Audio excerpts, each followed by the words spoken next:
Hey, this ain't a drill. Only time I playing is on the field. And when I'm on the field, no, I got mad skills. And you know we bout to eat this a fast meal. Y'all gotta pay for this heat like a gas bill. We keep on coming back, so yeah, they mad still. 716 make them pay me some bad bills. Red, white, and blue like Superman, so you know we eating at the Super Bowl. Kill the competition, set up the funeral. Josh Allen catching all the shots you go for. We callin' blitz. Ready to start, we ain't calling no quits. I'm the #1 draft pick. A lot of y'all talk, but I ain't hearing it. Only listen to Keyshawn and talk about the Bills dominating on the field. All our players got them skills. Buffalo gon' make a kill when we talk about the Bills dominating on the field, and our players got them skills. Buffalo gon' make a kill.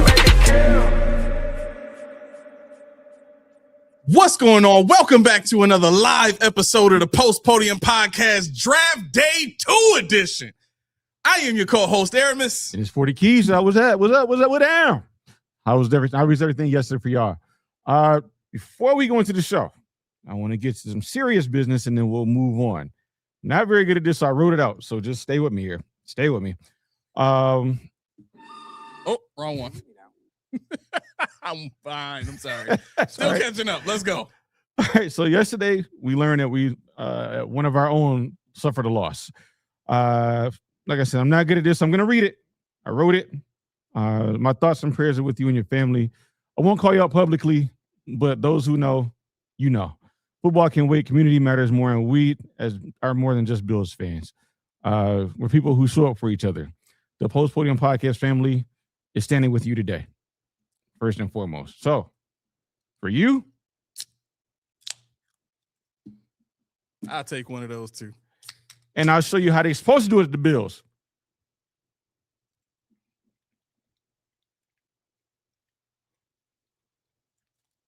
I ain't doing all that. Woo! To the face. Let's get it cracking. Let's get it cracking. I love it. I love it. I love it. All right, listen, bro. I've tried to formulate this opinion as well as I possibly could. Mm-hmm. I couldn't help but think of you yesterday with all the moves that the Bills were making. Every time they traded back, I just saw you just sitting there with the biggest cheese on your face. Yes, I was like, it's not possible. This is not possible. 3 times on top of that, too. I was like, yo, Key is in heaven right now, bro. I was texting Laura. I was like, yeah, they're going to say Key's on Bean Island after this. No, I'm not. But I will say the first step to this thing, good job.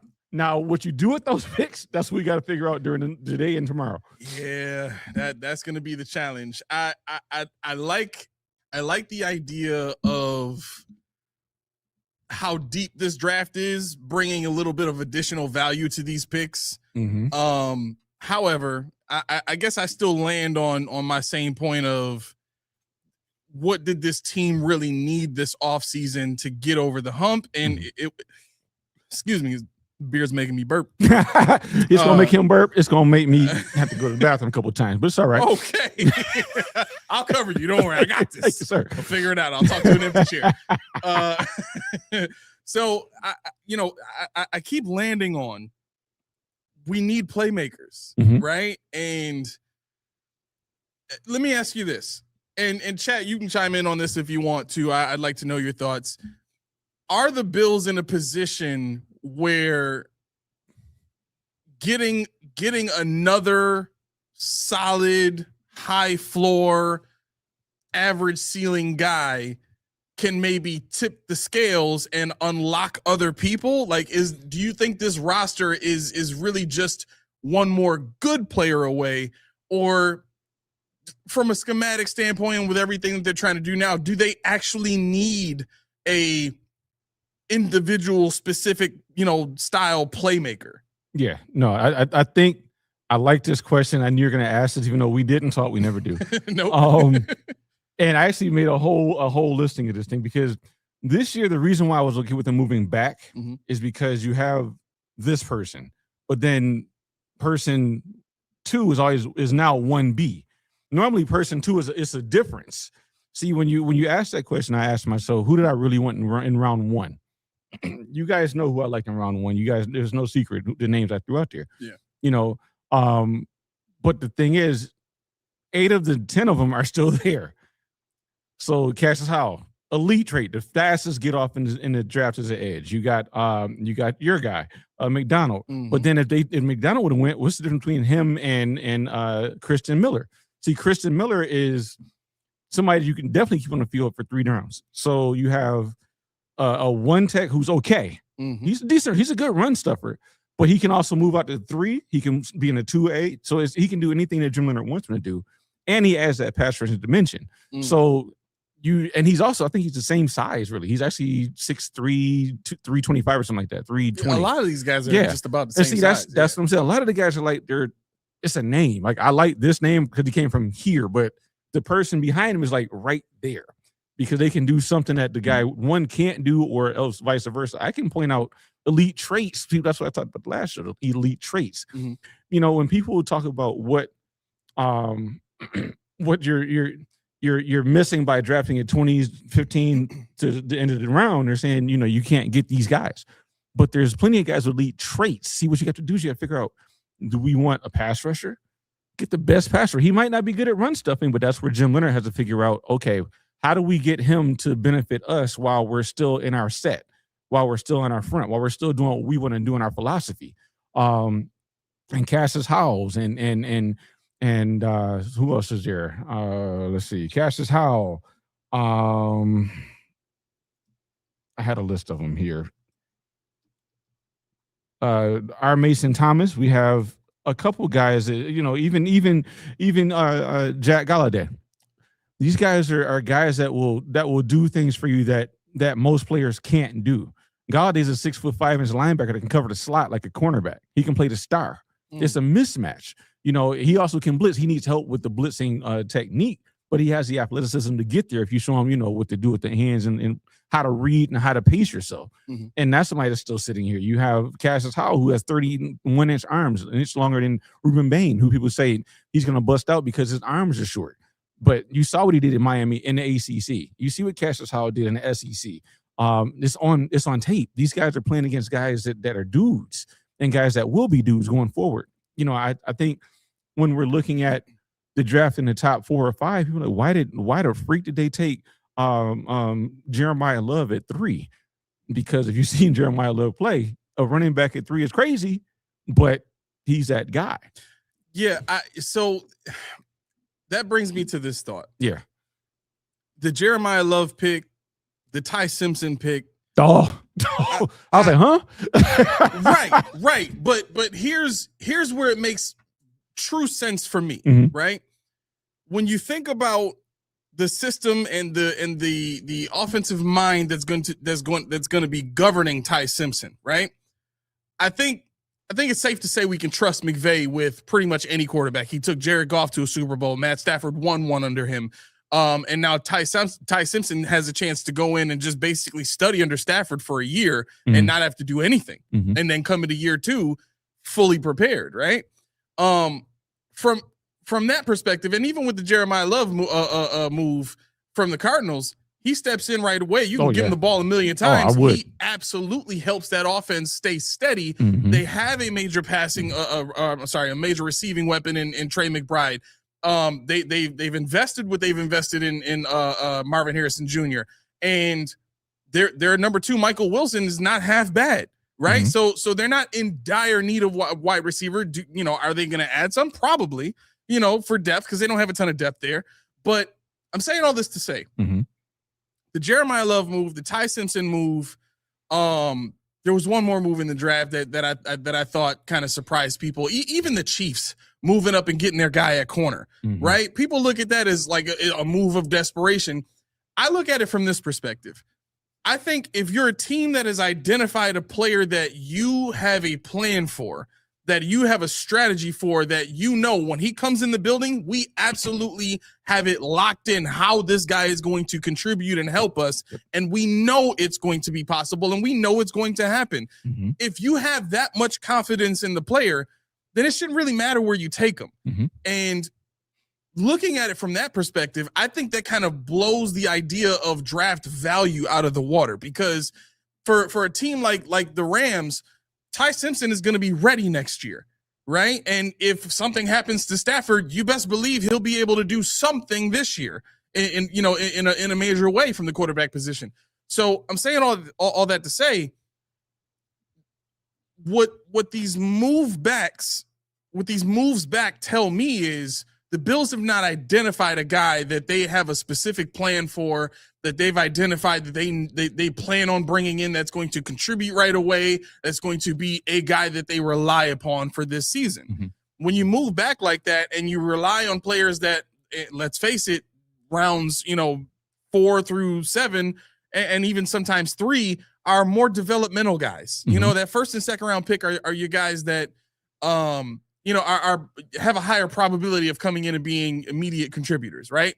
So just kind of putting that entire thought process together, I arrive at this place of I don't think any team really needs to. Bobby, we'll be with you in 1 second. Just hang on. I don't think we really need to be, stay at a place of draft value. That to me seems like, and I said this on the show with Rico and Pierre and Bot yesterday. If you're the type of person who is like a draft master, like I would consider you a draft master, like you focus, like you love the draft, you focus on value, all the players, all that kind of stuff. So for you, the draft is the game. Like if they had a game of just drafting and scouting players, like you would be in there. Yeah. For those people, the draft means something different, right? It means something a little bit more than it might to me. Because to me, I think I'm kind of like I would this gonna sound bad, but I'm gonna say it anyway. I'm kind of a hood nigga when it comes to the draft, right? Mm-hmm. What equals wins? What gets me to the goal? Like for me, it's about wins, right?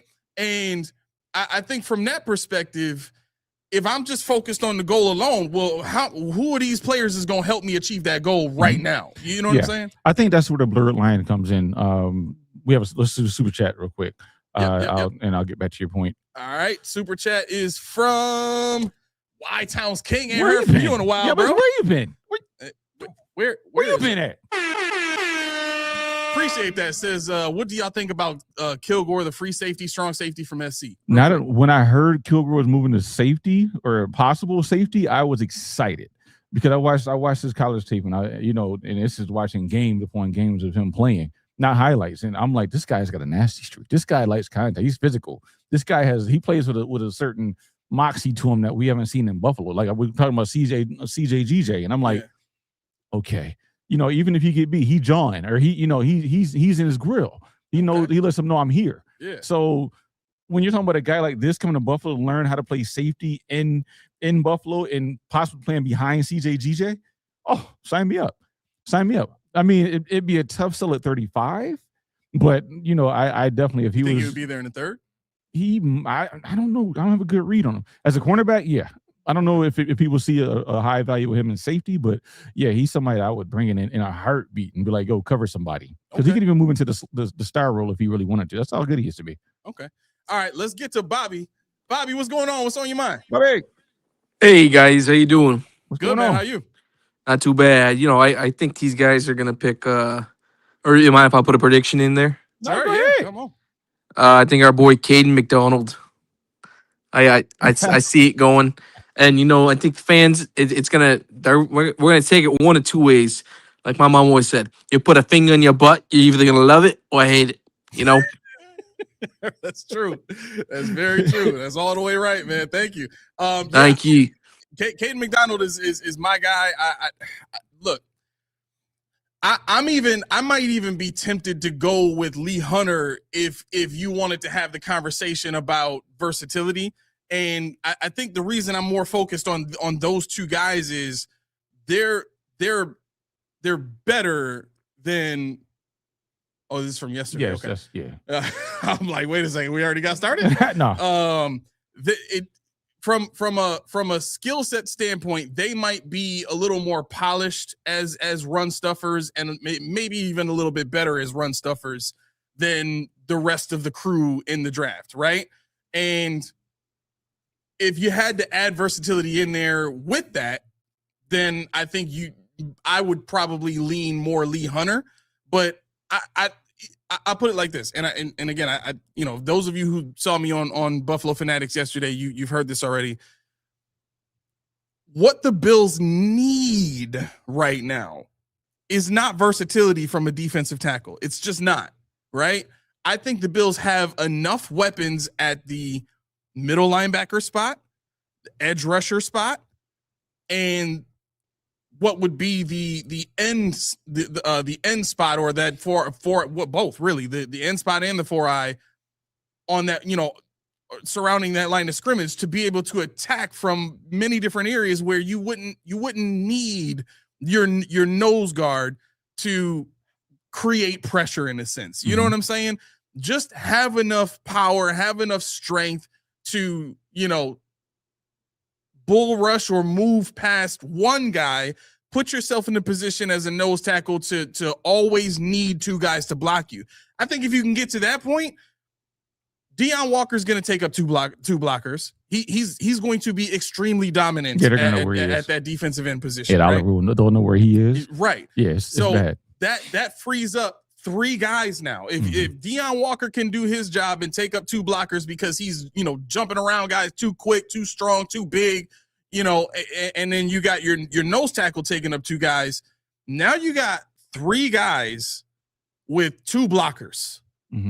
That's always going to be a mismatch. So in my opinion, the way to get to that place is by stopping the run first, right? And I kind of don't want to have to go through the development that even Deion Walker went through last year. I want a guy that can step right in and contribute right away. And I just, based on what I've seen, I feel like I like, it's just a gut feeling.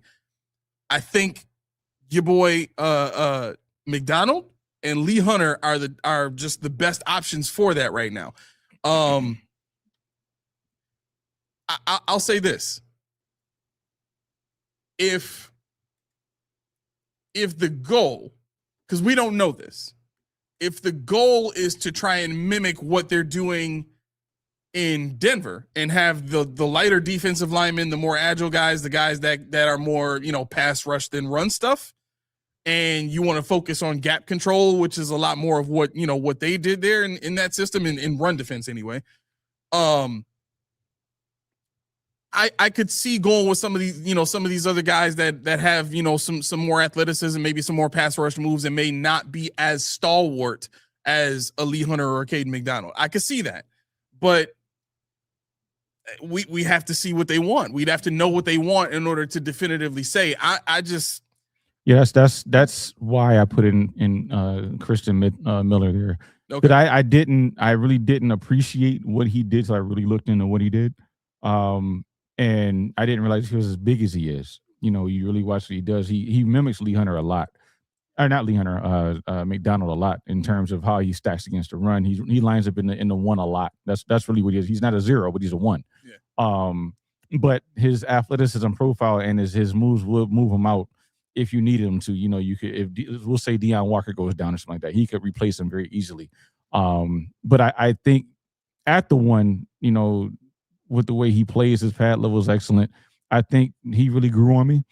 I know you guys didn't hear me mention him at all leading up to this draft, but I really delved and I said, what is this? What is to this dude? What's so good about this dude? I saw you in Discord. Yeah. Yeah. And I'm like, because at first I'm like, well, who's this guy? I don't want him. Yeah. And then I said, okay. All right. Okay. He's 6'5", 325. Okay. But but then when you watch him play, you like, wait, he's plugging a run. He's not moving backwards. He's moving forward. Wait, he's getting a sack. Oh, snap. Wait, the quarterback is running from this guy. Oh, whoa. He's not playing the way I expect him to because he can stop the run. He identifies, he shares, and he makes the quarterback fluster. And I'm like, I could see that because in my mind, I'm thinking Leonard's going to run, anything from a 1 to a 2-eye. So he might run inside the guard to in between the guard and tackle. And you want somebody and Corleone to me is that one, or I'm sorry, that zero tech. And I think Corleone can move. He's strong as all outdoors. I mean, he's by far the strongest person in this draft. Outdoors. Strong as all outdoors.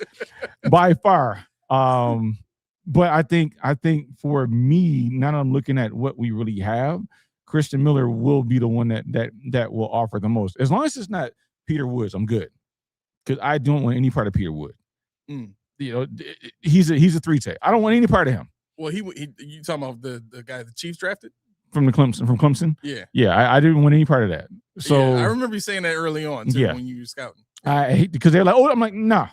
But see, what now we're delving into the guys that we're looking at. See, to your point about, you know, going to get that guy. Who are these guys? It's not really for me this year, especially about getting as many draft picks against so I can watch the show and be excited. It's because, like I said, I don't think there's enough of a differentiation between this guy and this guy at this point in the draft. And now we made DJ Moore a moot point. So I'll listen all day about DJ Moore in the trade, the second, third. You got back into the second. There was really nothing at 26 you had to do, evident by the fact that everybody that you wanted is still there. Yeah.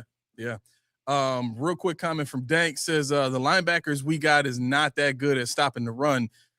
So when you hear the Bills talk about the linebacker position, let me just make sure I got this right here. On the depth chart right now, they have Dorian Williams and Terrell Bernard starting, right? Terrell Bernard is listed as the middle, and they have Dorian Williams as the weak side linebacker. If it was me, I would switch them because the system that you're running, I if I'm not mistaken, I thought it was the weak side linebacker that would be freed up a little bit more to move around and make plays, not the middle. No, the weak side in a mint front is pretty much he's almost a de facto run stuffer. Okay, so they got okay. So he's right. So what in Jim Leonard's scheme, if they run what I think they're running, any variation of it, what's going to happen is Terrell Bernard he's going to rush the B. Mm-hmm. And then what's going to happen is they're supposed to force the running back to the outside, which is Rousseau or Dorian Williams, which both of those guys can shed blocks and get to the ball carrier. And that's what the scheme is, to get them not inside, but outside. They're trying to flush them into the waiting arms of Dorian Williams or Bradley Chubb or Greg Rousseau. So I'm gonna ask a question, and for those of you that like know the X's and O's, you'll appreciate this. Those of you that don't, just bear with us. I'll try to explain everything as much as I possibly can. Here's where having good linebackers or linebackers that are aggressive enough to make plays on their own in this scheme comes into play. Okay, I was talking to Coach D about the 4-eye and Oliver being the 4-eye lined up on the inside of that tackle there, right? And his initial reaction was, why would they do that? Why would they put it? Because all you got to do from there is wham down, that guard flips around and takes on the edge defender, and the linebacker's got no shot. That the center's going to be able to push forward and get to that linebacker, and then what are you going to do, right? Yeah. And to that, of course, we're going to say, well, if these defensive players are doing their job correctly, that won't happen. That's not always going to be the case, right? Which is why playmakers have always been at a premium, guys that can overcome when the play breaks down. But this is what I would think would be my major question. You have a guy in Terrell Bernard that is shown consistently now that he likes to run around blocks and run over blocks. And those are major no-nos, especially in this type of system. You have to be willing to shoot the gap early, to go under blocks and get to the point of attack as fast as possible. And the reason that that's so important is now the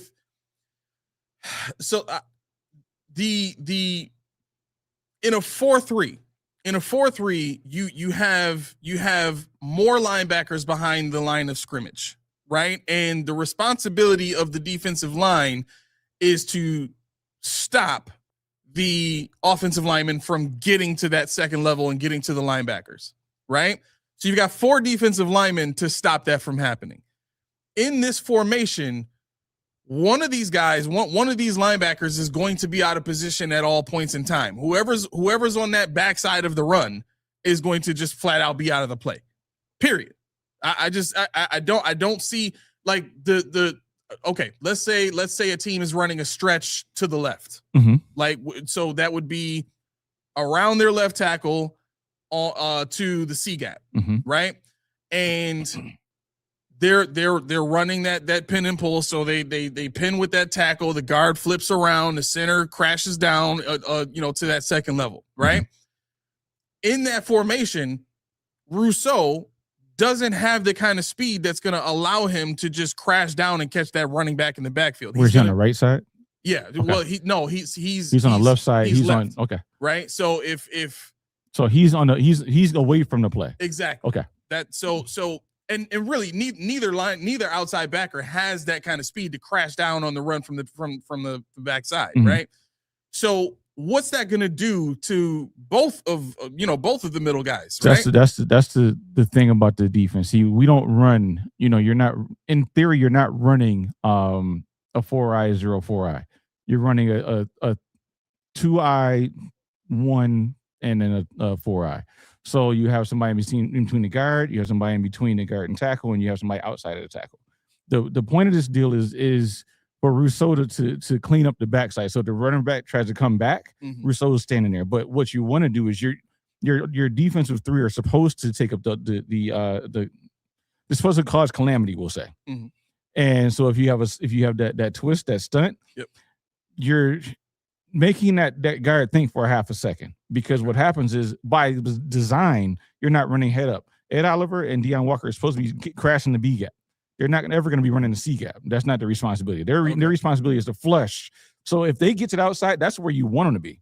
And if they make a play outside, then somebody in the linebacking crew did something wrong, because what's supposed to happen is that tackle and guard should have to think even for a moment, and Bernard or whoever is on the outside should be able to rush to fill that spot. And they're not going to have to think. That's the thing about this demon. You don't think. McDermott, you had to, if this happens, then you do that. In a Minton defense, no, I go here.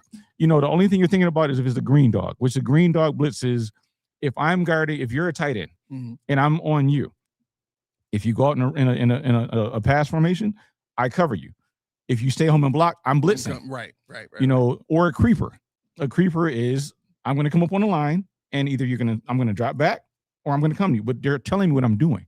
I'm showing you that I'm coming, but I know I'm not. Right. And so this all causes confusion for the quarterback. And when you see a Drake May, or you see like whoever the young quarterbacks are that we play this year, they're not going to know what the hell they're looking at, because, I got a 3-4. Cool. Wait, why is he stacked? Why? Because everything is a stack. Unlike a traditional 3-4 where you have your inside linebackers filling those B gaps before the snap hits. Everybody's lined up behind an defensive lineman. And that's where the star role comes in. That's where your D offers, your even if we go McNeil Warren in his draft pick or something like that, that's where they're paramount to the defense, because they're the guys that either cover, they have to read the run and fill that gap and make the running back try to hit the back swing. And that's where you run them right into Rousseau or a Chubb or a Hoyt or whoever they put out there. So in theory, when we're talking about the compression, this, that, and third, that's not supposed to happen in this defensive scheme, as we saw in McDermott's front. So a lot less thinking, a lot of just getting after it, attacking, making them beat us, not being afraid of them beating us, but trying to force the issue where they can't figure out how to beat us in the 3 seconds that they have before we get to the quarterback.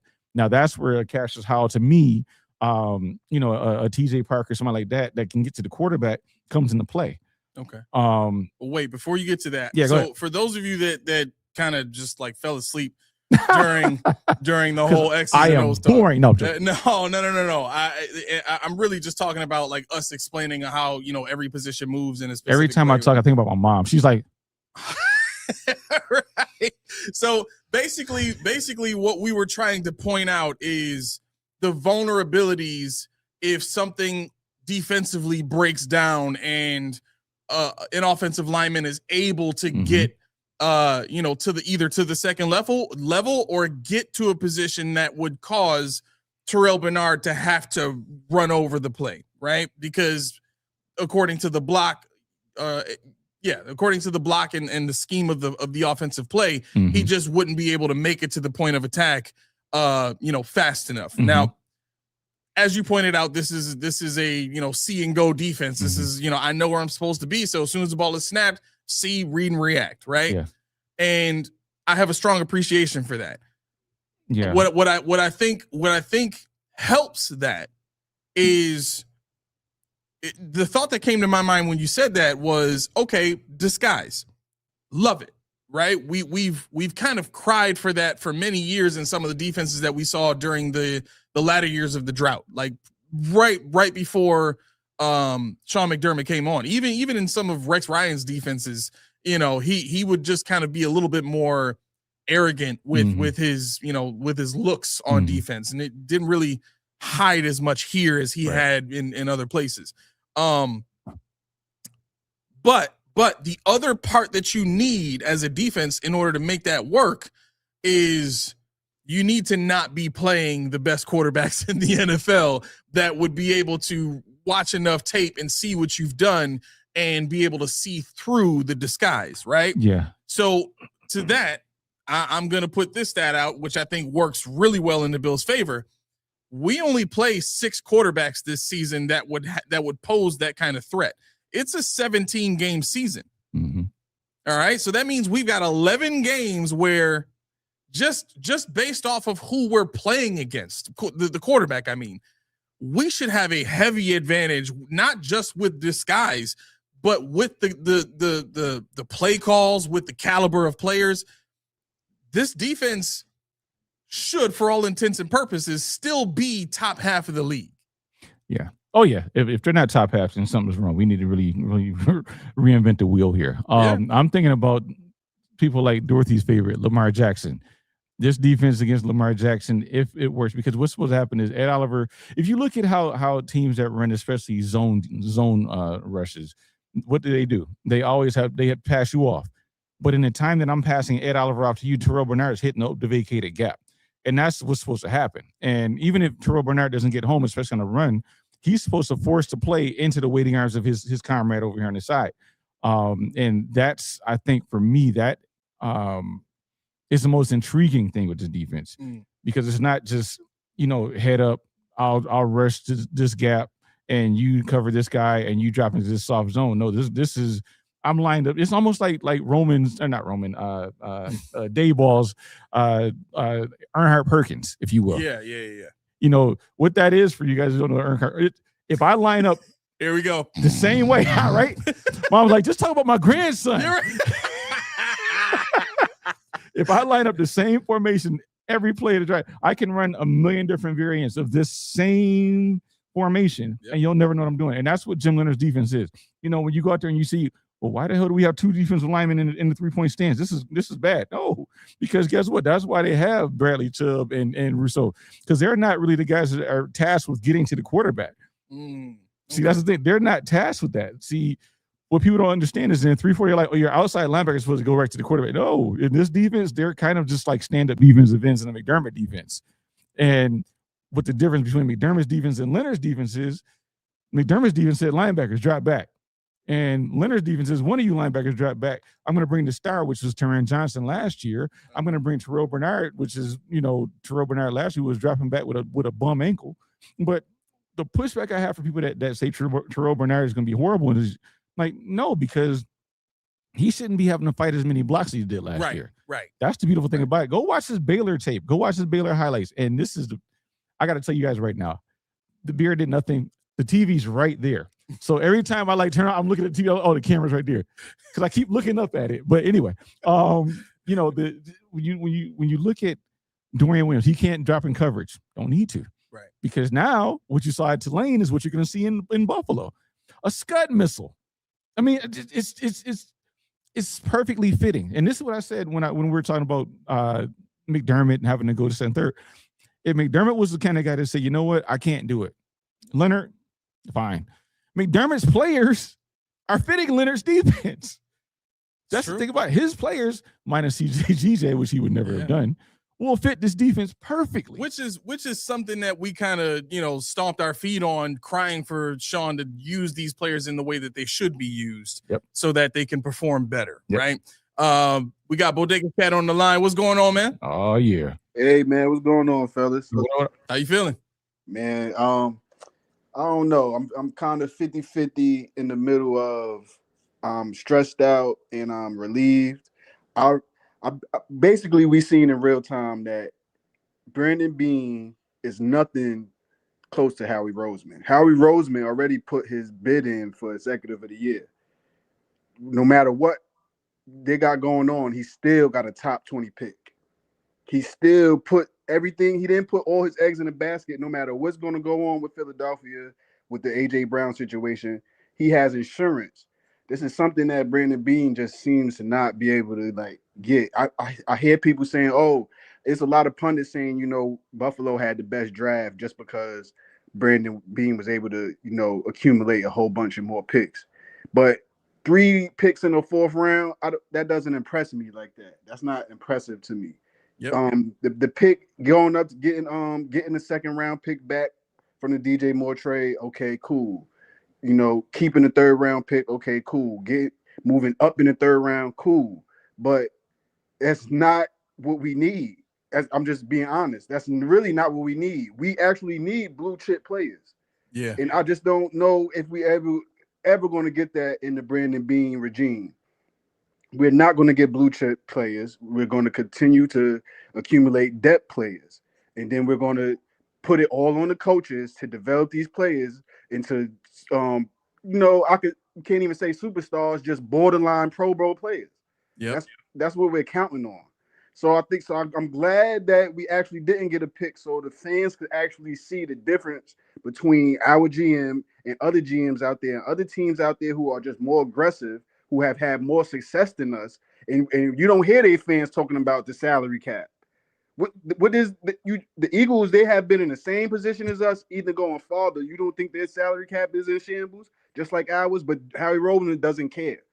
He just doesn't care about that. That doesn't matter. I'm still need a top 20 pick, and I'll trade with my rival in my division instead of trading back and letting them get a pick. I'll trade with them to move forward. So it's just a big difference between what we have and what other teams like the Kansas City Chiefs. It's just like a big total difference. I'm glad that the fans got to see it in real time last night. Yeah, I will say Howie Roseman, he's the one that said F them picks, I believe. So, that's the thing about it, though. When I like what you said in terms of, you got to get the blue chippers, you got to get this, but I do think there are guys that with elite traits still there. Now, do I trust Beane to select them? That's my question. Because I know they're there. You were talking about guys like Caden McDonald. We're talking about guys that know how to get to the quarterback, guys that may not be the best at this, but are great at that. If Beane could give us some of those players, I'd be okay with that. We were listening to who was it? Jeremy and Joe this morning. We were talking about out of the 9 picks that we have, if you got 1 all pro, then you'd be happy. And I'm like, give me 2. Give me 2 all pros out of a draft year, and I'm worth it. Right. But stay on the line with the guy. I like this thought because I want to get your thought on this too. Everybody's talking about drafting for holes, drafting, and what is their path to the roster. Mm-hmm. I hate that mantra because guess what? There's nobody on this team that I'm not drafting a quarterback, or I'm not drafting a running back, or I'm not drafting. You know why I don't though? Why? Because I know Josh Allen's going to beat that guy out. I know James Cook's going to beat that guy out. So what's the point of drafting him? See, I'm not saying, I got Greg Rousseau, so I'm good. I'm not saying I got Ed Oliver, I'm good. I got Ed Oliver because I got Ed Oliver. But I still want to get better. Now, it's up to Ed Oliver to earn his keep this year in training camp. It's up to Terrell Bernard to earn his keep this year. But you don't preclude me from drafting anybody because I signed you to a contract.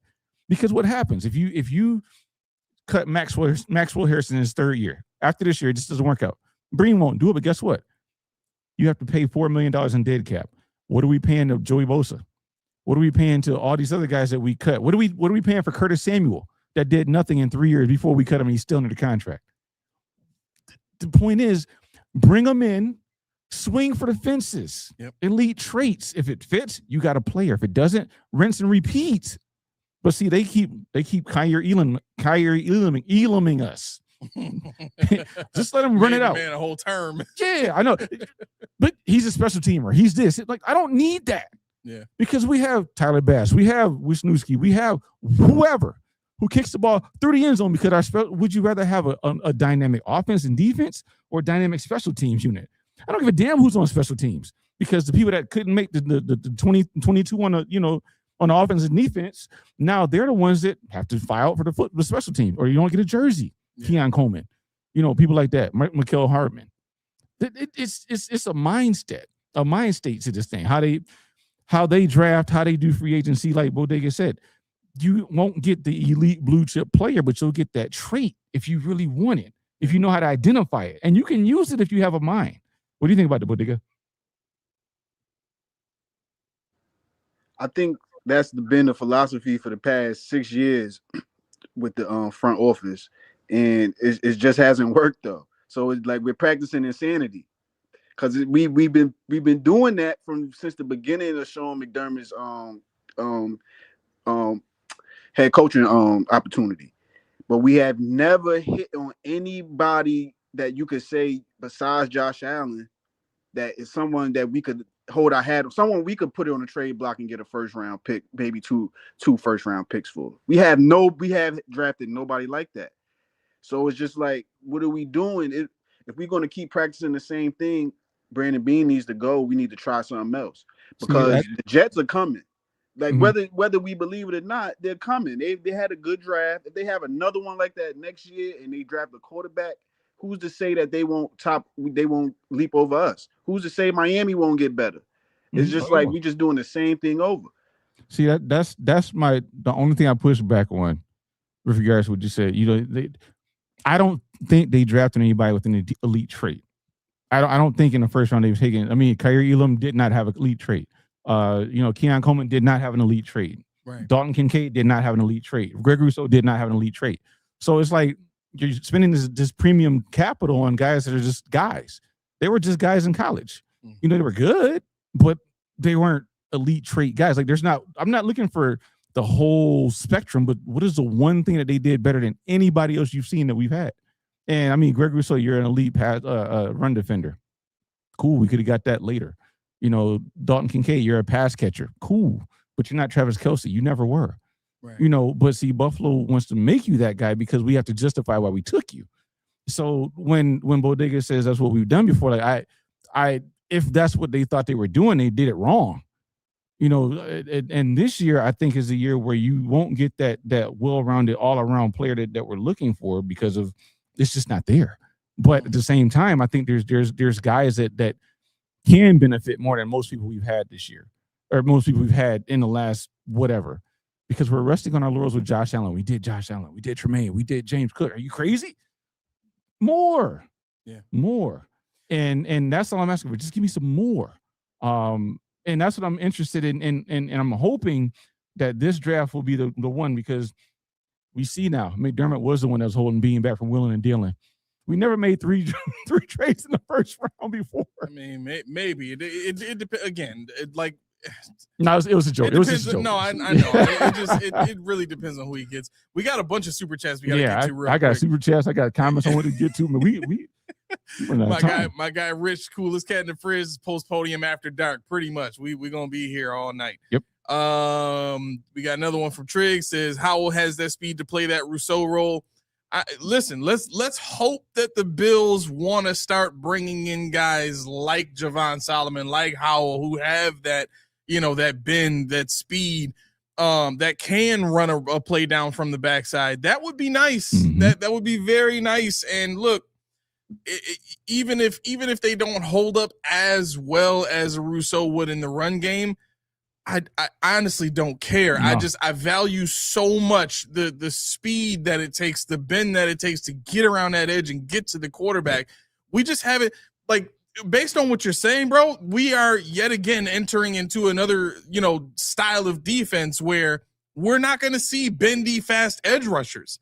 That's just not the design of this defense. Right. And okay, the disguise, maybe they'll get, more sacks, maybe, right.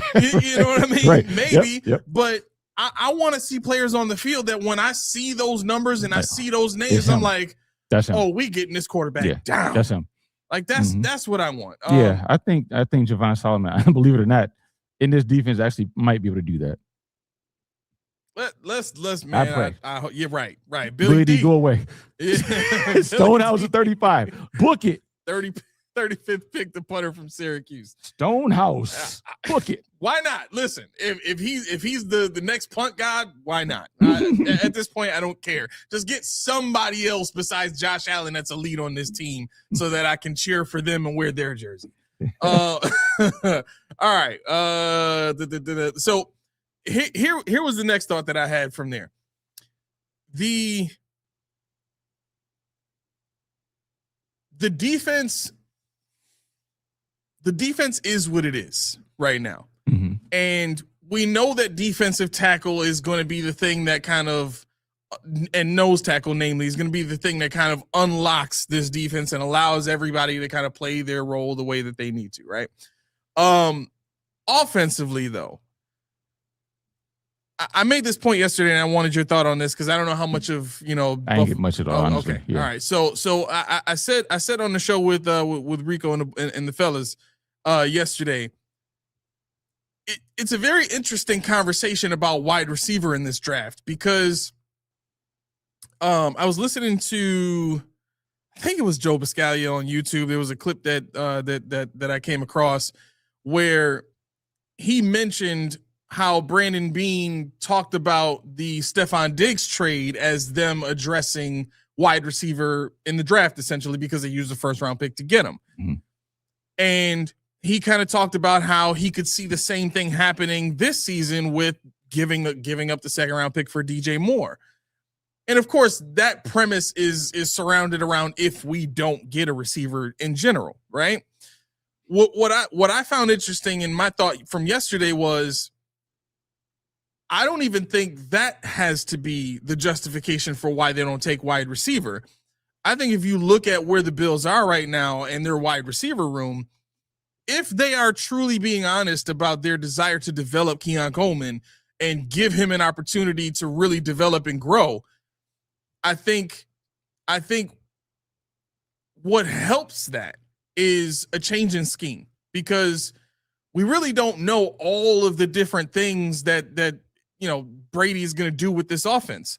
But we do know this. We know he knows how to unlock wide receivers better than what he was allowed to do under the offensive, parameters that Sean McDermott put in around him, right? If that's the case, then shouldn't that mean that we're going to get better production out of these wide receivers? And if that's the case, do we need to add to the wide receiver room? Like, I'm thinking about, okay, if Josh Palmer can be better for $11 million, if Keon Coleman's going to be better, if Shakir is going to be used in a better way, and then you add on to that DJ Moore, who is an instant improvement over everybody, and then shoot, if Tyrell Shavers comes back and he's able to be productive in this system, you got you're kind of looking like the Green Bay Packers at that point when they had all the guys that they had drafted, all guys who can run routes in this new offensive system that can get open because of the route combinations and the concepts and put up more production, right? So what are your thoughts on that being kind of maybe a potential reason for not addressing wide receiver? It could be, but I would be a hypocrite. I think I'm looking at Tyrell Shavers. I'm looking at Mecole Hardman. I'm looking at Palmer. I'm saying even Keon. I'm saying these guys might be starters. Any of them might be a starter. Are we confident? The rookies? No. Well, yeah, but by virtue of Palmer, Keon, Hardman, and Shavers, they could be starters. Can we find somebody that can give them competition? And that's my thing. Can we find somebody that gives them competition? And I don't want competition on the back end. I want competition for that front end. Because that's the thing that Buffalo... Like basically everything behind DJ Moore. Everything behind DJ Moore. Okay. And I'd even say right now Khalil Shakir. Yeah, those two... Everything from those two back... DJ Moore and Khalil Shakir. Yeah, anything behind them, competition.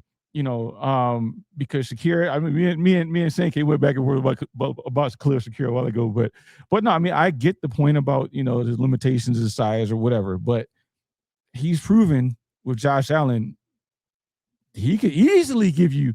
Imagine this: let him be a real wide receiver in the slot, 1,200 yards. Wow, is that out of the realm of possibility? The dude's got more yak yards than yards in the air. Yeah. So I mean, throw him out a couple of decent routes, and guess what? you got yourself a wide receiver. We know this. So that's, we'll say, 900 to 1,000 yards right there. DJ Moore, whatever he has, then what? Crickets. You know, and I'm sitting there thinking, is DJ Moore more of an X or a Z? He's an X, right? Mm-hmm. So now you got to find a Z. Your guy. Have to be Josh Palmer. Your guy. Jeremy Bernard. Okay. Jeremy Bernard is in play. Okay. The darling of Buffalo, Ted Hurst, is in play. Yeah. The guy that wouldn't move off the sidewalk for the cops, Zachariah Branch from Georgia, is in play, even though he's a smaller guy. These are bona fide Z's. These are guys that get busy if you put them out there with, especially with DJ Moore and Khalil Shakir. You know, so now we're talking about Keon Coleman's third year. Don't work out. No harm, no foul. Whatever. You're not going to get nothing from him anyway right now because he can't make it to a meeting. He'll miss the flight to whatever city he goes to anyway. So before I answer that, I want to get to these super chats real quick. So Triggs, again, appreciate that. Says, if we go wide receiver, give me Chris Bell or Ted Hurst. I like Chris Bell in the 4th, maybe 5th. He's like a power slot, though. Yeah, right. I think he would need some time to develop into that A.J. Brown type of receiver where he can be on the outside and get open on his own. Mm-hmm. Big super chat from Jay Ham. Appreciate that, bro. Says, I don't mind the trade back because he might use some of those 4ths to trade up into the 3rd again. If they take Howell at 35, then it was right to move, in my opinion. Get better assets while getting the guy. Mm-hmm. I'm with that. I agree with that mindset. If you get the guy that you wanted the entire time and you accumulated additional picks, then sure, you get an A+ for me, because at that point you knew the guy that you were going after would be there for you. You were able to make these moves that gave you additional ammo in the draft. Cool. It all works out. I'm happy. A++, right? But if it don't, and we don't get Howell or McDonald or Lee Hunter or even your guy Kristen, like what are we doing then? What are we doing then? Yep. Right now, what works in our benefit is there's only 2 picks ahead of us, but still. Right. So we should get somebody. I mean, like I said, I think I was talking to Billy D earlier. I said there maybe it was, I don't even know who. It all merges together now, but there's like maybe 2 people that I'd be like, are you serious right now? Are you serious right now? And McDonald is not one of them. Miller's not one of them. You know, most of the guys we talk about is not one of them. DeJuan Stribling is a wide receiver that people talk about. DeJuan Stribling from Ole Miss. He's another, to me, he's more of a big body physical guy that actually can run away from people. I don't see him as, he's more like an X, a press breaker. Mm-hmm. Run that route tree if I had to, but that's not what I'm looking for. If in the 3rd or 4th round, okay, it could be a depth piece or whatever the case may be. But people they're mentioning Brazil. Brazil is intriguing, but he's not a Z. Right. Once again, he's not a Z. So you really need, that's the piece we're focusing on. Not yet, but he can. He can be. Yeah. With his physicality and his athleticism, you could probably get him there. Yeah.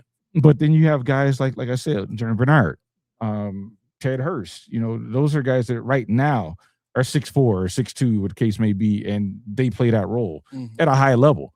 Bernard in SEC, Alabama. I mean, you don't get no better than that until you go to the league. And even some teams in the league ain't as better as good as them. So, it's the slippery slope, man. It's tough to try to project. But when I look at the draft, like you said earlier, when I look at the draft, I'm like, okay, we can do this. I really need that guy. I didn't have I really need that guy this year. So when I'm saying trade back, okay, cool. The Inman, oh man, he's going, dang. Conception, dang, we weren't getting him anyway. Now what? Do we reach for? No, trade back. Well, I think that really kind of shines a light on where the Bills are in their game plan of how they see being able to use all of these players. Yeah. Typically for a team that trades back like that, they didn't have a ton of 1st round grades on these guys. And here's the other part of this. They probably didn't think a lot of these guys would make the team either. Right. Right. Because so much of what we're dealing with right now, And part of what you were talking about earlier about, so there not really being so many holes on the team. It's not that, and to even Steve's point here, he says, Aramis, you definitely hung out with fanatics too long. Yeah, every mid player on this team took a step. We'd be better. Take off the fan glasses and we're a gatekeeper team. I think what I'm trying to say is the Bills see this roster as full. The Bills see this roster as not very much space to fit in 9 draft picks, not much space to, and really not much cap space either to trade up for a guy in the first round, because that's a much bigger contract that you have to pay out that takes away from that $11 million that you have to stretch out over all of these draft picks. Not to mention Shaq Thompson and Trey White are still in the waiting to see if they can get in on a vet min too. So there's a lot of finagling that the Bills are trying to do right now to make sure that they maintain enough flexibility to do everything that they think would help them win. Now, whether I agree or disagree with that right now, I think is kind of a moot point. I've already made it clear I would do things very differently from how the Bills have done them over the last 9 years. And even this offseason, I would have done things very differently. But that's neither here nor there. We're at the draft. It's about to happen. It is what it is. With that being said, though, looking at this roster, I'm looking at maybe 3 positions that the Bills need to go after in these next 2, maybe 3 rounds. And then after that, good luck to all of those guys making the team. The Bills tried to address wide receiver last year, and Caden Prather didn't make the team. Now, Caden Prather was like I tried to tell people last year, he was one of those guys where 6'4", 210-pound wide receiver, shifty dude, got some shake and bake to his game, plays more like a 6'1", 6'2" wide receiver. If you give him some time to develop, he could be a 6'4" version of Stephon Diggs. He had that kind of skill set and pretty good hands. It didn't matter. Why? Because the Bills saw their roster as being too full to afford him a spot to be on there and just sitting and developing. They felt like there was more value in other positions for that win now mentality to kind of file in and be what it needs to be. I think the same thing exists this season. It's part of the reason why they went as heavy in the offseason in free agency, getting the guys that they did. They got a 29-year-old nickel corner in D. Alford to fill in for a 29-year-old nickel corner in Taron Johnson. Therein lies the problem. Right. I agree. That's the problem. You got a 28-year-old CJ Gardner-Johnson to come in and fill in for what? 27-year-old Taylor Rapp. Right. Right. and an aging, about to be out of the league, Jordan Poyer. Do you know what I'm saying? Like it's not like you made it a point to get the big contracts and the old guys out and get younger and cheaper on the contracts. You brought guys in for basically the same money, just stretched out in different areas of the team now.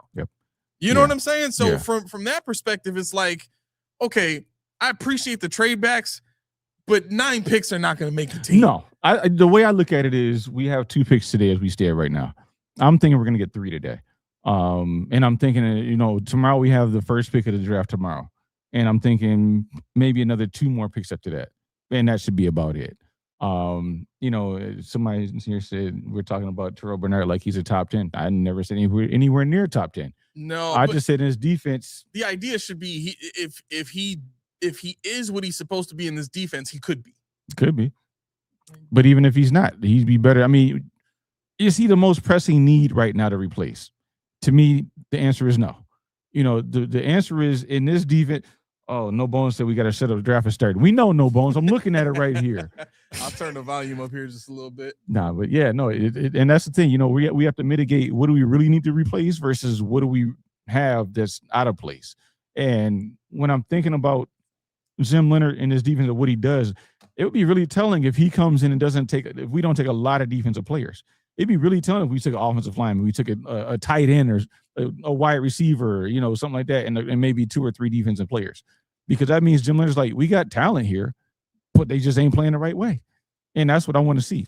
I want to see where this roster stacks up with another defensive coordinator that's not encumbered by McDermott at all. what do you really think about this talent, and what can you do with it?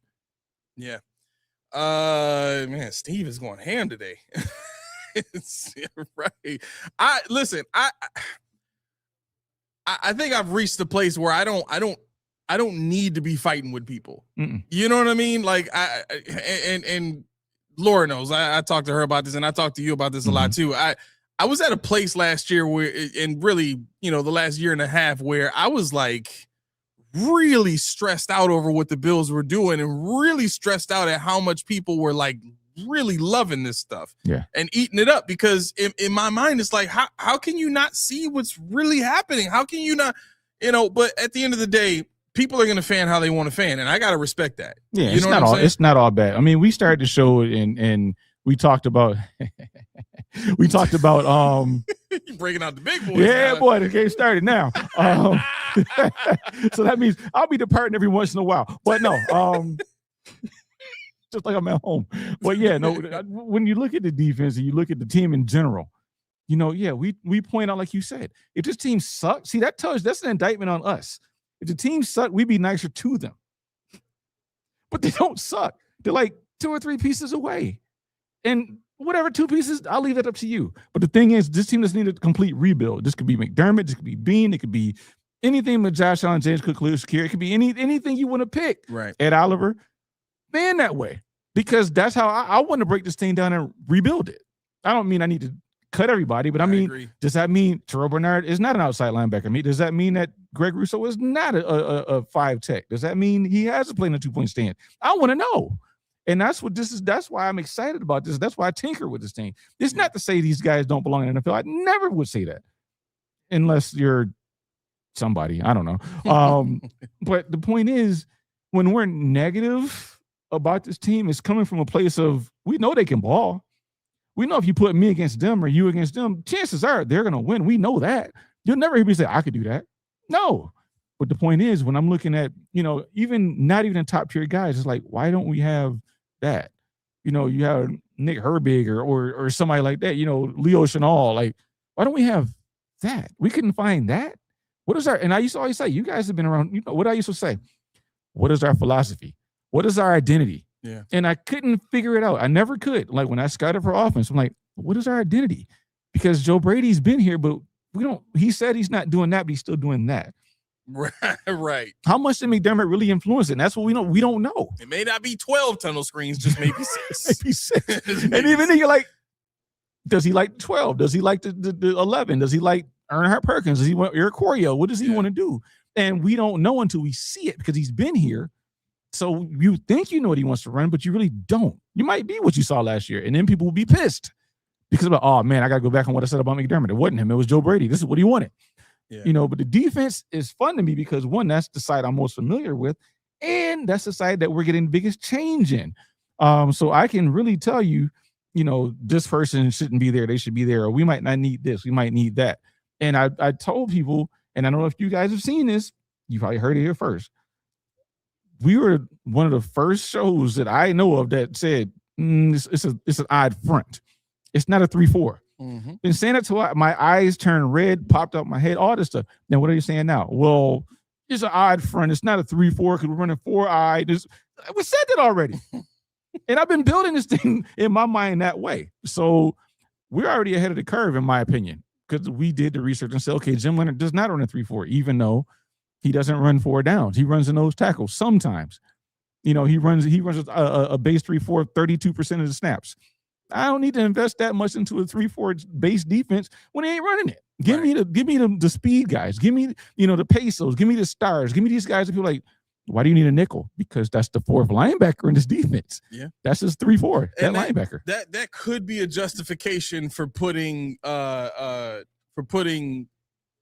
Walker at the nose. Yeah. Right? Because if, like the Broncos defense, their defense is more about penetration and getting ahead of the block as opposed to taking on the blocks and trying to win at the point of attack, right? And with that mindset, I think Deion Walker can get quick penetration. He's shown that he can do that. Mm-hmm. If you have that from the nose tackle position and he's constantly getting in the backfield and disrupting the development of offensive plays, then I think it'll work. I don't think you need to go traditional, nose tackle. At that point, what are the other positions? I forgot to mention this before we got started, but I think we can still talk. It's not relevant till 35. Right. I think the other two positions that need to be addressed is linebacker and corner. I think those two positions, you need to have somebody there, both in case something happens to Maxwell Hairston and in case Maxwell Hairston is not that guy. I know he was a first-round pick, but we still have not seen enough yet where I can trust that he's going to develop into a player that's going to be the same as, if not better than, Christian Benford. Yep, and I can agree with that. That's exactly what I said. If he doesn't work out in year 3, you cut him for $4 million. I can live with that. Or not cut him. You can get something for him. A draft pick, which being shown, he parlays into something earlier. Right. Cool. And yes, this is a 211. It's not getting dangerous. I'm used to this. Okay, so we had a comment from Demetrius here. It says, every year people say we are only one piece away. We have 9 chances. So what's the issue? Okay, I like that. I like it. So here's what I wanted to kind of bring out yesterday. Not that I didn't get a chance. I didn't want to come off as being aggressive on somebody else's show, right? I'm trying to get invited back at some point, because they had me on for the draft. Yeah, they had me on for the draft the previous year. I hadn't talked to them since. They ain't been on since. So be that as it may, this is my thought on the 9 chances argument, right? If I gave you 9 chances that had a probability of 30 to 40% of success, is that more or less valuable than 3 chances that have a probability of success of anywhere between 60 and 80%? Yeah. See, that's the slippery slope. Like I like the 9 chances, but if we're talking about 7 rounders, chances are no. We're talking about 6 rounders, chances are no. But if you're talking about 3/3 and 2 seconds, maybe a first. Yes. I'll even throw a fifth in there. If you stop your draft at the 5th, like if we're done tomorrow by the draft starts at noon, we're done by 2:00. Cool, because that means we got all these dudes in the top 150, top 175. Right. Now that's where you had the most chances of hitting. Yeah. So no, I'm not saying you have to have all these number 1 draft picks, all these first rounders. It's sad because we're good and we can't get into the top 15. No, there's teams that do it every year, but what happens, like I've said before, like you were saying, when you mitigate your risk, when you say, okay, I'm cutting bait with this rookie because guess what? He ain't it. Yeah, I got to cut bait. And I still got some kind of draft value for you. I'm going to parlay these 2 fifths I have and move up. And like you said, if we came out of this draft with 4 players and they were all within the top 91, hell yeah, sign me up. Right.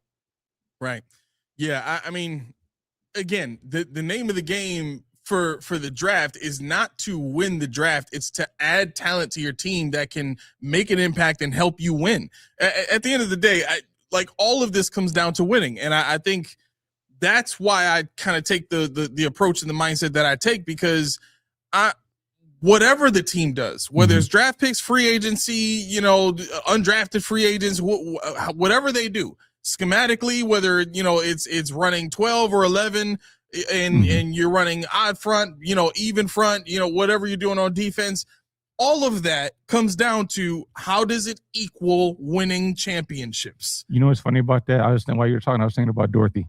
It's always a funny thought. It is. The reason why is because, everything is Josh Allen.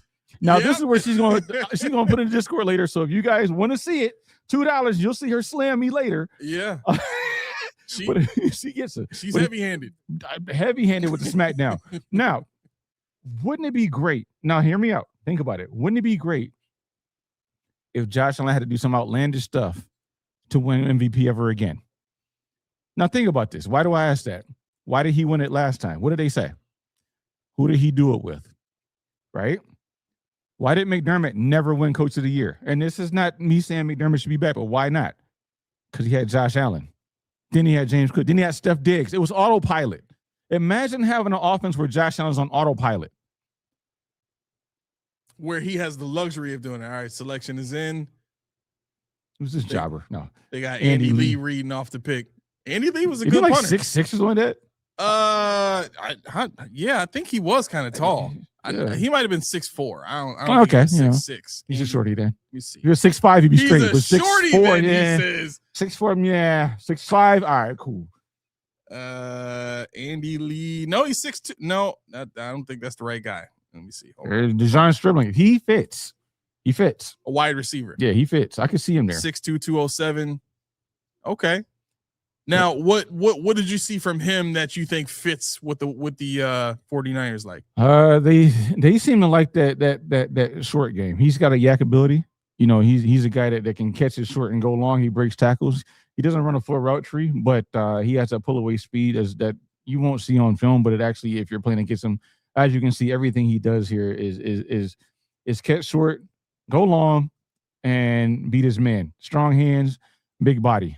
Great pick for San. He looks San like Francisco. a Mac Hollins kind of guy with all them Right. leaves on him. He's got shoes on, but other than that, he's a short area guy. But I think in was it Shanahan?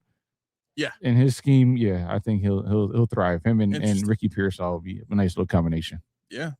I mean, Shanahan looks super excited. He's sitting there like, oh, we're on camera. yeah. Good. Yeah, whatever. Job, yeah. Get back to work.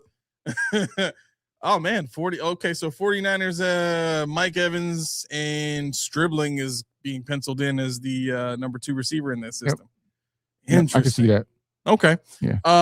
The most important information that I'm gonna look up today is Andy Lee's height is 6'1". Oh. Yeah. Oh, never mind. He looked like he was a little bit taller. Yeah. He had a slender build. He looked much taller than 6'1". Okay. Got a couple of questions here really quick. Steve is asking, would you take a chance on the cornerback McCoy with the knee issues? Oh, I'm gonna. You want this or you want me to take it? No, you take it. I'm going to go ahead, and I think Steve has set me up for failure. Well, hell yeah, I take Jermont McCoy. Why? Because you have Alford, you have CJ Gardner Johnson. If you like it, you can even put what's his name, Geno Stone over there. Geno Stone, right? Mm-hmm. Put him over in the slot.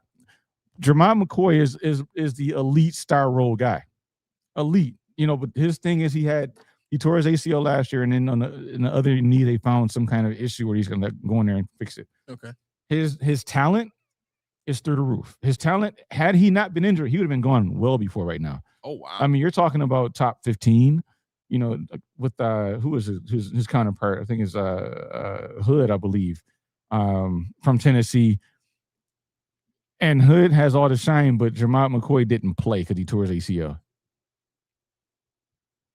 Oh, the guy that's about to get cut, James Conner, is at the. He knows that's why he's doing it. He's like, yeah. I better get out here and show people I can still walk. He's got his Indeed.com resume up to date and everything.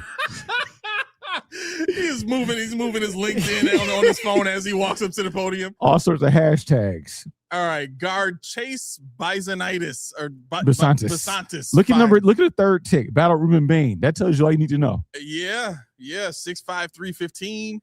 Yeah, he's excellent in the pass protection, but he has a lot to be desired in run support. So some people had him mock to Buffalo. I didn't like it because he's a finesse guy. He has movability. But I think that he needs some work before he could fit into a ready-made Super Bowl team. Okay. All right. I like it for him, man. They're going to need some protection for sure. Here's what's they have to believe that they can develop his run game. Yeah. You know what I mean? Because if I'm the Cardinals and I'm looking at this move, I'm kind of thinking like, okay, we're not going to be passing the ball that much. We just spent a 3rd round pick on a running back. A 3rd round pick, the 3rd pick overall on a running back. We need guys that are definitely going to be able to open up holes for this guy. You know what I'm saying? Mm-hmm. I'll just look at these suckers. They actually think we're going to pick. These suckers think we're going to pick. Look at them. They're excited. I'm surprised the pick is not in. The trade is in. That's why they're looking for a trade. For real. They're looking for a trade. They have to be looking for a trade. We don't love this. Let's see if we can get some more. You know, right. maybe we can stack some 3rds and 4ths. Did you hear Jeremy White this morning? No, which part? He put on he said he was on one of these mock drafts. Yeah. He said he think he broke the system. He just kept trying to trade back and see how many picks he could get. After why wouldn't offer me more trades. I think I heard that briefly while I was working. Yeah. Are they asleep at the wheel? Look at this cat over here on the left. It sure looks like they're just Look at Brady. disinterested. Where is Brady? Right at the head of the table. He's making a call. He's talking to somebody. Are you Yes, it's kidding a me? pick. No, it's a pick. Oh, okay. All right. No, because he wouldn't be making it. He wouldn't be calling no GMs. It'd be a scouts talking to somebody. Maybe they're talking to the player. Mm-hmm. That's exactly what it was. They don't show him anymore. Drum roll, man. All right. We got another super chat here. Where is it? Bam! Marcus Warren, appreciate you, bro. Says, salute, fellas. Let's see how we I think he's saying let's see how we use some of these 4th round picks to trade up. Yep. I think that is going to be the move. You know what? We have 2 5ths and a 6th and a 7th. We have what, 3 4ths and we could 2 trade. thirds, I think. We literally could trade one of our 4ths and 2 5ths to get back into the 3rd. Yeah. Yeah. So I mean, actually, who's crashing out? Hurry up, you or me? Because I'm not gonna do it. You're probably talking about me. Probably talking about me. Hide your footballs. Pow! You gonna see him like in the Little Giants. I show you aggression. Oh man, I'm gonna pop this. Not me. I'm sitting here pretty. I'm like, yeah. Yeah, because you like just the fact that it's a 2nd round pick. If they mess this up, I'll just be speechless because it's. Does this dude even know where he's going? Who is this walking up to the Shane podium? Conlon. Yeah, that's all you need to know. He walked out. He's like, "Is it me? Am I They're supposed to? Oh, go up to the podium."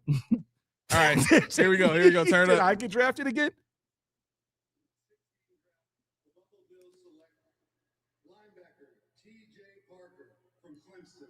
Okay. Look at A face. Okay. Okay.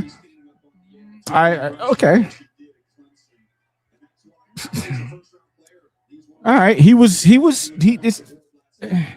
not the speed I wanted. Bro, stop! Stop! You trying to He was on my list. You trying to pour syrup on the driest pancakes ever? He was on my list of what's left. Man, where's the damn button? Man, no list. Are you serious right now? He was on my list. Okay. So let's talk about TJ Parker. TJ Parker to me is an upgraded Greg Rousseau. He's a guy that gives you some kind of pass rush, but he's not going to give you what you think you're going to get out of a designated pass rusher. They still sold out for that run stuffer. He's a run stuffer with a little bit more. Okay. No, okay. All right. Guys, don't get off of the screen. Cause I'm gonna try to figure this out. I'm gonna figure it. Wait. Time out.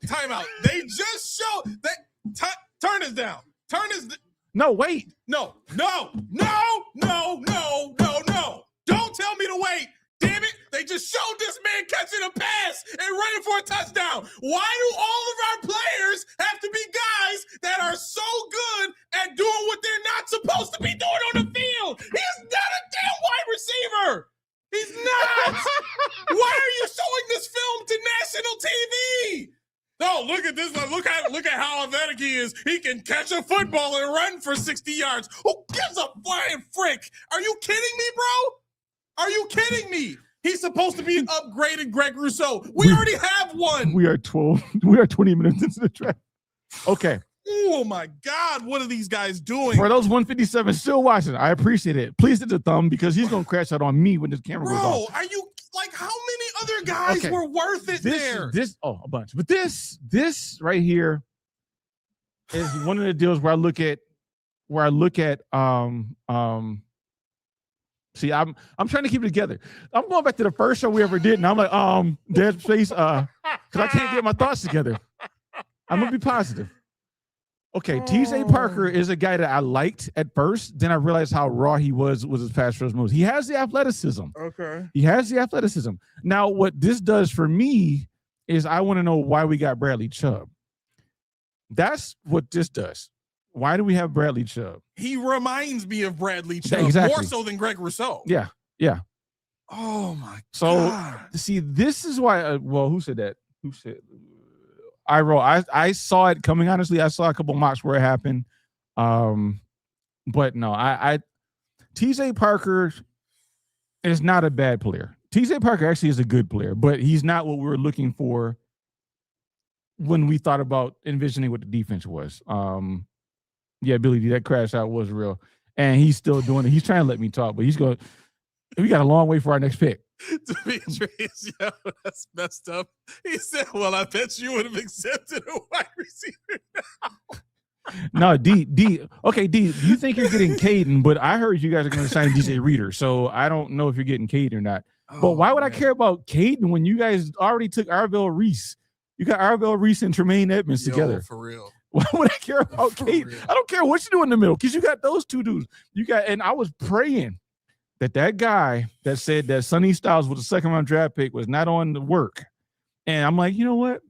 Maybe some GMs, maybe he has intel. Nope, he was wrong. Sonny Styles is what I thought he was. Buffalo Fanatics loves the pick. I mean, I'm not surprised, but dang, SDB already done with watching the draft in 20 minutes? Well, keep watching us. We'll tell you who it is. Bro, I don't blame you. Keep watching the SDB. That's fine. Just remember you're going to watch us. Now watch this be your boy. For the Texans? Yeah. Watch. Yep, they traded up.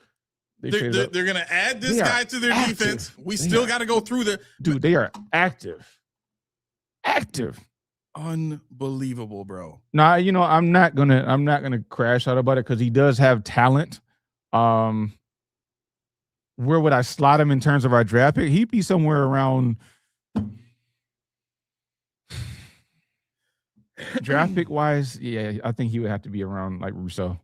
Like in terms of where he falls in our drafts, I would say Rousseau is about because he's not up there with the elite trait of even Kincaid. This is on the board of guys that were available. He was probably like out of the 18 I have, he was probably like number 14. Honestly, I had Avion Terrell ahead of him. I had Jermod McCoy ahead of him. I had Cassius Howell, and I'm not going to crash out until New York takes Cassius Howell and they have Tremaine Edmonds, Arvell Reese, Cassius Howell.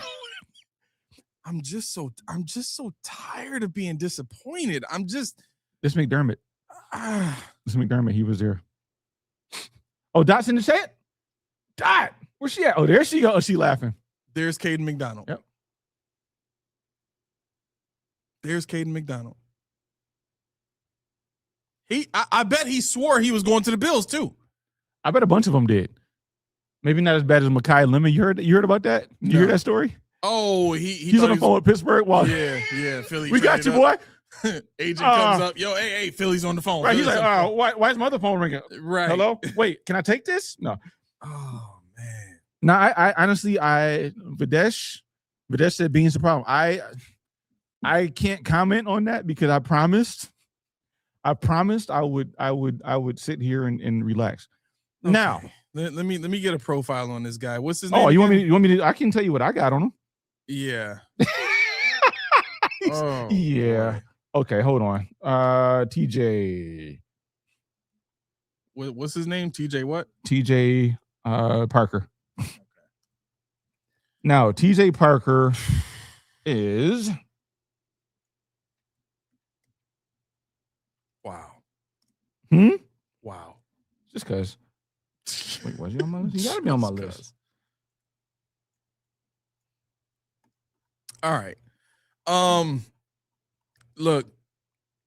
You all right? You back? No. This is hard. This is really hard watching Caden McDonald go to the Texans. You know who I would have taken as well? Emmanuel Pregnon, the guard out of Oregon. Sure. I would have taken Pregnon. Sure. He's like anybody not named this dude. For real, like I mean, why does it always have to be the guy that nobody expects? Why does it always have to be we think we're smarter than everybody else? What, like? Oh snap! What? I took him off my list. I took him off my list. He's not even on my. TJ Parker didn't make my list. Let me see. I'm sorry. No, you're good. No, not that. I'm sorry that I boosted you up and told you it was going to be all right when he was on my list, but he's not. TJ Parker is 6'2", 253. All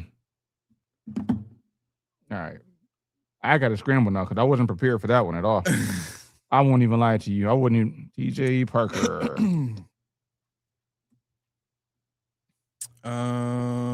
Yeah. This is crazy. Like he's not even popping up in my search here. I'm trying to pull his stats. Okay. So right now, 6'3", 260. PFF had him as an 80.6 grade overall. Let's see. Best game last year was against Pittsburgh, Texas, SMU, and Kentucky. Worst games were against Duke, Notre Dame, and Wake Forest. Last year, he had. I'm not going to say it. I'm not going to read it. Please read it. Another crash out coming, huh? He had 21 solo tackles, 6 sacks, 11 assists. So he had 32 total tackles, 6 sacks. He had 11 hits, 24 hurries, and 41 pressures. Your favorite stat. 41 pressures.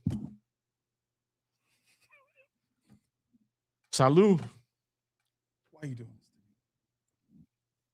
But wait, there's more. Why are you Bills doing this to me? I'm going to find a write-up on him for you. Bro, I can't even find him on Draft Buzz right now, bro. That's what you got me for. Hold on. That's my only purpose here, to make you angry. You're doing an excellent job right now, bro. It's like, Excellent New job. York. Watch, if New York takes Cassius Howell. Hey, D, remember I told you I was a Giants fan before Eli Manning? Can I come back home? No, let's see. Yo. Can I come back home? No, I was a Bills fan too. I ain't gonna lie to you. I was a Bills fan. I was a Giants fan. Okay, Let here me he is. see. So he's rated as the 4th best edge rusher by Draft Buzz in this draft. See, there you go. There you go. The 4th. See, read it slow. Pray for me. To Marion TJ Parker. Yeah, let's see. Okay, so what we have, we got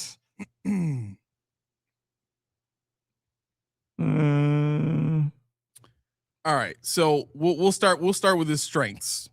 Good hands at the point of attack, violent striking. I'm scared. His ball stripping ability is elite, not coincidental. 6 forced fumbles in 2024. How many did Red Murdoch have? Anyway. Long arm rush can absolutely devastate tackles when he times it right. I know I'm gonna make you feel better. They didn't take Zion Young. That's the one I didn't want. Zion Young would have made me flip. I would have flipped on that one because he's another strong-handed. I probably would have flipped with you. So the only reason that this guy is this high is because Jermont McCoy didn't play. So the Giants took Colton Hood. He nice though. Oh, he nice. D. Oh, you got a player. You got a player. You got a player. I mean, he's sticky. Look at him. Yeah. Sticky. He has a nose for the ball. Aggressive. Who's that he's against? I think that's Virgil. Reggie Virgil, I believe. Timed that perfectly. I'm trying to see who that is.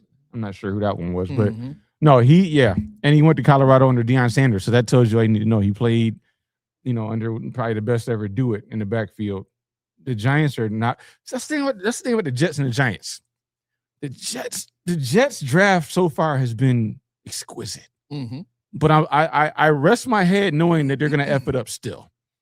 I know they're going to F it up, so I feel better about this thing. This is unbelievable. Javon Holland. Look at this. Look at this. Abdul Carter, Brian Burns, Arvell Reese, Colton Hood, Javon Holland. Healthy? That's sick. That's just the second. Bro, That's Brian sick. Burns, Abdul Carter, they still got Kayvon Thibodeau, and then Arvell Reese. Mm-hmm. And you talking about they might add what's the name? Reader. That's the word. Reader's going after the draft or after the What's up, Chris? Man. what up, Chris? Everybody in Buffalo slapping their head. Dank. I'm just gonna sit here. I'm gonna sit here. Iro said, "Does Parker have any arrests? We need a felon." Nah, he's not. STV said, "Keys, hype him up." I'm trying. I am trying so hard. Okay, let's get back to this this scouting report here. Why? We were good. You're smiling. Look at it's not enough. We need full on depression here. You have a beautiful smile. I want to see it more. We need some throat slitting here. Maybe some cut wrists. He sets firm, immovable edges against the run. He's got the What were we taking a sip for every time something happened? What was it? Man. Because I think we got to take a swig. It's when the Bills trade up. We still take a swig. Everybody, salute. Yeah. TJ Sanders Parker. Let's see. It was another thing. Oh, wait. I saw something. What did it say? I saw something that said this hurts. I mean, it's not ideal, but let's see. Okay, I'm gonna read his weaknesses. Cover your ears. He lacks firm pop in the first contact with versus run block, so he's not a great run blocker. He gets widened out by drive blockers, so he doesn't stand firm at the point. Below average pursuit speed, chasing from the backside, so he's definitely not going to play that, what you were talking about earlier. He ran a 4.63. Yeah. Trading Stooks. I like Genesis Smith better, but Stooks is actually a ball hawk, so I actually do like him. But for some reason, I think you know what it is. I think Genesis Smith he fits what we want to do better than Stooks. So I really was gravitating towards him. But Arizona was a sneaky good defense last year. They actually were decent. I ain't gonna lie to you. And watching Arizona football is weird. It's basketball, because they got Bronny, they had Aaron Gordon, they had Richard Jefferson. It's like watching Duke play football. It's like, is this right? This doesn't make sense. They're a basketball team. North Carolina, they're a basketball team. Why are you watching football? But I mean, the thing is, and I know Tommy's not because Tommy's doing his own thing, but and not even being funny, if Weston's still in here, will this regime mask the draft deficiencies? That's the question we have to ask ourselves, because TJ Parker fits in with what we've been doing for the last, like Bodega said, the last couple of years. But what was different then was McDermott masked the defense that we had. Mm-hmm. And so I would have liked to have seen if McDermott and Jim Leonard could orchestrate something that would be beautiful, but McDermott was too bullheaded. He was too bullheaded, and I laughed about this because I said it in a Discord. I don't know. I know you haven't, because you would have just reset the whole thing. But I've been fired from the Bills on Madden. I've been fired. I did see that. I did see you said that. I wanted to react so bad. When I was you laughed. You would have laughed at me. Yeah. But the thing is, when you know what it was? It was a salary cap. Believe it or not, I screwed the salary cap up. I think that might be why I'm so anal about it. But having to play against the Bills, knowing I can't be the Bills, and that's the team I built, that's gonna burn the hell out of you. And Jeremy White and Joe DiBiase were like, when McDermott goes to the Jets and he turns that team around, this team that he built, because as you can see, the team as it stands right now, they're not changing the team. They're just building on what we already had. Yep. TJ Parker, welcome. I'm sure I will see you at work. No, you'll be here tomorrow. I will not see you tomorrow. But the thing is, when you talk about a new regime, and this is why I wanted to get rid of Bean, not because I hate Bean, not because I think Bean is unequipped, but because I need everything that has the stench of what we had before gone. Thank you. Or else keep McDermott, because you're doing the same things, the same kind of free agents, except for CJ GJ. That was the token. CJ GJ was the guy that said, "Oh, look what we did different now." Exactly. After that, yep. This is the guy that Sean McDermott wouldn't have wanted here, but right. We got him now. And that's the tagline. Right. And Dank said everybody's getting better. Dorothy says terrible pick. I am trying. I'm trying so hard. Bro, it is bad. Yeah. Albert says, please look at his pro day. He didn't do a single move but speed to power. He doesn't have a counter yet. Why are we developing him? Hey, Albert, can I ask you can I ask you what position you played? Not because I'm calling you out. I'm just curious. Like, what did you play on any level? I'm just curious what you did, so I know, where your expertise lays, because I agree with you, because he is limited. I'm just curious because you said that you played football on a high level, so I was just curious what position. I don't need to know what school or anything like that, but just curious. Iroll says he's talking to Steve Lynn. Says you're looking like you know ball. I've tried to stay optimistic, but this TJ Sanders Parker move doesn't sit well with me. He needs 10 sacks for me to like this. You ain't getting 10 sacks. I don't. Yeah, where are you gonna get it from? He's barely gonna play. Yeah, put it like this: Rousseau had 15.5 in his season at Miami. 15.5 from Rousseau. And this guy had 6. 6. You have to scheme. This is like a wide receiver. You have to scheme him to a sack in a system that's not even designed for the outside linebackers to be true edge rushers. Right. Just edge defenders, basically. Right. Yeah. This was not the pick to do this. No. I just, oh my God. Oh, okay. Albert said he played 3-tech D. This was I did not play in your level. Trust me. But yeah, that's what I played. I played 3, 1, 0, 5, 7, 9. I played everything. And I can tell you, even Dorothy said this is a terrible. That's what I laughed at because I thought she's gonna roast me for when she watched the show back. But no, that was not the pick out of all those players that were left. I mean, to justify that pick, Cassius Howell had to be. Look at this cat, Joe Hayden. Look at this cat, cool Joe Hayden. I like him honestly. Yeah, I liked him when he was playing. And I wrote said Parker would have been there in third. If he wasn't, who cares? Honestly, who cares?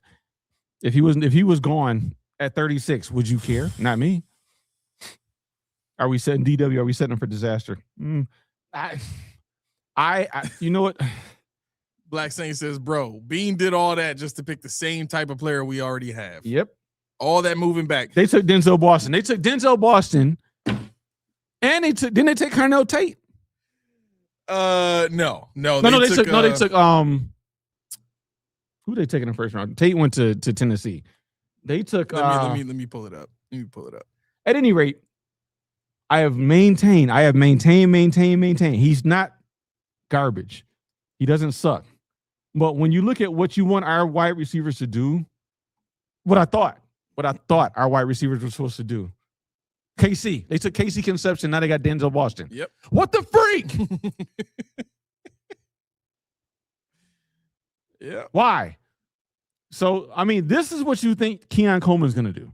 And we've seen him do this. We've seen it. So it's not like it's not attainable. We just haven't seen a large enough sample size. And that's why I say, Denzel Boston, you go be great somewhere else. He's going to be good. But we have enough guys that don't run a full route. We have enough guys that don't get off the line with shiftiness, with quickness, with the pizzazz that I need that we haven't seen since Steph Diggs. The guy that they tell you don't need. Mm-hmm. There's a reason why they do this. And Dorothy said, I want McDermott back.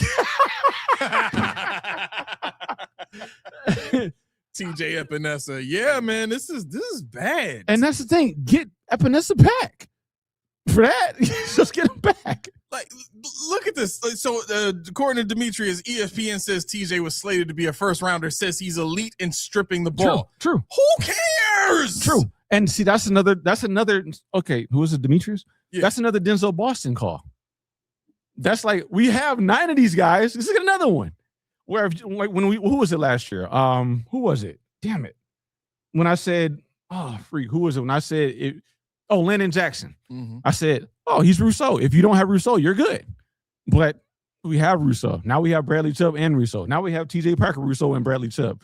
When are we going to get that Iron Mason Thomas? Watch him go here. If this is Iron Mason Thomas and Cassius Howell. Oh! Who called it? Who called it? Wow. Yo. Wow. This is a guy that can line up in the 5, the 7, or the 9. 3-tech, 2-tech. He's a demon off the edge. Maybe a little undersized, slightly. But, I mean, this is what we're looking at. This is that elite trait I'm talking about. I mean, that's the trait I'm looking at. And if Solomon can't give me this, then this is what we could have had. And my thing with regards to TJ Parker, where does Solomon play? Where does he line up? They talked all this big stuff about Solomon. Mm-hmm. Now you got 3 Bradley Chubbs. Mm-hmm. Yeah. And they got the Andy Reid shirt. I want that shirt now. And they got the Andy Reid looking like in the quarter zip. You see that's custom made. You can't get that. Yeah, you can't get that. You got your chicken nuggets in that thing. Peter Woods, Nick Oh, Bolton, man. Iron Mason Thomas. Man, they took the number one cornerback. They took probably the premier 3 tech that can slide up to 5. They took Iro said McDermott right now with sunglasses. So he got Brandon Bean's glasses on. Where is that? Right below where you were. Right below where I was? Mm-hmm. Right there. Oh. yeah, He got the stunner shades on. Yeah. Every pick makes sense until the Bills are on the clock. Yeah. So why didn't we get Nick Scorton last year? He was the same player but better. Exactly. I wanted Nick Scorton last year. You know why they didn't get Nick Scorton? I'll tell you why they didn't get Nick Scorton. Well, I don't know why they did, but I know why he didn't go. Nick Scorton was the kind of player that you didn't have a big enough sample size at his size because he lost. He went from Purdue to Texas A&M, I believe it was, and he lost like 30 pounds. He transformed his whole game, and his productivity decreased drastically. So most teams didn't want to take a chance on that. Me, I'd have said, we got Epinesa. We got Nick Scorton. Let's do this thing. Because we had a 4-3 defense, and you're going to blame McDermott because that's what people do. But there's a reason why TJ Parker's and McDermott's not. Cassius Howard to the Bengals. On that defensive line, bro. On that defensive line. Hold on. But they're going to say, he's limited. Watch this. Look at that. Von Miller-esque. He's so limited. Short arms. Can't do it. He knows what he's doing. The Cincinnati Bengals now have on their depth chart. No, this ain't the one I wanted. God dang, I want to Cassius Howard. I want to Cassius Howard. Somebody said no to him, but God dang. So this is incredible. The Bengals now have Boye Mafe, Dexter Lawrence, Jonathan Allen, and Cassius Howell. How you doing, sexy Dexy? I mean, they were already loaded on offense, and now they're building a defense. Shaka said, "Look at that Ben. Oh my God, that's what I told you. I was telling you guys. I'm not saying you guys were saying I was stupid, but this is a team that this is why. No, Sweat, we're not going 7-8. We still got Josh Allen, and that's not even being sarcasm. We're not. We got James Cook, Josh Allen, but he's okay 8-8. Yeah, you might be right there. No, I'm joking. But I mean, honestly, Boston over Parker probably would have just did. I probably would have did that. At this point, I probably would have did that. Not that Black Saint said that. I mean, like I said, TJ Parker is not a bad player. I'm not poo-pooing him. I don't want you guys to hate him, but he's just not what I envisioned when I looked at what we're trying to build here. He's not the best value at that pick. And Jeremy Bernard. Trade back up for Jeremy Bernard and I don't hate. True. Yeah, true. Santa, you ready for the best draft to never do anything? Kristen Miller to the Saints. Wow. Now watch this. Watch him. See, he's lined up in the 3 right now. He's got a double team. He splits it. Boom. He's in there. He's lined up in the 0 right now. Splits it. Boom. He's in there. He's lined up in the 3 right now. Splits it to the quarterback. Boom. Now that's what I was talking about when I said I had to go back and do some self-evaluate. Like, Key, why you hate this dude so much? And I said, why? And I watched. I said, why do I hate this guy so much? He's pretty freaking good. I mean, this is hard. This is hard. This might. I'm not even sure I want to do draft shows anymore, bro. Like, this is. Well, I mean, it's fun to have my still reserve. It's fun to chop it out before we got 157 likes, 157 people watching right now. Well, let's do this. Thank you for being with us right now, and I apologize for being so sour about this pick. Most of them know you by now. Don't worry, it's cool. Yeah, I mean, listen, give us a like if you like what you've seen and heard so far. If you just want to support, if you drinking with me, to do it. Like it. If you're drinking with it, like it. Yeah, just give us that thumb. Yeah, I mean, honestly, we're gonna park on. I feel bad for TJ Parker because he's walking into a situation that's just stacked against him. Yes. You got a fan. He can play ball. You got a fan base who is looking for something, and he's not that something. So obviously, we're going to look for him, and he's going to not be able to deliver what we wanted. And he's going to be that guy that no one said you make him want to go play in traffic. And Miami's on the clock, which makes it even worse. But anyway, I don't drink, but I meant get me a 211 after this. Yeah, handle it and then pour it out. I don't even care if you drink it. But I mean, even if you'd have waited till the third round, I got Jason Barham from Michigan. Jason Barham is an edge rusher. He's a Cassius Howell light. He's a bigger guy, but he has that bend. Laura said, "Click the like for TJ Sanders." You're gonna get us dislikes, Laura. Relax. No. Right.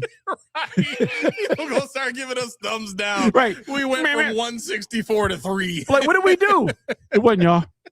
She said, "Tell us how you feel." Yeah. But no. Bean did it again. Next Boogie Basham. Now, Steve. I know you're not one of them. See, this is what I was afraid of with regards to everybody. Being McDermott's gone. Everything's better now. It looks mighty familiar. Mm-hmm. This is why we wanted both gone. Yep. Clean washout. And look, so here's what it really comes down to.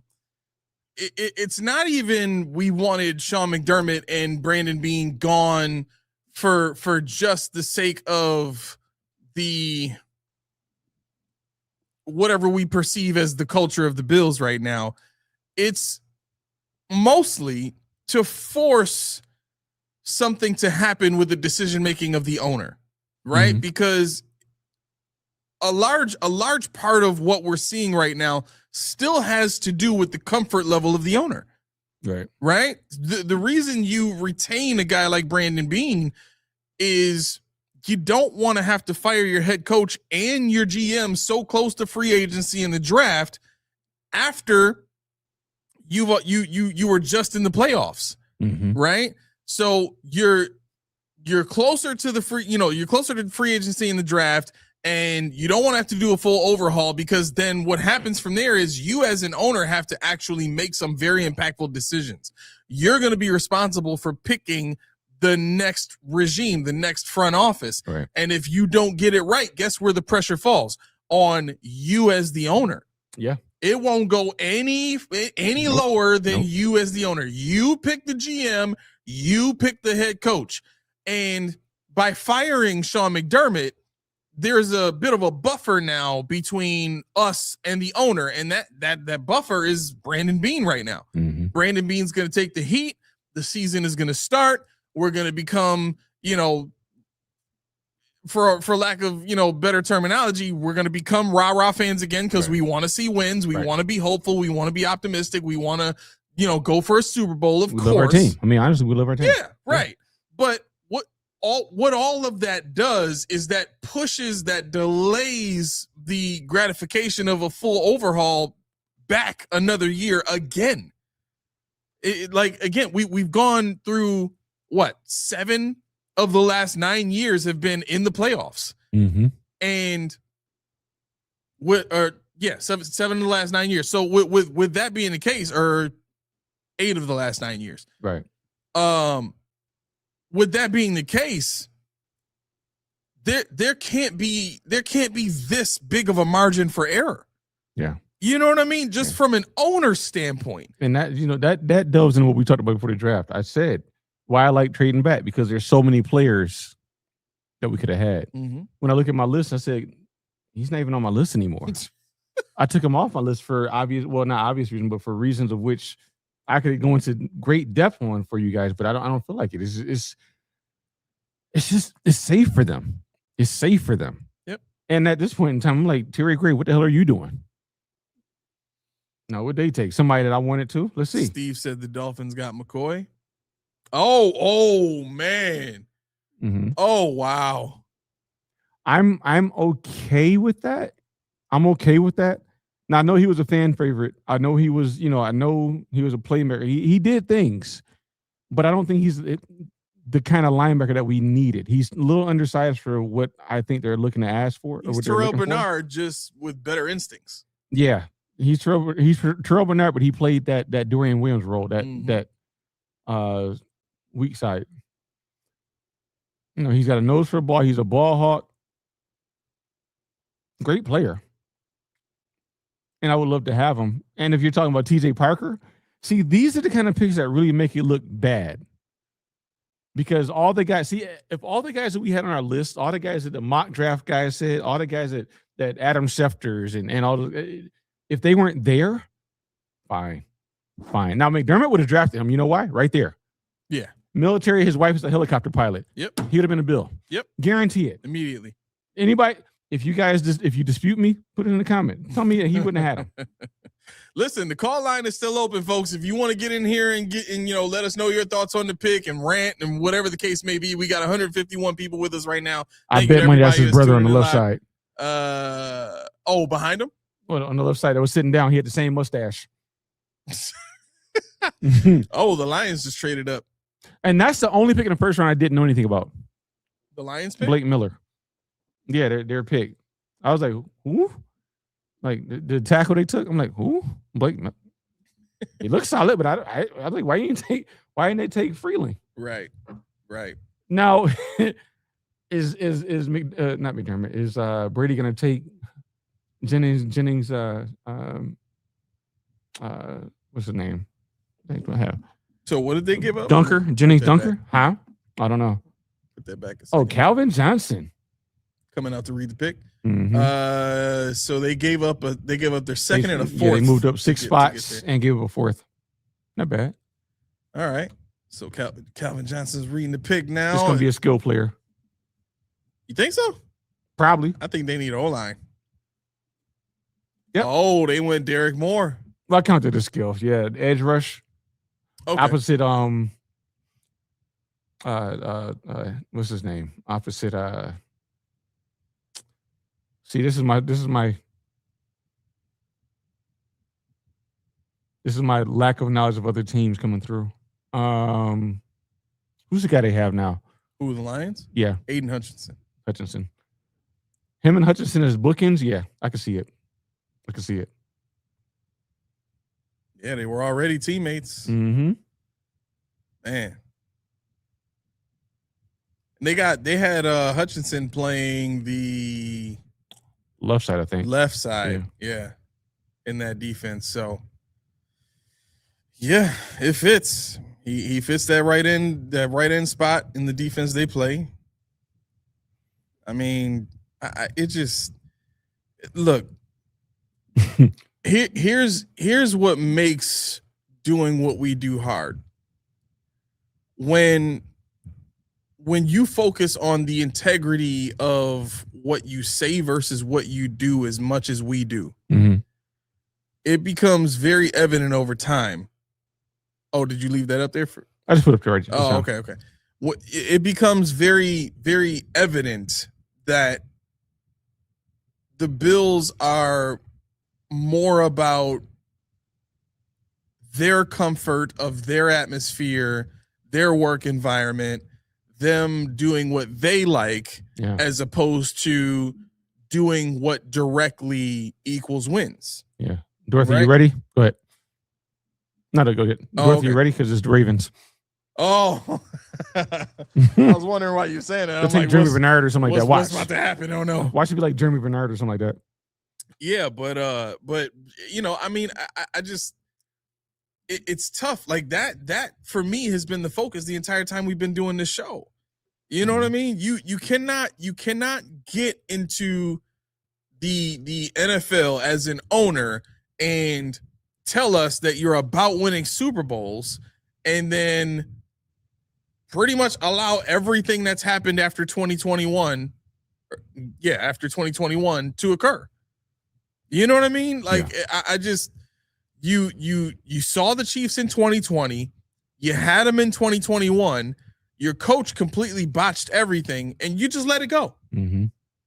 You didn't investigate, you didn't, tell us that anything was going to be done about this. You just let Sean run the show. Yep. And that's why the firing made zero sense to me, because it's like, why now? Exactly. If it wasn't then, how do you survive that? But coming off the best coaching job he's done the entire time he's been here. Right. Like, you lost behind 5 turnovers and you get fired because Josh was crying. Because Josh probably crying because he had 4 of them. Right. Only lost by 3 points. and he's fired. You know, and now this is not an indictment on get it. Josh. Obviously, it's not an indictment on James Cook for the fumble either. But they know what they did. Yeah. And competitors cry. Now you know that Pegula never played a sport in his life, not even tennis, Oh yeah. because if you are invested, you cry when you lose. I learned that on the bus, you know, and I was like, I'm not a competitor because I'm not crying. They dying over here, and I'm sitting here like, I gotta do my homework on the bus ride home, you know. Yeah. So Yeah. that's just what competitors do. And you're talking about bringing in Josh Allen, bringing in James Cook, bringing in what? Is TJ Parker now on the Mount Rushmore? That's the pick you need. How does he fit the Mount Rushmore? He doesn't. He's another player. Yep. And he'd be a great player in a system that had great players around him already, where he feels that Gregory. So all we need is that run stuff for somebody that's going to give us 6, 7, 6, 8, 9 sacks. TJ Parker, bet. But watch what the Ravens do. Watch the Ravens pick somebody else for Lamar, while Josh is still playing with this patchwork. You know, not to go on Keon Coleman, not to go on Shavers, not to go on Cole Hardman. They might be great players at some point, but why has it got to be so hard? Right. Why does it have to be so hard? Why is Deion Dawkins entrenched at left tackle? Why are we talking about a $3 million player in Alec Henderson playing left guard when Emmanuel Pregnan was right there? Why are we talking about, what are we doing? And that goes back to what I said earlier about why are these guys not being touched? Deion Dawkins has been unopposed for 10 years. Why? Because he's the community fixture. Not because of what he did on the field, but what he does off the field. Could he beat the Blair out? Sure, I'm sure he might be able to, but you have to try at this point because you got to know what you got when he retires. When he says, you know what, I want to go drag race. I want to go deal with Benny the Butcher and all those guys. I don't want to do this no more. What do you do then? Cedric Van Pam Granger, you play tackle? No. Now you are. That's how they do things, and I can't stand it. Yep. Dorothy, what do you think about this pick here? What are we doing with Baltimore? Oh, what do they need? So they need a receiver for sure. I could see him going receiver here. They could go. They need offensive line. Who is this? Isn't that Ingram? Or It looks like Mark Ingram. It can't be. It gotta be He Ingram. didn't play. He didn't play for them. Yeah, he did. When? He played for them. He was a backup, Oh short-lived, but he was there. no, that's not Mark Ingram. I'm gonna say he looked a little. It too is old. Mark Ingram. Wow, he played for them for 1 year from 2019 to 2020. He looked old and greasy, but Why whatever. would he be the guy reading their selection? Because they That's had nobody else that weird. wanted to do it. That's probably right. He got a son. That's Pick him up. probably right. And with the 45th pick of the 2026 draft, the Ravens select somebody the Bills wanted but didn't want to take. The Saints wasn't trying to have him back. Are you too amped, dude? Let's go. Right. Come on. Let's turn this up a little. Come on.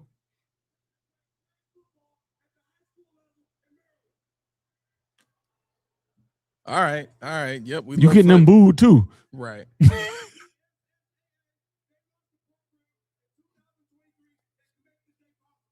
Let's just read the pick, man. Come on. Right. And while he's talking Black Saint, yeah. I mean, I wouldn't say he's a dog, but like I said, he's not dog-ish either, TJ Parker. It depends on how they use him.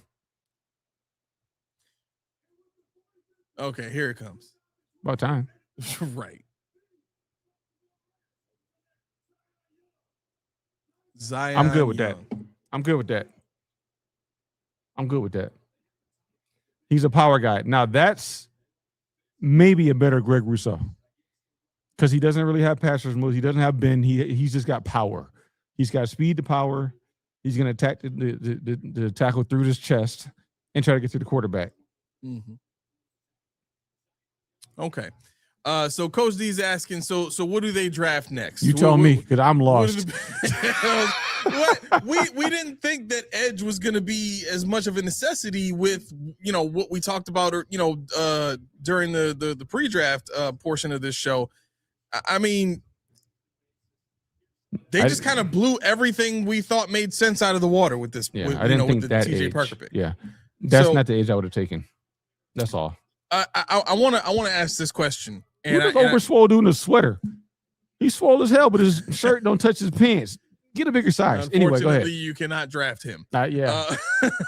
Right. So let me ask everybody in the chat this, everybody that's watching. I really want your input here. Look at this defense. Um, I'm sorry, Zion Young, Trey Hendrickson, Roquan Smith, Marlon Humphrey, and Kyle Hamilton. And they ain't done yet. Go ahead. I'm sorry. no, you good? You're good. This is incredible, man. This is incredible. Albert saying Tampa getting CJ Allen would be A++ for sure. For sure. Look at Ron Day. Look at Ron Day. Make him like a ball headed Sammy Davis Jr. You know, look at him. Sir boing boing.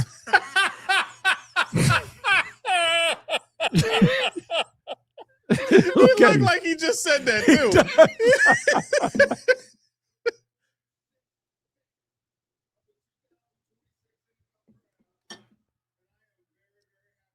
Why he just lean with a rock with it? We don't care about that. Just read the pick. We might. He put the one man swag surf. They got Trotter.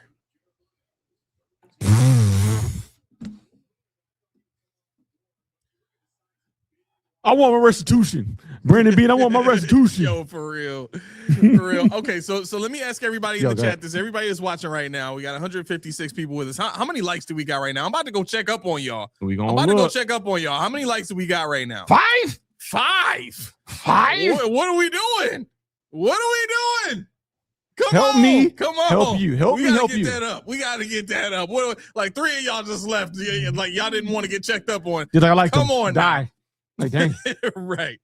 Okay. I liked Trotter Senior too. He was a really good linebacker, man. Really Josiah's a head buster though.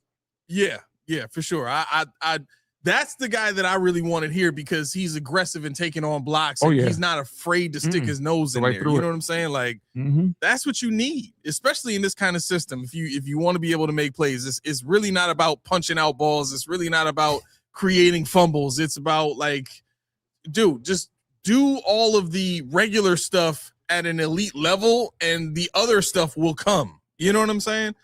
Steelers traded up now. They're at the 47th overall pick.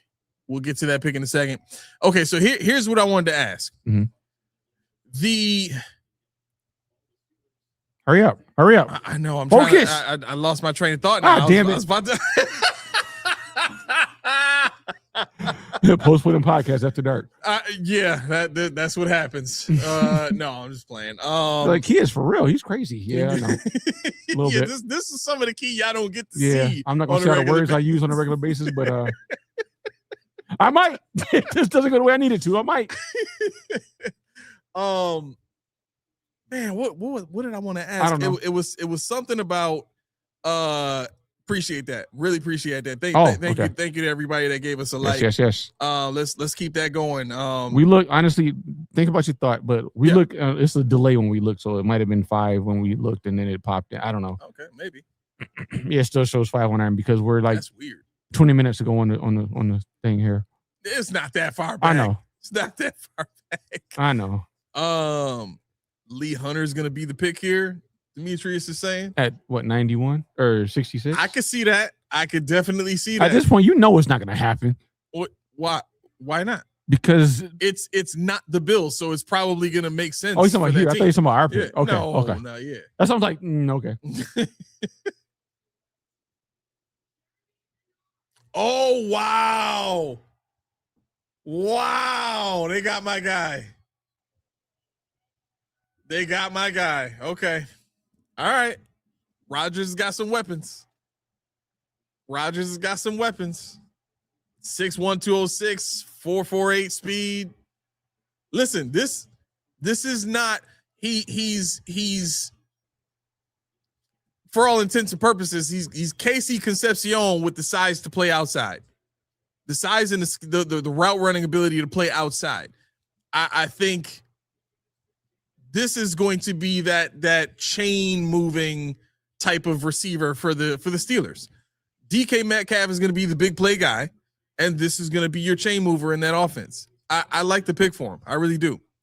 Let's get to this comment here real quick. Says, you guys don't know how good Peter Woods is. He's blue chip talent that randomly lost weight and it got his production. Not true. I know how good he is. The thing about Peter Woods, I didn't want because I need that nose tackle. He's Peter Woods is the pass rushing specialist like Ed Oliver, that kind of archetype, and that's not what I was looking for. That's why I didn't want Peter Woods, because I figured stupidly that it was going to be Caden McDonald or it was going to be Christian Miller that were going to be our pick. Now, if you're telling me TJ Parker, of course I'd have taken TJ Woods. Peter Woods, I'm sorry. But that's not what I was looking for. I know what he is. Trust me, I know what he is. Yeah. Okay. So here's the question I wanted to ask. I just remembered it.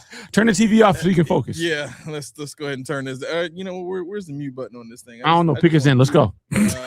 All right. So looking back at our draft classes, would you feel comfortable because I heard this on the morning show this morning. I think Joe was the one saying this. He said if you gave me one all-pro player out of these 9 picks and all of the other 8 guys were just Boogie Bashams. He didn't say Boogie Basham, but just so that everybody right. Would you take? He said he would take that, and when he said that, I'm like, all pro, one all pro. One, that doesn't that kind of defeat the purpose of drafting for value then, if that's the case? If you would take that and you liked the idea of trading back for value for what it gives you, but then you turn around and say, well, just give me one all pro out of these guys and the draft is worth it. Is that a good job by the GM? No, but I think it's a slow hanging fruit though. I think it's kind of loaded though, because you think about if he's saying that means he's so starved for the fact that we can't even get one right. He wants one. And that's an indictment on the front office. That's an indictment on Terry Gray. That's an indictment because at this point in time, TJ Parker was the best that they scouted out of the players they have on their board. That's your scouting department, because now McDermott's not here anymore. That's a problem. And they say McDermott was the one that oversaw everything. And I told you guys, McDermott was not looking at 300 plus prospects and knowing them inside and out. And now we're looking at the same kind of draft process. You traded back 3 times to get the same player we've been getting for years. And this goes back to Bodega's point earlier, where he said we've been doing the same thing for 6 years. TJ Parker doesn't fit the criteria for what I was saying in terms of that elite trait. Right. He's good at a lot of stuff. I think it was, I'm not sure who said it, but somebody said that he can flatten or he can cover the flats and this, but I don't want somebody to cover the flats. I want somebody who's going to hit the quarterback. I want somebody the quarterback's worried about. And I just don't see TJ Parker being that guy that the quarterback's like, oh shoot, we got to play TJ Parker this week. That's their first pick. This is the equivalent of the AJ Epinesa pick without getting to Stephon Diggs. Right. That's what this is to me. When we got AJ Epinesa, like, okay, we got Stephon Diggs with the first overall pick. And people will say right now, who knew? I knew. You knew. Stephon Diggs was that guy when he was in Minnesota. He had Adam Thielen. That was his problem. But without Thielen, you saw what he could do. Right. TJ Parker is not preceding somebody that was of the ilk of Stephon Diggs. He is it. You can say DJ Moore, but I don't put DJ Moore on the level of what Stephon Diggs brought to us. If he proves me wrong, cool. I'm happy with that. But there's a reason why Stephon Diggs got a first round pick and DJ Moore got a second. Demetrius says never. If the all-pro gets hurt, you have nothing. Iroll says no. This is all an answer to that question. Yeah. Is the GM doing a good job? This is the way I look at it though. If you draft an all-pro every year, you always have 5 all-pros on your team. You always have 5 all-pros. I would take that. When you think about the macros of this thing, because you figure everybody's under at least a 4-year contract. 3 of those all-pros are going to be on a rookie deal with Josh Allen. And every year they recycle one? Okay. As long as it's not all on offense. But see, it don't work that way. That's the problem. It don't work that way. We're not getting it every year. If we got it this year, that just means Joe has no faith in what we do in the draft. That's all that tells me. Yep. Falcons Michael Turner. Wow. Looking like a preacher. He lost some weight. That's a pastor right there. You see the way he was pointing. Yeah. All right. Amen. I'm Yeah, gonna close. God I'm gonna close bless now. you. I'm gonna go ahead and close. Amen. Amen. Let's see. What's the pick?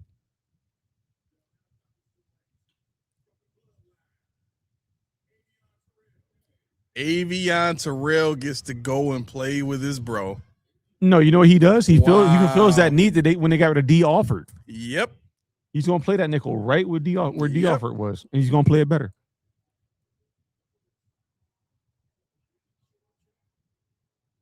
That's crazy.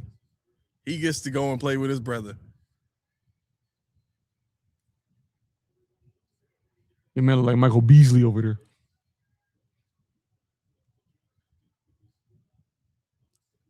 Wow. That's amazing. This is actually a really good story for the NFL. These brothers getting to play together. I know everybody doesn't really want to hear this, but Stephon Diggs and Trey Diggs is looking at this pretty pissed off right now because they had this opportunity in Buffalo. Yep.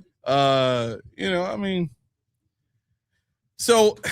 Well, Tori, before you did, Tori said, "Why don't you people understand? Bean always picks very late difference makers long gone. They're not.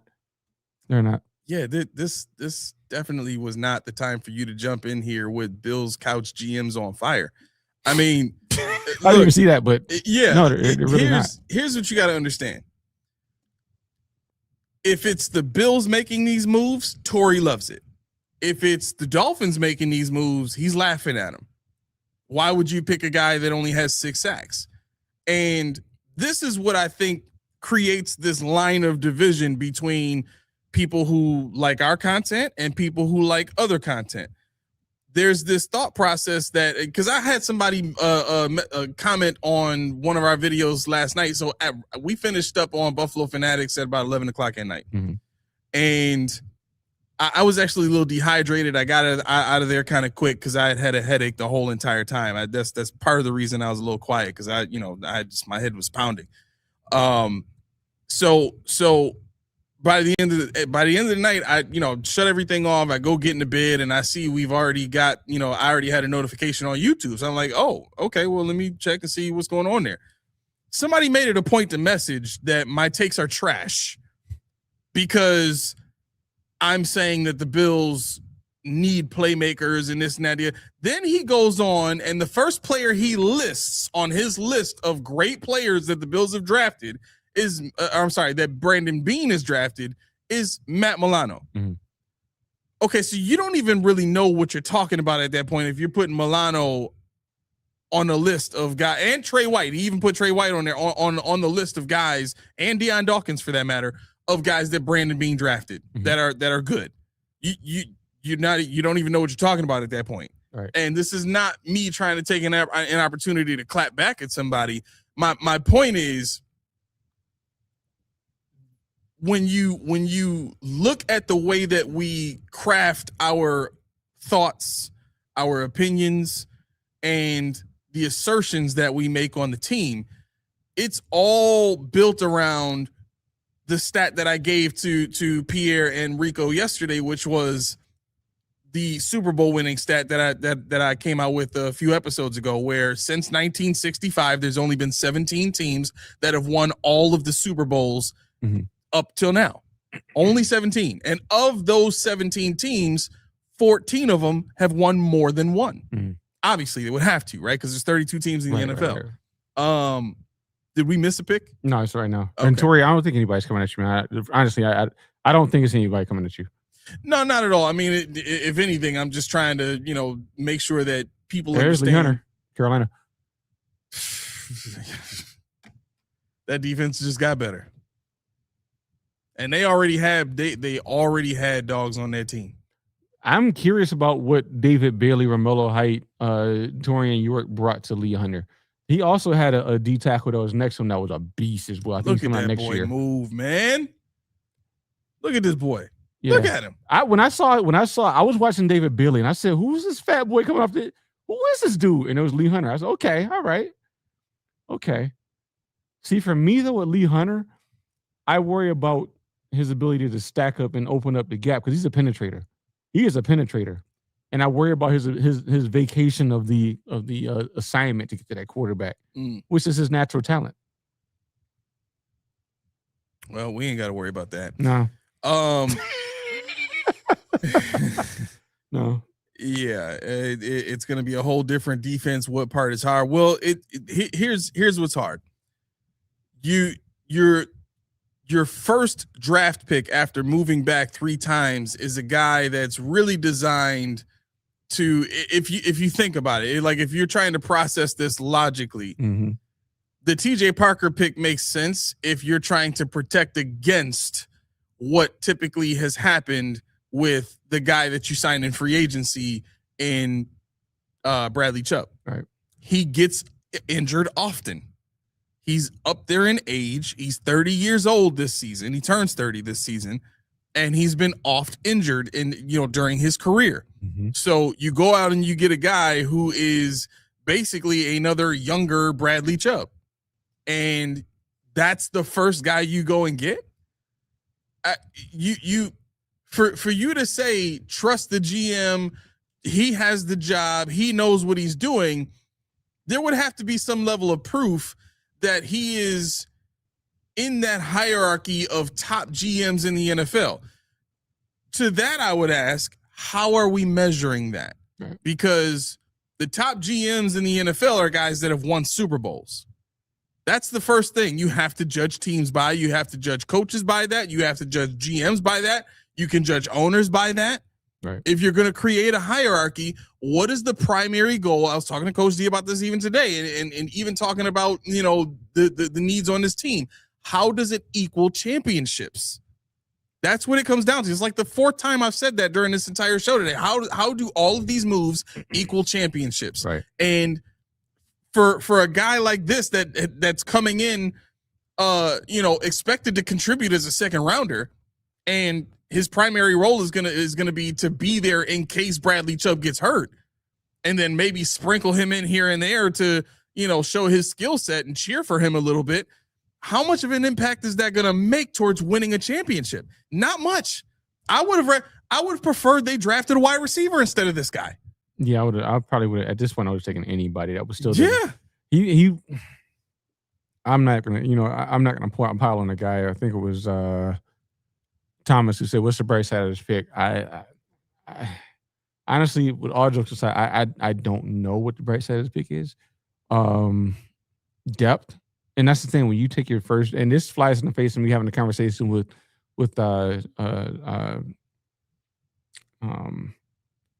Bodega. When I'm saying get the player with the elite trait, somebody that does something that nobody else can do, TJ Parker's not that. He doesn't have a trait that says I'm him in any regard, anything you look at. He might be, towards the top in a couple things, but TJ Parker is not. He's not going to check the boxes as arrived. He's not going to be a rare talent in anything he does. He might be solid, but that's what the Bills always get is solid. Okay, here we go. Go ahead. Because I like to be objective, I'll give you a really good benefit of drafting TJ Parker. He's depth. He's exactly what Bean has drafted his entire career here as general manager. Yep. He is there to support the guys in front of him. And pretty much every player on this team has started at that place. Right? The only guys that maybe didn't have that opportunity were, Trey White, Matt Milano, Deion Dawkins. What? Who's that? Oh, is that Darrelle Revis? Nah. Oh, that's Curtis Martin. I'm not saying the name. Why?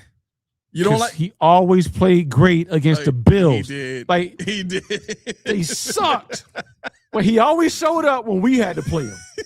With the elbow pads. Pissed me off, dude. Bro. Being a kid, why is this dude only good when we got to play this cat? Yeah. And people that don't remember that, I don't know what to tell you. It's true. Kevin, who was like that on the Patriots? Kevin Falk was like that on the Patriots. Yep. Who's that wide receiver cornerback? Was it not Deion? Was it Deion Branch? He played wide receiver and cornerback. Yeah, him. He pissed me off. What was the other guy? The running back. Maroney pissed me off. D'Angelo Pons. They took a cornerback. Okay. Excellent cornerback. Yeah. national championship winning cornerback. He's short, but the pedigree, Aaron Glenn, they got him compared to Aaron Glenn. But the pedigree is there. See, that's another thing I didn't have time to delve into it the way I wanted to, but how many players on this team that we have in this current state have some kind of award? They have some kind of accolade, some kind of national who played for national championship, who played and was a dope walker, who was a Ted Hendrickson, who was, and I saw somebody earlier, it might have been on the radio. He said that Red Murdoch is as good as Sean Dolak. No, he's not. Not even close.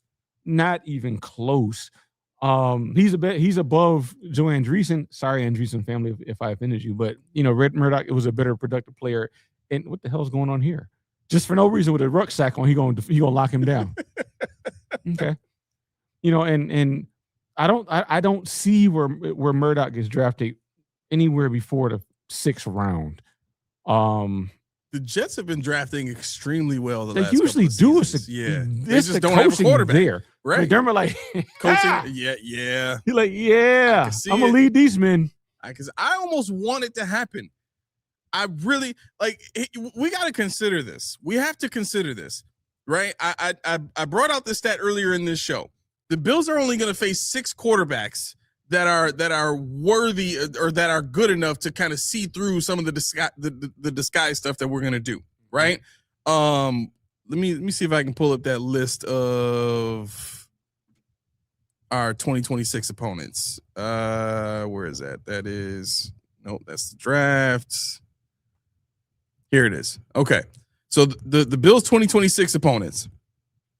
And this is outside of who we're facing in the division. We got the Chiefs again, we got the Chargers, we got the Bears, Lions, the Ravens, and those are our home opponents.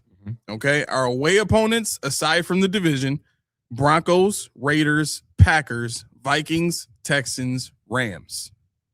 So the quarterbacks that Right back. I'm cool with it. Yeah. So the quarterbacks that I am, kind of nervous about facing with a new defense would be obviously the Rams, Matt Stafford, the Green Bay Packers. That would definitely make me nervous. They have a good quarterback. The Broncos have showed that Bo Nix can be, productive in that offense and make plays. They did it against us. A lot of these players are the same, just in a different scheme. There's something to be said about, scouting reports on individual players that can still give you an idea of how to play against them specifically. And then obviously you just factor in, the change in scheme and what that's going to look like. So that's what kind of makes me put Bo Nix on that level. Obviously you have the Ravens with Lamar Jackson. You got the Lions, Jared Goff, Bears, I think would be a tough opponent going against. And for the Bears, it's not just Caleb Williams. It's the offensive mind of Ben Johnson that creates that worry for me. I know Caleb Williams hasn't arrived yet, but I still think, he's going into year 3. His development in, year 1 of Ben Johnson's system has been enormous. He won 12 games with him in that offensive system. So that would give me some pause. Obviously the Chargers with, their new offensive system and their quarterback being as good as he is and experienced as he is. And then obviously the Chiefs going against Patrick Mahomes and expecting any kind of disguise to fool him. I think it's just the expectation for us to win, 14, 15 games or something like that should be kind of low, because we're going to have a guaranteed 4 wins in our division. We're going to beat the Dolphins. We're going to beat the Jets. We're going to win both games against both teams. Depending on what the Patriots do, because I kind of feel like with the moves the Patriots made, they kind of took a little bit of a step back this season. I think Vrabel has something to do with that. Yeah, well, he's been taking a step back and a step forward and a step back and a step forward and a step back man. And a step forward. And he's been doing that pretty consistently for the last 5 years from what we've seen. So But yeah, man, that's what I'm looking at when it comes to the Bills prospects and how we're drafting and all that kind of stuff. It kind of comes off as having this arrogance of, look at the division we're playing in. We've pretty much got a guaranteed playoff spot based off of that alone. We're gonna at the very least split with the Patriots, and we're gonna win all the other division games. That puts us in the playoffs, right? So all of these other games against all this other competition is kind of on the back burner of importance as far as how we need to build our team this season in order to be good. Now, here's where the frustration comes in. You have a general manager and you have a franchise that's been kind of built around this idea of let's continue kicking at the door, right? The idea of kicking at the door is you take a kick and the door doesn't open, and you come back tomorrow and you kick the door again. You've done nothing different. You've just stayed consistent in your preparation to go and kick the door. Right? So you put your khakis on, you put your Asics on, and you put your sweater vest on. Ooh, Asics. And you go going to war with them joints. And you go and you do your best front kick against this door to see if it opens. Liu Kang that ish.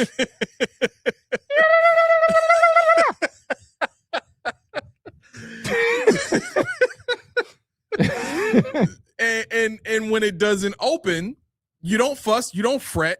You go home, you take your khakis off, you lay them on the couch, and you take your sweater vest off and you lay it on the couch, and you go to bed. You don't wake up, you don't work out the next day, you don't eat something different, you don't do anything different. You get up, you iron your khakis, you iron your sweater vest, you put all that stuff back on, you kick the door again. What that's essentially what we've been doing for 9 years. Right.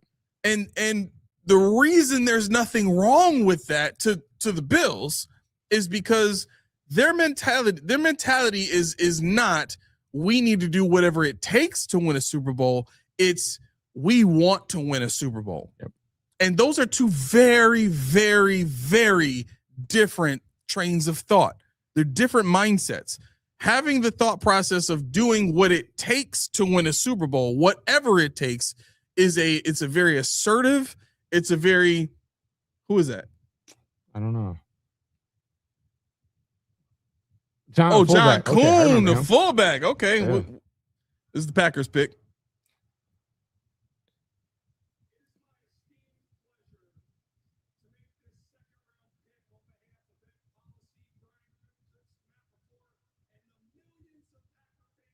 A wide receiver. Probably. We don't need nothing but wide receivers.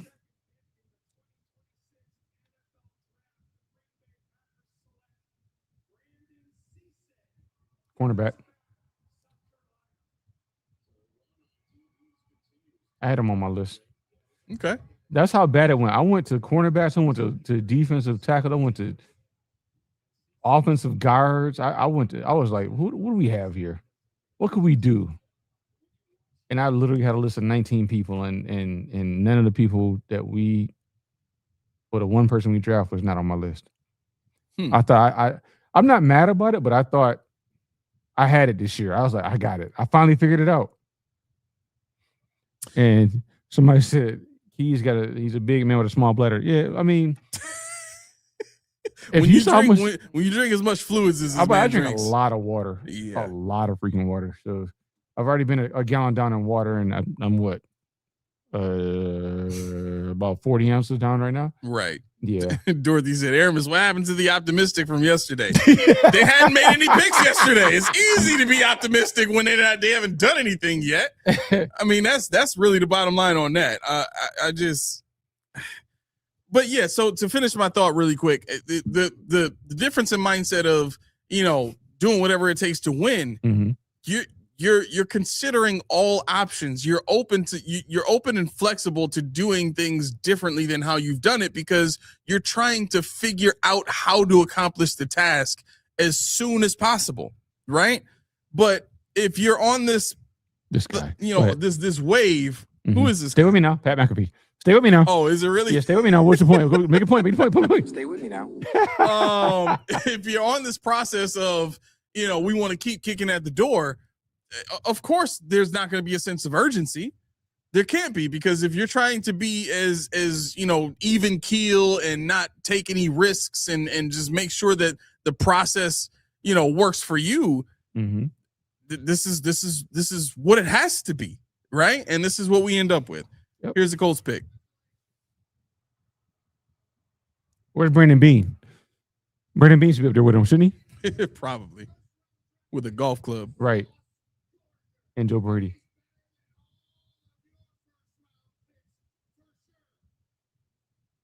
How is this a punter? You would never know.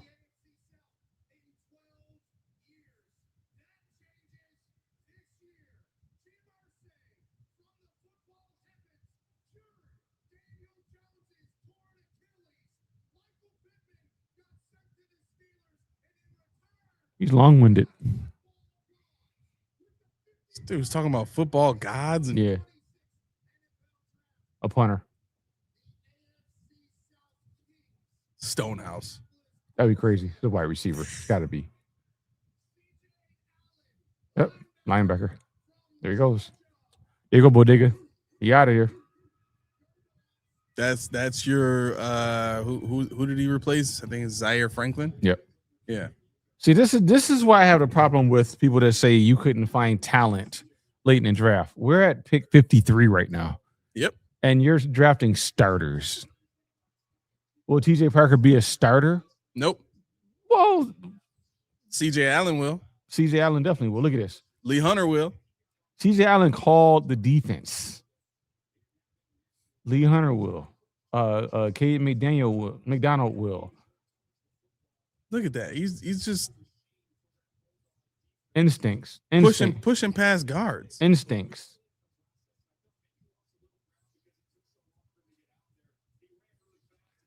I mean, why wouldn't you want this as a cornerstone as your defense? Why wouldn't you want this as a cornerstone of your defense?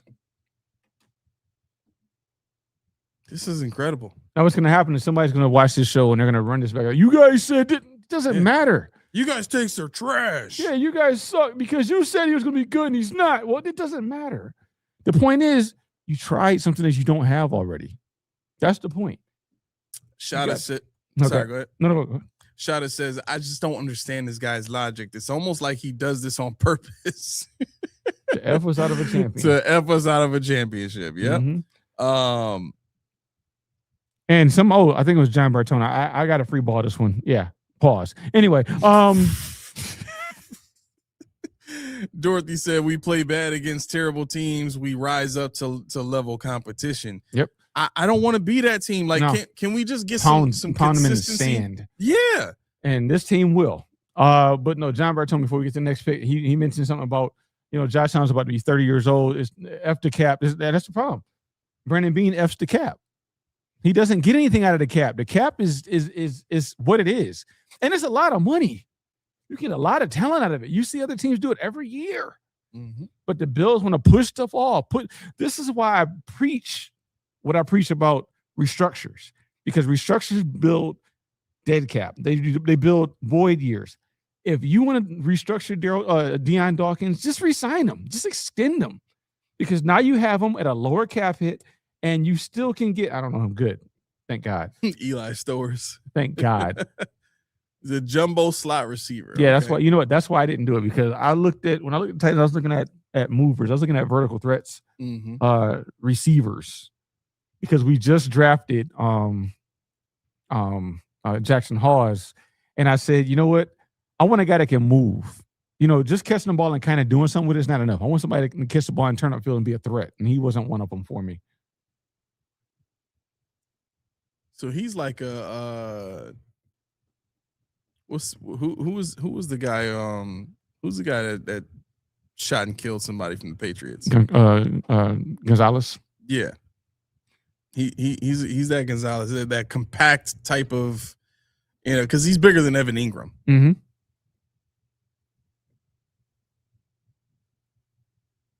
What was that, in high school? Mm-hmm. Jeez. He looked much bigger in college. He got a 46 inch vertical, 45.5 inch vertical. Crazy, bro. And the Patriots just traded. They traded back up.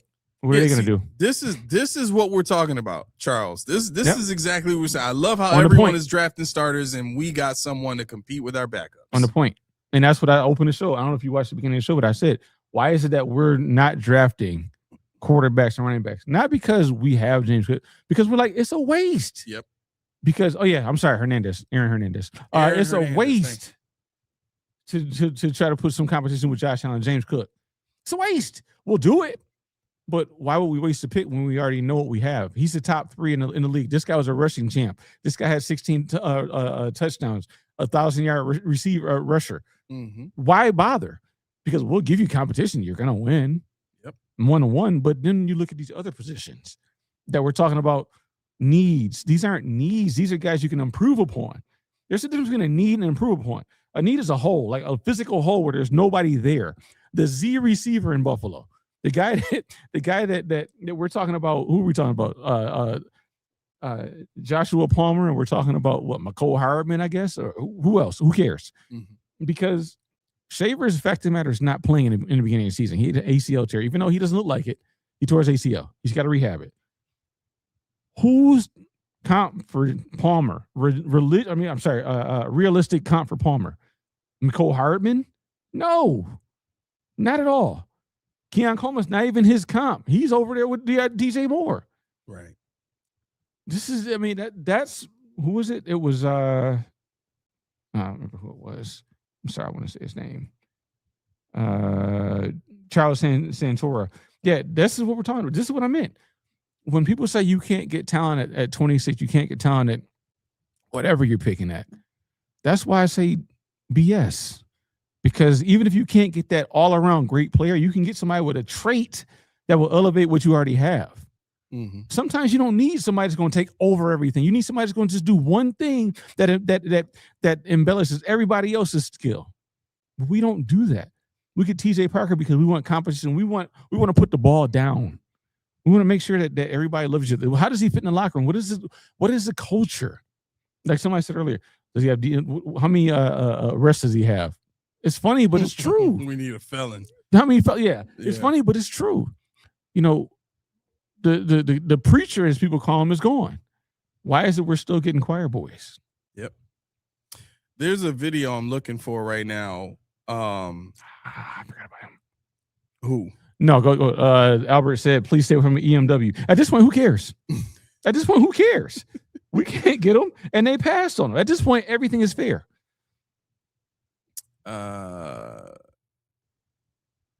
Yeah, so there's a video I'm looking for right now that I watched, and they just did a quick. It was a really good informative video. They did a quick rundown on the Bills stadium. So it's a video by World of Tomorrow on YouTube. I'd like to keep this video monetized, so I don't want to play it on here. It's an 8-minute video, and we're still reading picks and stuff. So yeah, I'm not gonna play it. But the title is, for those of you that want to check this out, I can put this up on our Twitter as a link, and I can put this up in the post section on our YouTube channel for you guys to check this out. But it's why this stadium design gives the Bills an unfair advantage. And when I clicked on it, I expected to hear a bunch of BS, optimism, positivity, okay. and how great everything is going to be and all that kind of stuff. But they actually were pretty objective and just kind of talked about both aspects of this stadium build. And they said, they talked about the stadium from the standpoint of, it's fan centric. It's designed for, the peak football experience, right. And all that kind of stuff. Mm-hmm. But then they went on to talk about how the trends of the NFL are moving towards domes that can house, multiple events. And this being a movement that the NFL as a league is moving towards, so that it can increase its income, its revenue, right? Mm-hmm. So that they can do what? Share the revenue amongst all 32 NFL teams. And here you have the Buffalo Bills kind of bucking the system and saying, well, for all these teams that have domes, the 100 and some odd events that they can do throughout the year, the Bills are probably only going to be able to do 50, maybe 60, half, essentially. And that's true. Patriots are selecting right now. SDB said Vikings traded Greenert for Philly for a third. No way. Somebody trolling. I hope so, but I didn't need him. I'm good on this one. I'm good on 100% good on this one. Reminds me of Dupree. You didn't need. Yeah, he's a power guy. He's not bendy. He's not really fast. He's a big body, a lot of power. He wants to go through you. Yeah, he's like a Jadeveon Clowney. Yeah, he doesn't have a refined pass rush arsenal. Yeah. No counters. Look at right here. He just bull rushes you, which is it's a trait that you want. But we're talking about a defensive line in Buffalo that has all slow guys. Right. That's where the Cassius Howell would have fit in well, or where, McDermott would have had him. McDermott would have had him. Oh, look at that pin. Oh,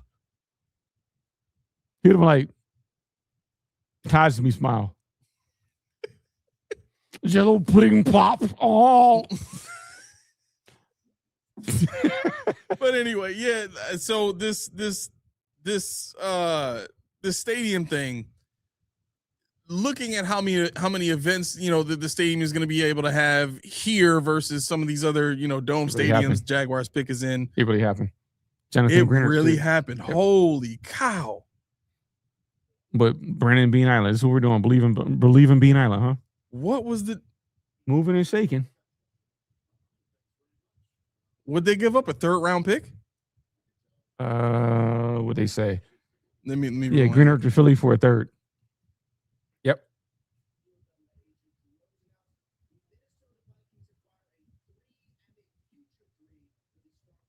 Two 3rd round picks. Albert's over here going slowly. He wants Halsey so bad. I don't know how to break it to you, brother. And for anybody, you know what? Is anybody watching Mafia Sports Report? Is he doing the show right now? I think he is. Does anybody know what he thought of the pick? I really want to know what he thought of the pick. I might have to go look at it when we get off here, because I'm gonna text him right now. Okay, I'm gonna just ask him, did you like that pick? Yeah, I mean, but this is the moving and shaking that we're talking about. That Posluszny, look at him looking old now. He got a couple kids. He in a Zec somewhere. Nope, don't care. Nate Borkercher, tight end out of Texas A&M. Don't need him. The tight ends were generic. There's like 3 tight ends I really liked. That was it. And this quarterback stunk. So I mean, maybe 19 receptions, 198 yards, and 3 touchdowns last year. That was his career high. 19 catches, almost 200 yards, and 3 touchdowns. Tight end, it was non-existent. We're not even talking about tight end this year. None of us heard of him, Albert. None of us heard of him. That is so great. Well, obviously you didn't. Rose, I'm slowly losing faith. So obviously you didn't, Albert. You didn't watch all 200 because this is one of them. Shada said, this is why we needed a head coach that's not Brady. We needed a head coach that would tell Bean no when he wants to draft bums, but Bean picked his yeah, ma'am. Dude, I'm telling you, I really feel like after that embedded, it was Bean and it was whoever else. McDermott just didn't care. He was there like, you want who? Not doing it. Okay. Yeah. That's what it looked like. And now we see it's the same trend. Yep. Continual. Bean, you can go ahead and draft them. Are they going to make the team? Right. Because I'm in control of the I'm 50. not playing them, so go ahead. Right. Yep. That's exactly right, bro. That's exactly right. Bean went and complained about, he's not playing any of my players. I look bad. He's like, don't worry, son. I got you. Okay, sir. It's unbelievable. It's unbelievable. I'm still waiting for Tommy to answer me. He's not answering yet. I mean, he's doing the show. You might not even see it, but no, he better. His phone is right there. Damn it. I text you and you don't answer me. What's that about? I'm gonna put a comment in your show about? while we're on our show talking about your show on our show. Yeah, I'm about to too. I'm about to find his page and I'm gonna comment on that joint. Yo, I texted you. Why you ain't looking? Where is it? This is great. There it is. Here it is right here. All right, boom. Yep. So he is live. I just got home. What I missed? Bills fan in 1970. You should be watching this. That's what you missed. No, just joking. Mikey's calling Bean. Yo, oh well. Yo. Oh, wait. I Tommy, just Aramis is about to text you. Sandra said it. I just texted you. Sandra, appreciate you. Why you ain't answer? Sorry for the lag, but he's really texting us right now. You go to Tommy's show, you're going to see this in this chat in a moment. Only on Post Podium Podcast will you see this. He's going to try to ignore it. Oh, he's going to try to ignore it. All right, I just posted it. Let me see if you see it now. Let's see what he says. I can't play the volume because then y'all gonna hear it. Yeah. But let's see if he gets to it. He's usually good with reading the comments, but he'll like blitz through. No, he's not good at reading the comments at all when he's by himself. He's horrible at it. 3 people No, with him. when Mikey's not there, he's done. Yeah. He can go. He can Dude, go. he literally like took all my stuff out of context in one show and it was like, yo, Key, you can go to work, come back. We'll let you know what he's done. He'll still be going. And he was. I love Tommy, man. I love Tommy. I would talk to Tommy if I wasn't still banned on X, but it's okay. I sent Lord a picture. I said, this is what I see when I'm on X. You're suspended. Screw you. I didn't say anything on there. You're suspended. I don't care. Let me see. But yeah. All right. So, oh shoot. Now I want to go back to the regular. Bam. Okay. All right. Yeah. So we'll wait to see if he answers. He's still going. Jason N said he's a Cadillac, not a Ferrari. I think he likes the show. I think he likes that pick because Jason said he's a Cadillac, not a Ferrari. I feel like he's a Cadillac. Yeah, I feel like when was he ever a Cadillac? I don't know. Maybe I'm taking out of context. I'm not gonna say it, but anyway. Okay, so here it is. Here it is. They got Jonathan Greenard. He got a more than 4-year, $100 million contract. $50 million guaranteed, 7th-round pick. What is? Hold on a second. So they just gave Jonathan Greenard a 4-year, $100 million contract extension. Okay, let's look at the Eagles' cap space right now. Right, because make you blush. This is nuts, bro. It's gonna make you blush. And this is what when people tell me about the cap, when people tell me about I'm got like $33 million in how cap much? space. $33 million in cap space. Wait. The team with Jordan Davis, the team with Cooper DeJean, the team with Quinyon Mitchell, Jalen Carter, Quinyon Mitchell, no way, Nolan Smith, Jihad Campbell, Tariq Woolen. How? Tariq Woolen signed on that team. They just traded for Dontavion Wicks. What? They signed Arnold Ebiketie. No way. They got Marquise Brown there. Kidding. Brandon Graham came. I'm sorry, Brandon Graham's on the void. That's a spin site. No, ain't no way. I mean, and they got how much money?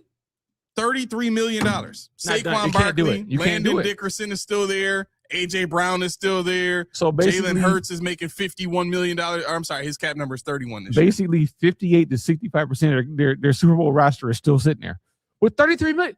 Wow. How is that possible? And guys tell me that the cap don't matter. It don't matter when you got $33 million. The cap don't matter when you can draft. But the cap is a real thing. And I've been telling you guys, if I know nothing else about anything in life, this cap is real. Yep. Trust me. Yep. Greg Tom said, everybody, I can create 80 million. I can too. But I'm not building a team with freaking Nathan Petermans, with freaking Frank Gore Jr. and my starting running back. I'm not doing that. Make it realistic. Make it realistic. And I'll listen. Philadelphia Eagles will tell you how to make a realistic salary cap and roster. Make it happen. Bean ain't showed us that yet. Demetrius, I'm trying to understand your point a little bit. Because it seems like you're just trying to poke a hole here. It says, I'm sorry, did the Eagles win the Super Bowl last year with their coveted cap space? Would they win 2 years ago? 2 years. Would they win then? 2 years ago. Would they win with Nick Foles or with he must have seen it. He's about to answer. Oh, sweet. Tommy's about to answer me now. What was it? Nick Foles that won the Super Bowl? No, Jalen Hurts. No, before that. Oh yeah, it's Nick Foles. Yeah, what they do with him, and what did he do afterwards? Nothing. But they still somehow. Oh wait. When were they bad? When's the last time they've been bad? How'd they get Jordan Davis? They haven't been bad since. I'm sorry. They were perceived as being bad, I guess, the year after the Super Bowl. Mhm. They because Carson Wentz ended up leaving. They relied on Nick Foles. That didn't really work out. How'd they get Jordan Davis, Cooper DeJean, Quinyon Mitchell? How'd they get They these drafted players? all those boys. Exactly. Drafted all those boys. With the top 10 pick every year, right? No? No. Because Quinyon Mitchell was not a top 10 pick. Cooper DeJean? No? Yeah, Cooper DeJean was not a top 10 pick either. Yeah. Matter of fact, Jordan Davis, I don't think was a top 10 pick, was he? Blasphemy. I don't even care if he was. Jalen Carter was. He was. Yeah. Blasphemy. Pack it in. You got to buy all the contract. You got to buy all the talent because you don't pick in the first 10. Yep. Pack it in. Andrew Makuba at safety. Oh, the guy we could have got that I said I wanted Yep. after we passed on Xavier Watts. Yep. After we passed on whoever the hell I wanted last year too. Wow. Okay. All right. Okay. He don't know how to draft. Got it. Stay with me now. No. Stay with me now. Hot Wheels. No. The Bills are sipping on some of this. Yeah. A lot of this. All right. So Tommy says, not crazy about it. Would have preferred McDonald or Rodriguez, but also don't hate it. No, I don't hate it. How can he hate it? His boy Brandon Beane. I mean, Yeah. I don't hate it. I just don't see the point. he's got a hard job right now. Alton, there you go. Yeah, he does. Wow. Alton, there you go. The defense gets even better in Cleveland. I'm about to give Alton my phone number, make sure he's okay. He would have been excellent for Buffalo. Yep. Excellent in anything you put him in. 6'4", I think he is. Yeah, but Brandon Beane was, I'm sorry, who said it? What's the name? Sal Capaccio said it this morning. They're set at safety. Mhm. They're What not. about Star? Are we sold on D. Alford? I'm not. Wow. Are we sold on Geno Stone? Wow. I think D. Alford is smaller than Taron Johnson was. Mhm. I just don't understand how you expect that guy to be the same type of player as Taron Johnson, just in a different system. Mhm. Especially a system that emphasizes that position more than usual.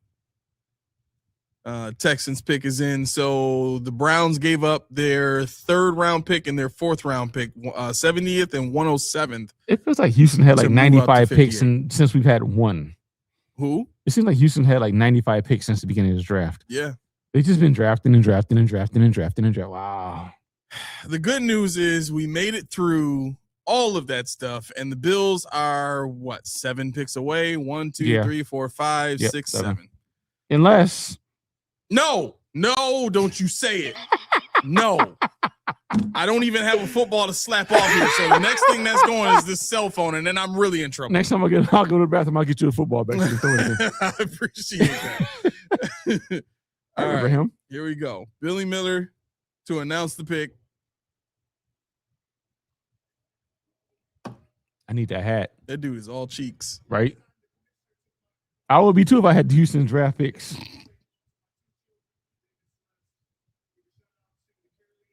Why are they taking this freedom, this liberty to just say whatever they want to say? Just get up there and read the pick. I mean, That's I what would it think used to be. I would think my mama too, but that's about it.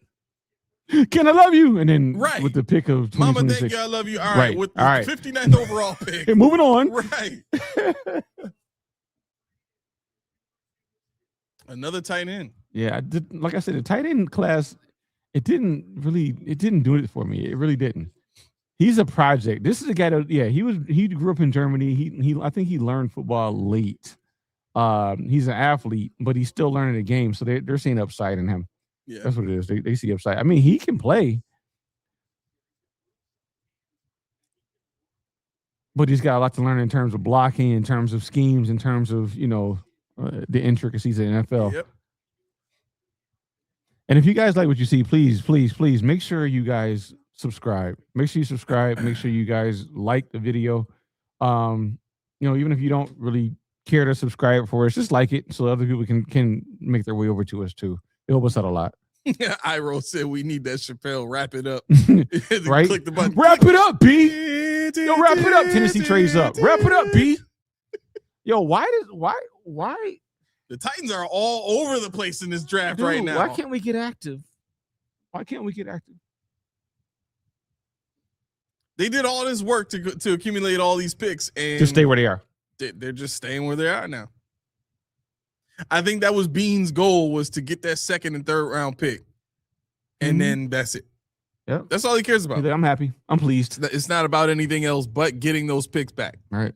Because the fourth, like I said, the 4th and 2/5 will move us up to midway into the 3rd. Mm-hmm. All right. Well, Tommy doesn't hate the pick. Let me ask him this. Call him up. No. Is the island still afloat? I think somebody said it was floating in Dookie juice. Somebody said it.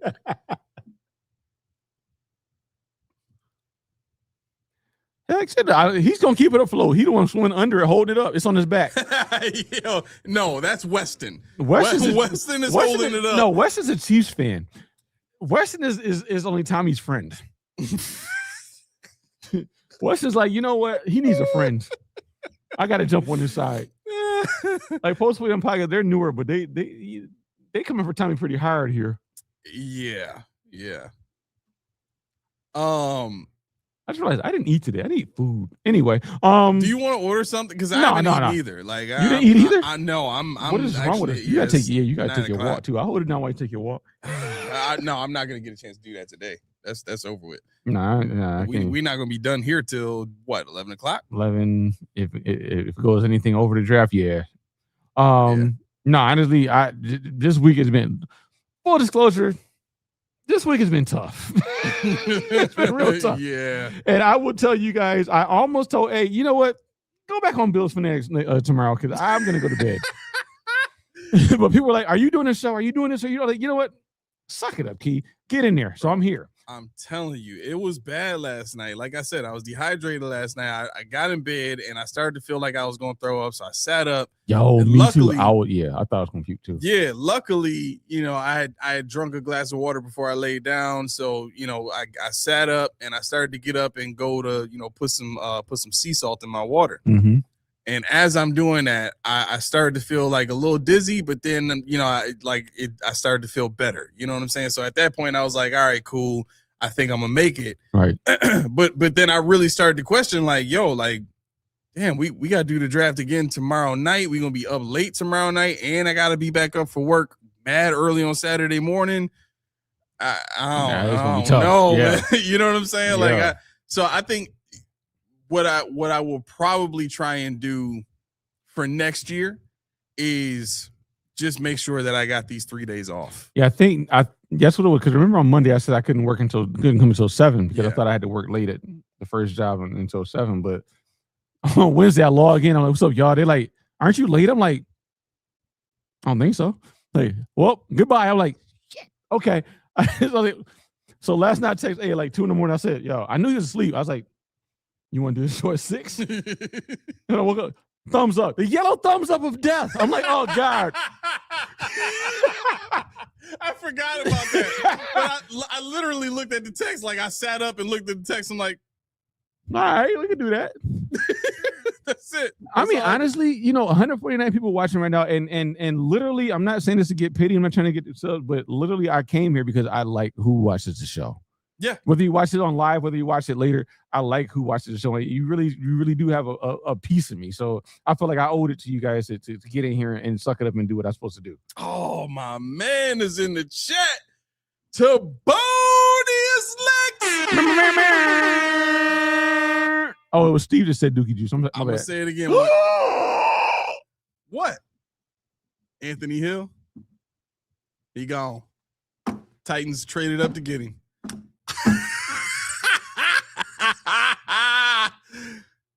Wow. I'll miss you, my buddy. Where is it? Shoot. Did I put it in the wrong place? Uh-oh. Did I put it in the wrong place? Oh, no, I did. Here. Okay, here it goes. Shitty float. Everybody got so much glee. Let's feel sorry for Keys for a quick moment. This was his crash out moment. Guaranteed to have one from each of us every draft show. Every draft show. Look at this. Jermaine Johnson II, Anthony Hill, Alontae Taylor, Jeffrey Simmons, Keldrick Faulk. I didn't like Keldrick Faulk all that much, but again, because we have Greg Rousseau. But playing on the line with Jermaine Johnson and Jeffrey Simmons is going to make it a lot more. That's what I'm saying. easy. You would have about Jermaine Johnson of Buffalo? Yeah. Family. Rousseau it is. Yeah. Anyway, I'm sorry. You were making a point. I interrupted it. Nope. T-Bone's question said, I just got home from Bible study to find out we didn't draft Kristen Miller. Who is this TJ Parker dude from Clemson, and was he worth it? Just rewinded like an hour. No, honestly, TJ Parker, like I said, he is not a dynamic. Tavon Austin's old enough to do this. Anyway, he's not a dynamic pass rusher. He's really not dynamic in anything. He's just really good at stuff. He's going to take a lot of work. Thank God there's a run of tight ends that aren't that great. Thank you, Lord. That tells you that's what you need to know. Laura said T-Bone, they hate him. I don't hate him. we just don't know who he is. Well, I know who he is, but I don't hate him. He's just not that difference maker that I was looking for. You've watched the show. You know I talk about the elite trait time and time again lead him to the draft, and he just doesn't have the elite trait.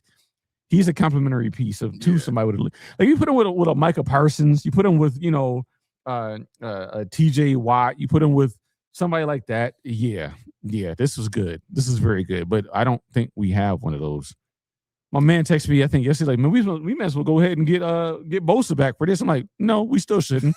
Right. We got. Did you say we got a member? I don't know if we. Yeah. Oh, okay. It says we did there. What? Oh, here it is. Here it is. All right, Demetrius, thank you very much, sir. Gotta give you a shout out for that. Listen, Marcus and Demetrius, both of you guys became members very recently. Get in the chat. Get in the Discord. In the Discord. Oh wait, here it is. We traded up.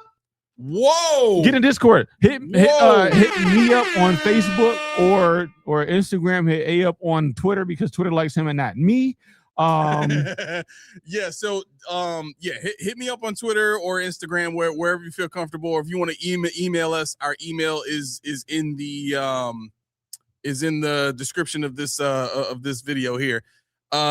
Actually, it might not be. I think I got to put it there. But if not, you can hit us up on Twitter and Instagram. And just say, hey, this is Demetrius, or hey, this is Marcus. I subscribed. I'm a member now. And then I'll send you a link for our Discord chat. Holla at your boy, but don't yell. Now, yeah. See this right here. Matter of fact, Laura is on the team too. So hit her up too. She's not absolved. Sorry, Laura. Not sorry. Now this is the point where we have a shot at redemption. Yeah. Can we get that player? Who would they trade up for that is that much of an impact that we can't wait to 60-60 chance? Who do we need? Who is the difference maker that's going to take us from good to great? Man. At my first job, somebody always says, how do we get from good to great? This pick right here has to be it. James Cook, 1,600 yards. Can't be a running back. Josh Allen. It's Josh Allen. Can't be a quarterback. If it's a wide receiver, you happy? Depending on who it is. Who would you be happy with? I mean, at this point, if they sold out for Ted, but why would you sell out for a wide receiver when there's not a run on wide receivers though? I mean, Ted Hurst would be cool. Chris Bell would be cool. At the end of the second? Yeah, Skylar Bell would be cool. Skylar Bell intrigues me, but Skylar Bell hasn't shown that he can play against top tier talent yet. Mm-hmm. He's in the independent conference, which means he plays whoever they decide to play that year. I see a lot in him. He's a big body, but at the same time, right, Steve, I'm worried about the tight end. Steve said it. There's a run on tight ends. Why are we pulling up? I'm scared. Oh God. But I'm gonna act like I didn't see that, Steve. So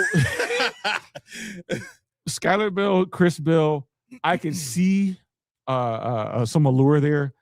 Chris Bell, had it not been for that ACL, but what does that mean for Shakir? Because Chris Bell is a power slot, Keon Coleman is a power slot.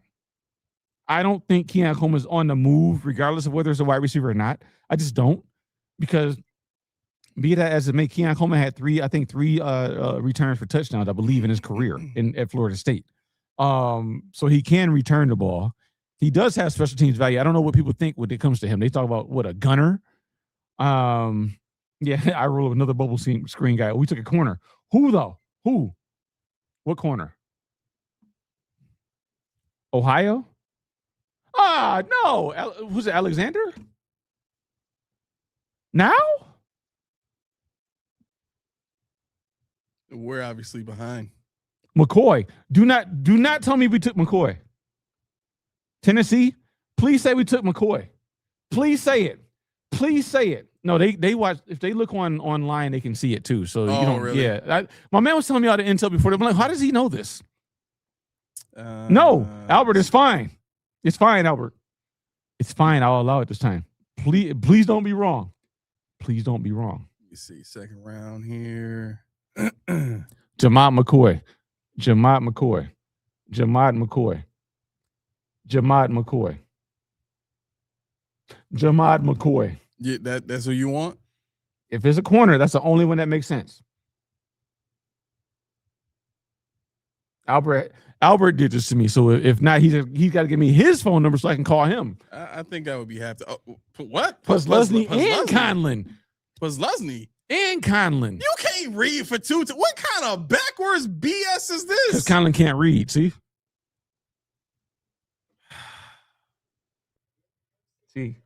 Conlon forgot the words.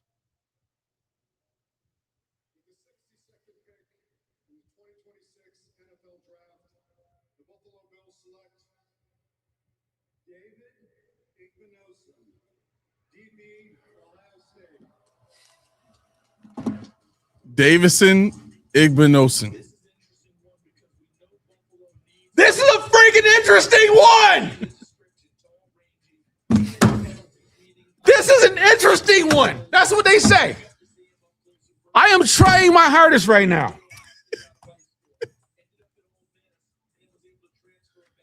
I am trying my app. This dude got toasted. Toasted. This is the one I told you guys in every mock. I said, I am not touching this guy with a 10-foot pole. Shut your ass up. Terry Gray, you're next. You're done. You're done. You're done. He's got 4 interceptions over the last 2 years, bro. 4. They gave up a 3rd round pick. We gave our and a 3rd up for that? Pick. Okay. No. Okay. That's the end of that one. Time to crack another one. You want in? I'm nursing this one over here. I'm good. Okay, Vin Diesel. It don't mean shit for no bones. I don't know if my mom's watching this, but I'm gonna tell you right now, it don't mean shit for Max Hairston.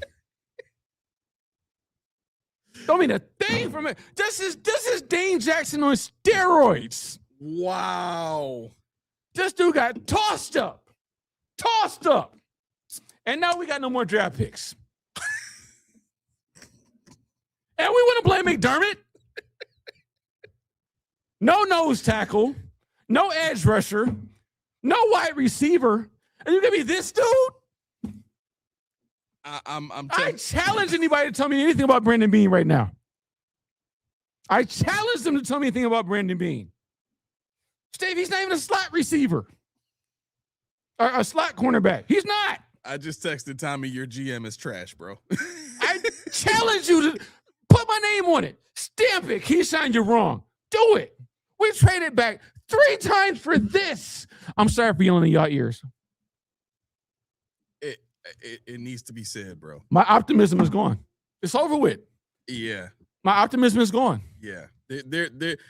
These guys are not expected to come in and contribute this year. Who was taking over this in the next 4 picks? Who? When was he slated to go? Like, when would you How see? if I know? Never. Let me look this Never. up. Okay, we need to know. Oh my God. He's 6'3". They're like, yes, give me that. Please. Keon Coleman's going to tear this dude apart in the training camp. They're like, look what he did. Oh, my. I'm watching. Look at, Sean Merriman. Can he play still? Can he still play? Because he would be better than what we have right now. All right, so he was projected as a 2nd to 3rd round pick. I get it.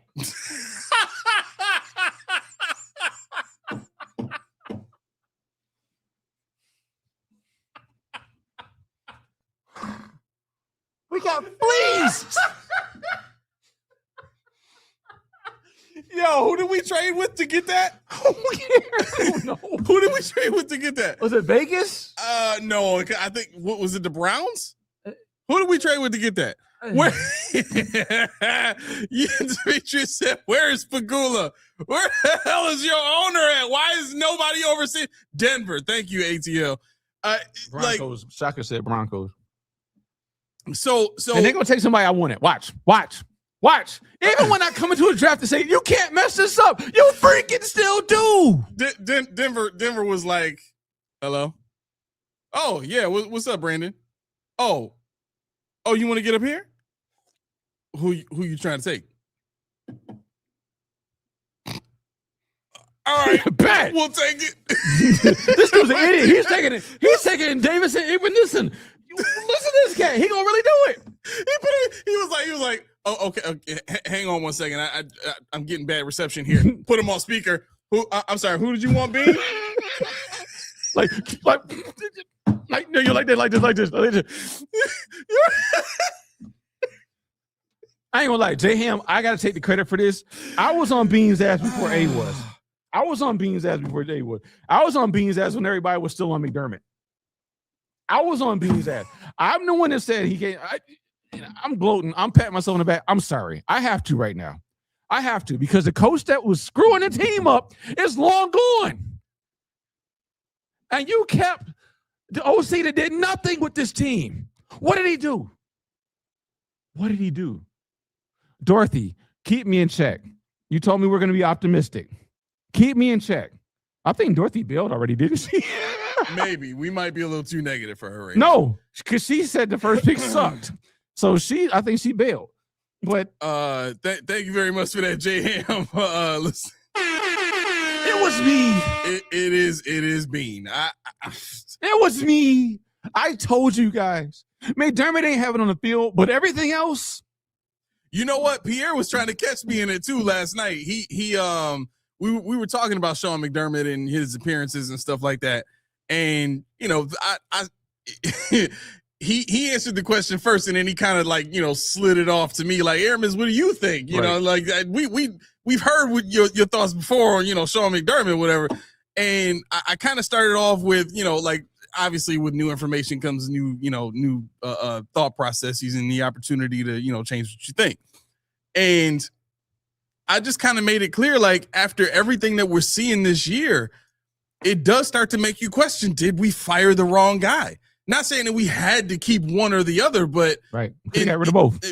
In the owner's mindset, he did have to keep one or the other. Laura, if that's the case. I'm sorry, Laura said, Tommy said this pick's a bit of a head scratcher. We talked about that pick. me and Tommy talked about that guy. Anyway. A bit of a head scratcher. Tommy says that means it sucks. Bro, I texted him. I said, your GM is trash, bro. He said, nah. Okay. How big is our island now? Is it him and Wilson left? Weston says, screw this crap. I'm going back to Kansas City. We won championships. I was being nice to you. D's like, damn, fam, we beat you on 1990. I believe we coming back. I said that I'm texting him right now. That island is sinking fast. Where is Weston? And honestly, and this is where I got to be careful. I say this because I don't want to lose Dorothy. I don't want to lose. I don't want to lose. No, because she says she's done, but I don't want to lose. I don't want to lose Dank either. But this is where I don't care about Josh's feelings anymore. Because I told you guys, buck the system. Yeah. Comfort, familiarity gets you the same results. Josh Allen in those interviews, I feel he said that about Dorsey. He said that about this guy twice. Had it not been for Josh, this would not have been offensive coordinator. But not only is it offensive coordinator, we got to watch this for at least 2 years. Yep. We got no cap. Guess what? We're not getting no cap next year either. Because after this draft, he blunders this BS. You got to fill holes again. And guess what? You ain't got no money to do it. So where's that coming from? Dead cap next year. Dead cap in 28. Dead cap in 29. Dead cap in 30. That's where the money's going to come from. Yep. And no, we're not getting DJ, but freaking Clark. Wow. Playmaker. A guy you could have had in the second round, didn't have to sign and spend $6 million on CJ Gardner-Johnson. And people think I'm being TD right now. I'm being raw as I can be. Playmaker. You can't get a playmaker after the first 15 picks. You didn't have to sign Geno Stone. You could have just drafted Bud Clark in the second round. But he didn't wrestle when he's 25. Look at him. They giving high fives. Dry as hell. Our guys just there looking stupid. Mm-hmm. I didn't want to draft in Buffalo. I didn't want to draft here. Because guess what? We're gonna be sitting there like, they're gonna make us do stuff. They're gonna make us like the picks. Thank you very much, Steve. Yeah. Torpedo Bean Island now save Tommy. No, Dorothy, no. I'm not blaming Josh. What I'm saying is people that say that we got to do this for Josh, we got to feel bad for Josh. No, because Josh had a say. Right.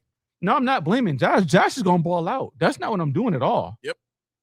The reason Joe Brady is the head coach is because Josh was comfortable with it. Like so much of what's happening right now is because Josh is comfortable with it. They signed a backup that is friends with Josh Allen. The idea of look, part of the reason I got into a little small debate with Dorothy in our Discord chat over, the differences, because she wanted to talk about something that you and I said on the show, Mm-hmm. the difference between Joe Burrow and Josh Allen. And I talked about a level of intensity. And when I'm saying intensity, I'm saying this man stood on business for his wide receiver to get paid, Mm-hmm. right? He knew, you not finna do this. I know how much power I got. Mm-hmm. If you don't keep this guy, I'm out. Right? Mm-hmm. He got his deal. Then Higgins got his deal. Right? When have we ever seen Josh kind of stand up in a sense publicly, because Joe Burrow did it publicly. Yep. It was reported. It wasn't no secret. We found about it after the fact that Josh Allen was talking to the center, Connor McGovern. Mm-hmm. And the way Josh tells it, I got the call from Connor McGovern. I told Connor McGovern, hang on a second, let me make a phone call. This. Right. Next thing you know, signed. That tells you right there, this team is going to do whatever he wants. like in Get Rich or Die Trying. The Colombians hugged Levar. Levar hugged the Colombians just like the war was over. Yeah. And he said, "What does Josh know about defense? More than Brandon Beane." But the point is, you had the chance, you had the shot to say, you know what? I don't want to go with my boy. It didn't work. I love him. Keep him as an OC. Try to find somebody that'll keep him on, because he could do that. Because think about when Hugh Jackson was taken over by, I think it was Rex Ryan that year. Or no, it was Rex Ryan. Hugh Jackson wanted to keep Jim Schwartz. Yeah. But they hired Rex Ryan instead because they wanted a different head coach. But see, when you're Josh Allen, you can say, you know what? I want somebody that's going to keep my man Joe Brady as offense coordinator. Even if it's not his offense anymore, I want him in my locker room. And they would have to at least listen to it. Because that's what he is. Like you said, Joe Brady, that's not a big lift. Yeah. I just want this guy with me. Cool. We'll work it out. Because you're Josh Allen. So that's the thing. When you're Josh Allen, when you're James Cook, there's not much you can't do.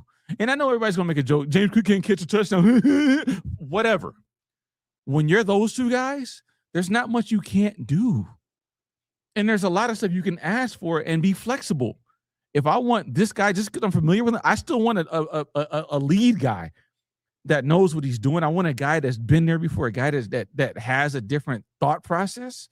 But this, is egregious. This is egregious. Mm-hmm. You said you want a player won something. How about a college football championship? I know, but what did Igbenison do? How good was he in that championship? And I know where you're going with this, because you're throwing it in my face, because that's what they do, Albert. Like you said, like Bodega said earlier, that's their MO. They draft for whatever the case, what we were talking about.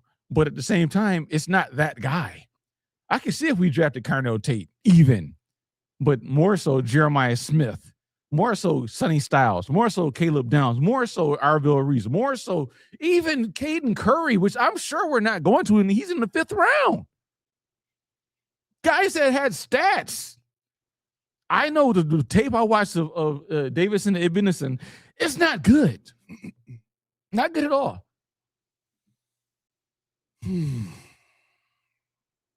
Let's get to some comments.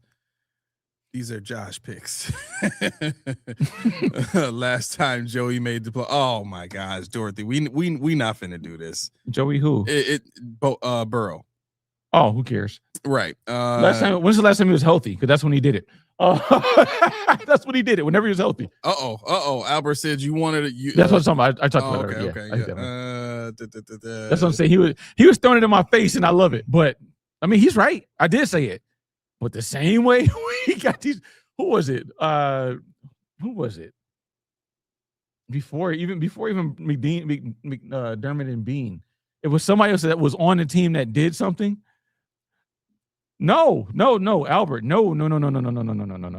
You didn't spoil a thing. You didn't spoil a thing. Follow it, and tell us what's up. You didn't do it. Do it. If we can get it here early, we'll take it here early. Trust me, because especially when it's not a Bills pick, we need time to talk about it. I would love to talk about it before it happens. So yeah, do that. Don't ever apologize for Jack. I told Sankey earlier in the Discord, because I said I was like, I'm gonna be McDermott evasive because I'm trying to lead up to something for the show, but I want to talk to the people too. So I'm not gonna give you everything, but I'm gonna talk to you. Right. Well, my bad. No. Don't be apologizing for anything. And I mean that. All right, here we go. The Broncos using the pick that we gave them. The top of the 3rd round. Watch me somebody I wanted. Watch. What is he talking about?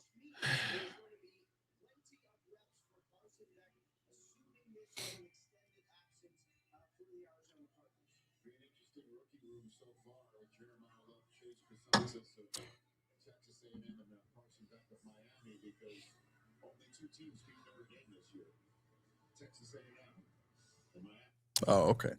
Oh man. So Dank says we always draft for years down the line, then don't play them. So useless. Yep. I mean, look, let's go through it. Let's go through it. CJ Allen. We got time. But I'm gonna look for that answer while you do that. But we'll get the pick first. TJ Ward reading the pick.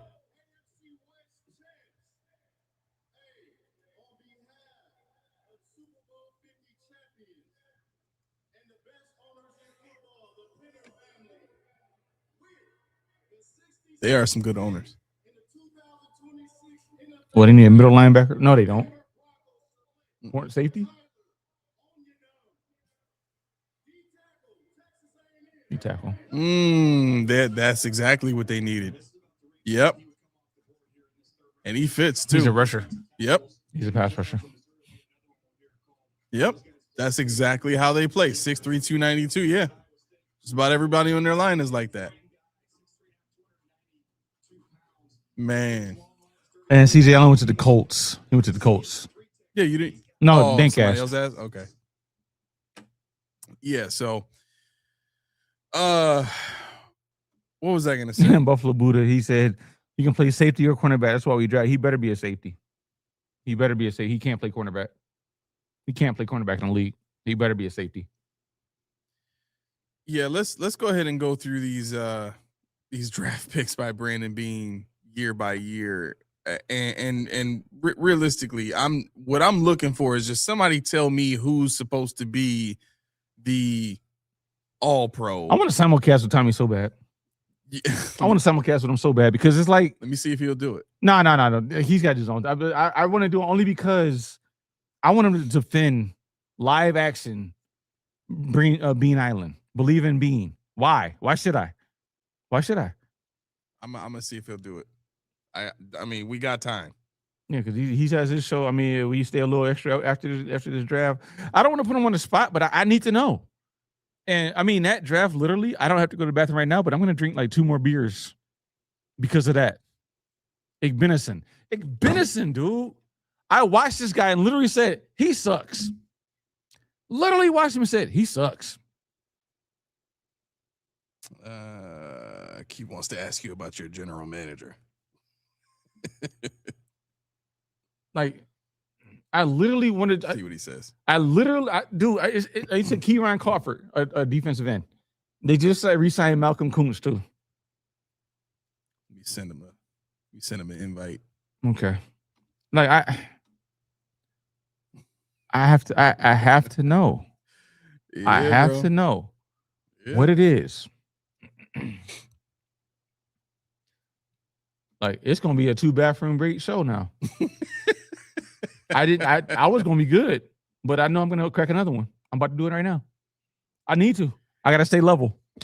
Oh man. Either I do something hard, and I don't want to do nothing hard. All right, where is my chat? All The right, Eagles here it are is. in.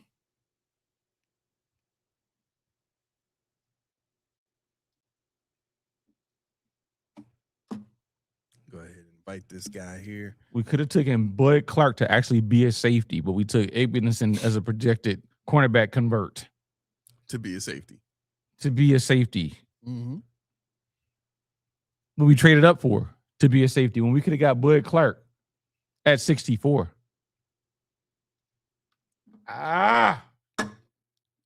Take a sip. You got another one over there? I do. Oh, we might not have enough. It was funny that Nate said, he said, Keita, ain't no White Claw. I told you, Nate, I do that because I'm trying. I'm trying, Nate. I'm trying to be better. This is taking forever to get to this chat on Twitter. And like I said, this has been a long week for me. This is a decompress moment. This is mental health break. I didn't need this for my mental health. I didn't need this for my mental health. Jake Gallday he went to Minnesota. I'm just going to the bathroom. It was. I didn't know Jake Gallday left. I didn't know he was gone. I didn't know. I didn't know. Who else? Who do I even have on my board? So I know Big Citrus. They can get Big Citrus. No, they can't. How are they going to do that? We have no 3rd round draft pick. Yes, we do. Do we? I think we had. Did we trade that to move up in the last pick? I swore it said we traded our 3rd round to get up to the 60 to get Igbenison. Yeah, but didn't we have 2? No, I thought we moved up from 91 to 66. Let me see. I hope so. All right, so round 3. We got it. Please tell me I'm wrong. No, we do not have another pick. Makes it even better, doesn't it? This is the pastor's napkin I'm wiping my mouth with. You know how you start preaching, you wipe your mouth real quick and throw it down? Yeah. I'm going to take my glasses off. I ain't got them on right now, though. Click the link and then there should be an option. Shadow said, looks like Jim Leonard doesn't have any say in the draft. Now, okay. I'm going to go with you on this only because I'm tired of people saying, well, this is what Leonard wanted, because that's what they're going to say. This is what Leonard wanted. This is what he wanted. He wanted TJ Parker. He wanted this. This is what he wanted, huh? So who are we trading? Are we going to trade Bradley Chubb? No. We're going to trade Greg Rousseau? No. Because obviously you think TJ Parker is great. You want to cut CJ Gardner-Johnson? No. I understand Geno Stone was a camp body. I get it. Who cares? What about other people up? Oh, DeMar Hamlin. When was he seeing the field anyway? Right. Special teams? Oh. Igbenison can play special teams. Yes. We traded up in the 2nd round to get the special teams player. Yep. And watch out, man. Watch out. All right. So here. We're gonna go back to 2018. Mm-hmm. I'm ready for this point. All right. Bodega like Davidson. Okay. I'm willing to be wrong. Really? I'm willing to be wrong. He is physical, but he gets beat a lot. He is physical. I'm willing to be wrong. Oh, here's Weston. He says he didn't get an email. Weston, you're a Chiefs fan. Get out of here. You have no dogs in the race. Weston thinks he gonna fool me. No, you're not. Watch this be a good hit. Watch this be. I hate you too. Mark Bell. Don't know. Oh, him. Yeah, he's huge, but he's not really great. So whatever. Right. Dang, 6'9", 346. Yeah. God. I would love to go against that guy. I would love to go against him. At 6'6", if I can get it. Dude, the one person I can get pad leverage on. I know I said earlier I would never say I can beat somebody, but the one person I get pad leverage on, let me try. Let me try this cat. Let me try. Oh. Okay, he did get it. All right. Huh? He got the email, but he doesn't see simulcasts. I think you got to click the link first. Because I gotta know. I gotta know. The third tallest player since 2003. If he can protect Carson Beck, he's all right. But even still, look at him move. The movement is of Michael Orr from the movie, not the real one. Okay. All right, so Tommy's here. I just want to make sure he can still do his simulcast. Yeah, can we do both shows before we bring him on? Thoughts on what this means for Maxwell or Dorian Strong? Nothing. Honestly, nothing. Not even dismissing you. I think Benson is not going to play cornerback. He cannot play cornerback at all, and he's not better than Maxwell Harrison, and he's not better than Dorian Strong. Dorian Strong, with the neck injury, they don't know what they have in him, so it's possible that he's an insurance policy, but I cannot have him on the field. I can't. You might be able to. Okay. We're going to have Tommy on in just a second here. We just want to make sure that he can. I see him texting you now, so at least we know. He's texting somebody. Let me bring him on. Tommy. What up, man? Yeah, see, if I talk, I'm going to talk on my stream too without you guys. You know what I mean? Oh, okay. I see what you're saying. So when I was on with Buffalo Fanatics, there was a little option in the top right-hand corner that said something to the effect of go live at the same time or simulcast or something like that. It was like a blue button. But if you don't see it, it might be because you're already live. So yeah, that might be it. I think you probably got to do that in the beginning, maybe. Yeah. Let me give me 1 minute. I could get out of the room and then keep it open. Hold on real quick. All right. Okay. Another tight end. I'll be right back, guys. Sure. All right, got you. Sure. Another tight end. This is runner. See, Roush, I can see because I like Kincaid and I like Knox. Roush should be another insurance policy just in case Knox doesn't stay on the team. Or Jackson Hawes has a sophomore slump. But I wasn't willing to go up into the third round to get him. I had him in like the fourth, fifth round. But I didn't see the first two picks going this way either. I ain't gonna lie to you. There has to be something going on that these offensive guys are seeing that they want to take advantage of with the tight ends. Yeah, Roush is a blocker. Roush is like I say about Greg Rousseau. Mm-hmm. Roush is like if you don't have a Jackson Hawes, you get Sam Roush. Okay. Okay, so we already know about the 2018 draft. Josh Allen, Tremaine Edmonds, both in the first round. Harrison Phillips which was another good defensive tackle here. They unfortunately decided not to extend him, and he went to Minnesota.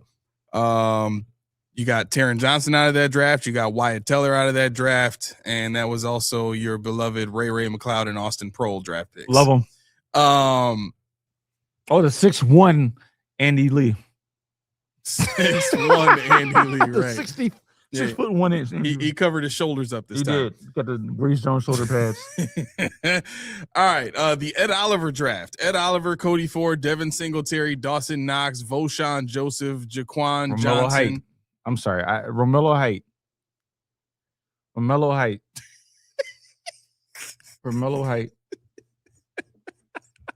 Undersized.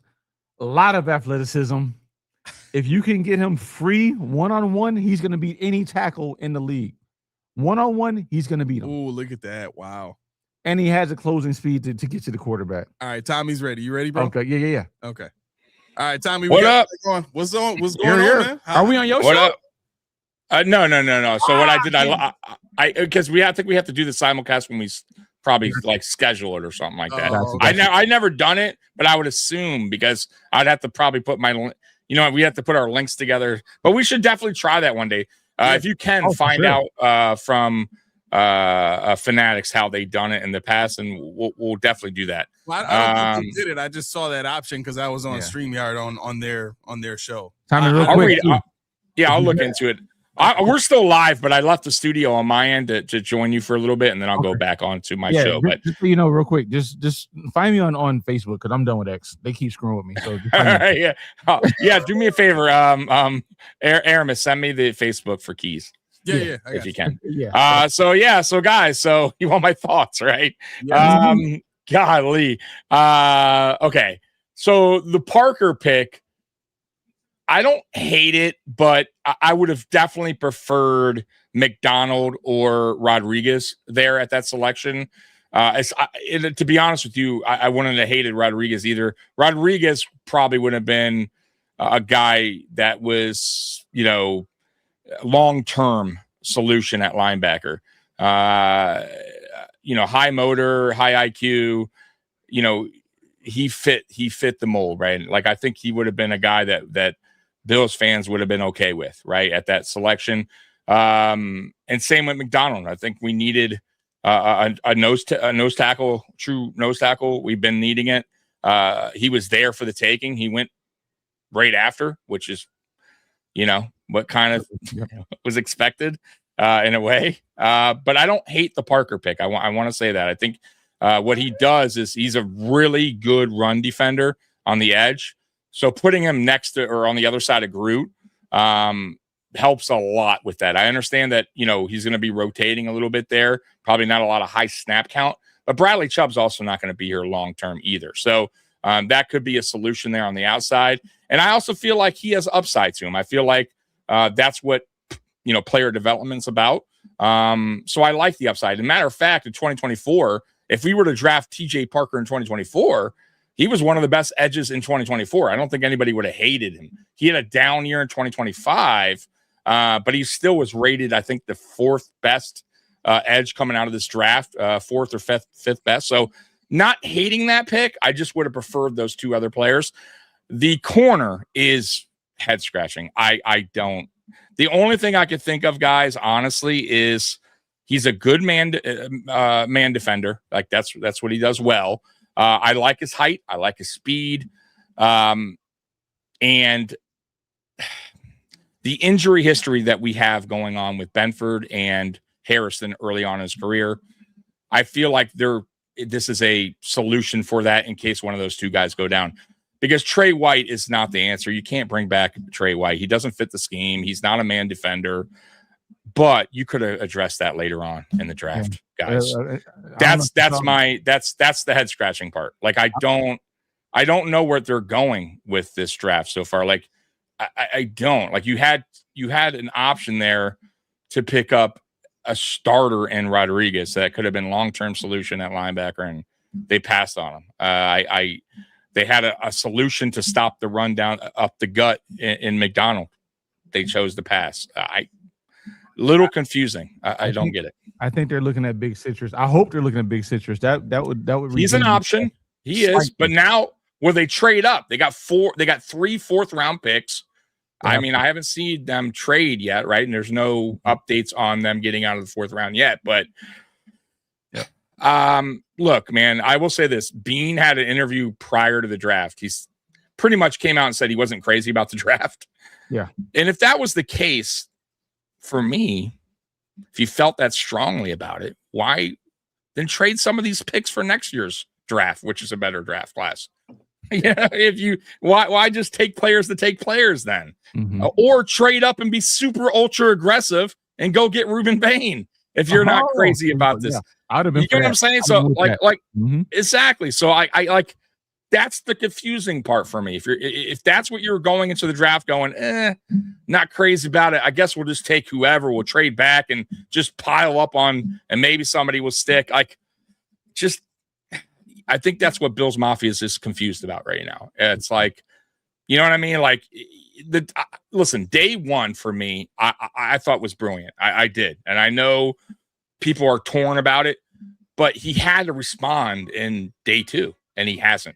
And that's the problem. That's the problem I have so far. Would you still take the moves that he made in round one now knowing he did? Well, I'll take that back. I wasn't sold on the receiver that everybody, by the way, nobody in my my chat ever, not Consumption, because he went 24th. Boston? What's his name? What's his name? Yeah, no, not Dave Boston. The other guy that went in that. God, I keep messing his name, from Oklahoma. You got Lemon, you got Tate, you got Boston, you got none of them. Who was it? I'll tell you right now. First round. It was at the end of the first round. It was everybody was like, "Oh, why didn't they try Omar Cooper Jr.?" Okay. Oh, yeah. No. Yeah. I'll be honest with you guys. I didn't evaluate him as a first round. I didn't even want I had no interest in him. So it's funny. Bills Mafia is like, "Oh, Omar." Like, I didn't hear that from anyone going to this draft. So don't do that to me now. Like, so my thing was, if you ask me the question, would I've changed things? No, but if he would have traded up, that would been the only way I would have changed it. You get what I'm saying? If he would have been ultra aggressive and go, fuck this draft, I don't see, it's going to be all depth for me, and they're all question marks that they could not even work out. Let's just go ahead and be ultra aggressive and get a top 15 pick and go for Ruben Bay, right? You know, a guy that was slipping. Like, that would have been the only difference I would have made day one. Now that if we go back, but picking a player at 26, Aramis, just to pick a player, I didn't like anybody out except for McDonald right there. Right, that's the only player I would have went for. I wouldn't pick a player just to pick a player, but I want to get to J Ham on this phone call really quick. J Ham, what's on your mind, man? BBL Bean, man. What you think? At first, I was like, heading in the last night after I saw they traded back. Guys to my draft. Go ahead. Oh yeah. What's up, Tommy? By the way, to cut you off, brother. Hey, what up, brother? Guys, hey, it was good chatting. Keys, I'll get with you on Facebook, brother. Talk to you later. Go Bills, man. Peace out, guys. All right, sorry about that. You good? I was so ready to like after I thought they were gonna pick Caden McDonald, and then I was wrong. But then they traded up for this CB, and I was like, all hope was lost. All hope is gone. And I'm the optimistic one. That's the thing. And I was like, come on, what are we? My thing is, why would he trade up for that pick? I feel like he probably would have fell to him. Yeah. Oh yeah, he definitely would. And even if he didn't, what's the loss? What's the loss? Right. You still got Jermont McCoy, who's a better cornerback, way better cornerback with a knee injury. So take the year off. You still got Max Harrison. You still got Alfred. You still got Benford. He's not going to see he doesn't have to see the field. But that's the answer if the mindset is iron sharpens iron, right? You want that guy to come back and challenge a Christian Benford and challenge a Maxwell Hairston. I mean, you sound like your co-host. You sound like co-host right there. All right, so okay. What was your initial thought on the first round pick, or the first guy we drafted in the second round? So I saw some people like, okay, so I watched what was it? The round table and AFC East round table. And TD and Richie Colby wanted to get TJ Parker. So I was like, maybe he is a good guy. So when I saw it, I was just stunned. I was like, that's weird. But now it's like, what do you guys think? Is there any upside? Because you know me, I'm the optimistic one. There is upside. However, the reason why I'm down on that pick, and if you notice, I wasn't as down on that pick as I was on the Ibnison pick, because TJ Parker is a good player. He's just redundant in Buffalo. That's the problem. It's not that he can't play. It's not that if Bradley Chubb wasn't here, he wouldn't see the field. But it's like now we have three of the same. You know, we're not playing Tunk, we're not playing Goldfish, we're not playing cribbage. We're playing football, and three of the same. You need complementary pieces. And I don't see how Rousseau helps Parker and Parker helps Rousseau. That's my problem. It could happen. Unless they don't want to unless they think it's the future plan for Rousseau, which I don't get either, because Rousseau's still good. Right. And it's not. I'm like, maybe there'll be a positive. Maybe if they, why did they give up a pick for him for that corner? I just don't get it. Didn't need him. Who did they think was going to take him? I don't know. Oh yeah, and about the not getting Caden McDonald thing and him going, like, mind you, Z-Bot said this earlier. It was the most Bills thing ever that we didn't take him, and then the Texans did it right after. Yep. Right after. So next year, when we inevitably face the Texans in Houston, if James Cook is snuffed for 5 yards back, it's gonna be by Caden McDonald. That's the irony. That's gonna be. Yep. And the crazy thing about this is it's Kyer Elam all over again too. We traded up. We got scared. We had to have him. We got to have him. Why? What is his elite trait? You know, somebody said Brandon Beane's in doing a press conference right now. What is elite trait? If I had a press pass, I'd ask him, what's his elite trait? That's all I want to know. I don't care about height, culture, weight, fit. What's his elite trait? Bro, I ain't gonna lie. I better not hear. Sorry to cut you off. I better not hear. He's a good culture guy. He's a good. Well, I'm done with all that. I don't care if he's a damn criminal. Just get me some good players. Oh, you thought the culture left when McDermott left? Shame on you. And guess what? New York just traded up again. Wow. New York just traded up. Okay, so in your opinion, what's a salvageable pick to either trade up or get in the 4th round? You have to get. I don't even know, honestly. Dante Corleone or Ted Hurst for me. And that's the thing, Corleone. See, you got both Bills. You got Hurst. Skyler Bill too. I would take. You got Skyler Bill, Chris Bill. I would take him if you're talking about 4th round because now he's a slot. Corleone, absolutely big citrus. If he's there in the 4th, which I highly doubt. You think Pregnon will be there? I'm surprised he's still there now. But if he's there at whatever the first pick in the 4th round is, yeah. But salvageable, we've already missed on our skill players, our elite skill trait players, I believe. It's unbelievable. Yeah, I just don't know how they got another wide receiver. They went and got Malachi Fields. Malachi Fields at of course 24. So yeah, like I know you're on the chat too, but Albert said guard for Oregon and Pregnon. Yeah, that'd be great. But at the same time, now we're talking about we got a cornerback who's not going to see the field, a defensive end who's redundant to our top paid defensive end, and still really not going to see the field at all like that. Still not going to see the field. Yeah. And you're talking about Corleone, Dominique Orange. Yep. It's tough, man. It's tough. I think my only question is, if this inevitably fails, who's getting the blame? The scouts or Bean? Because someone has to get axed, in my opinion, if this fails. I don't think this is where I go back to. I don't think Bean gets fired. I just think he's out of that department. He just gets promoted again. Yeah, he gets promoted and he stays where out he of is. that position. Yeah, and I guess Pagula trusts him. Pagula's an idiot. Pagula's a senile idiot. I'll say that. I don't even care. At this point, I don't even care. Post-podium podcast is we're not getting paid by the Bills. I'll say it.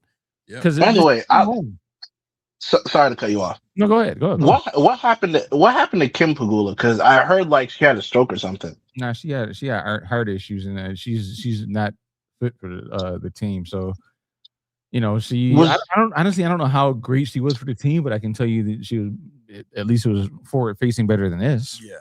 Because that's what everybody says when he took over, when she wasn't involved, that's when things went to shit. Sorry to curse. No, you're good. You're good. You're good. No worries. Yeah. And it's great talking to my cousin Jay Ham over here. No doubt. Jay Ham. There you go. I've been to ask you that question. What's your full last name? Hammond. You actually might be my cousin.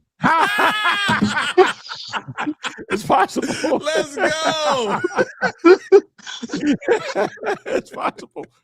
Oh my uncle. I'm a little young. I'm like 23, but it's fine. I have young cousins too. You never know. Are you Ghanaian? You might get to meet us both sooner than you think. Right here. Oh man, Huh? is that all you had, Jay? I want to get to these other draft picks. Yeah. I'll see. God bless y'all. I'll see y'all All right, later. brother, we appreciate you Appreciate for real. Okay. So back to these draft picks. 2019, you had the Ed Oliver draft. Ed Oliver and Dawson Knox are the only players still on this team from that draft. All right. Surprise? Not. No. Cody ahead. Ford, Devin Singletary, Voshan Joseph, Jaquan Johnson, Daryl Johnson, Tommy Sweeney. All right. We moved to 2020. Guess who's still here from that draft? 2020? 2020. How many players from that draft? There was 1, 2, 3, 4, 5, 6, 7 players drafted in 2020. How many of those players do you think is still here? Was it Epinesa draft? Yep, that was the Epinesa draft. Who was even in that draft? I'll say 1. 1 is absolutely correct. Tyler Bass, 6th round pick, is the only player still here from the 2020 draft. You had AJ Epinesa, Zach Moss, Gabe Davis, Jake Fromm, Tyler Bass, of course, Isaiah Hodgins, and Dane Jackson in that draft. All right. This next one should be pretty easy. 2021 draft. There are only how many players left on this team from that draft? 2021, that's Rousseau. So let's see. We got Rousseau. We got Spencer Brown. We had Tommy Doyle. Mm-hmm. You actually got 2. those in order. 3. We got 3. Yes, actually 3. DeMar Hamlin, Spencer Brown, and Greg Rousseau. Mm-hmm. That was the Boogie Basham, Tommy Doyle, Marquez Stevenson, Rashad Wild Goose, Jack Anderson draft. 2 guys didn't even make the team. 2 Exactly. guys that got posted off our practice squad. Exactly. And one of them just retired, who was a starter on the Eagles team that won the Super Bowl. And one of them went to the Patriots, who actually was a player on their team for a little bit. Okay. Mm-hmm. Yeah, great.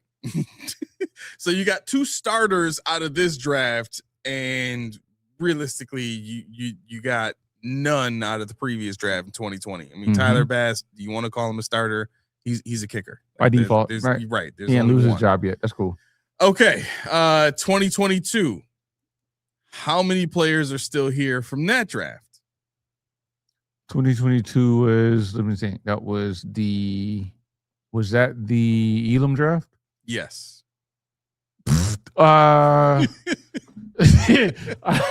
gonna say I don't know, 1. No.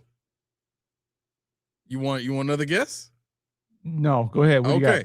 Kyer Elam, James Cook, Terrell Bernard, Khalil Shakir in the 5th, Christian Benford in the 6th, that was Matt that year. Ariza in the 6th, Luke everybody. Tenuta, Balin Spector is no longer here, but he was he'll be back. he was a contributor. Dolphins took a 6'3" wide receiver out of Texas Tech.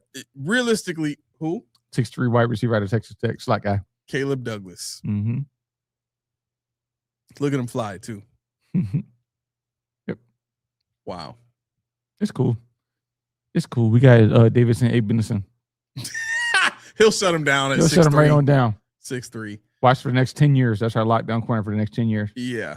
So it looks like, so we have 4 players from the 2022 draft, 2 players from the 2021 draft, 1 player from each of the 2019 and 2020 drafts. So like basically the 2022 draft made up for 2020 and 2019.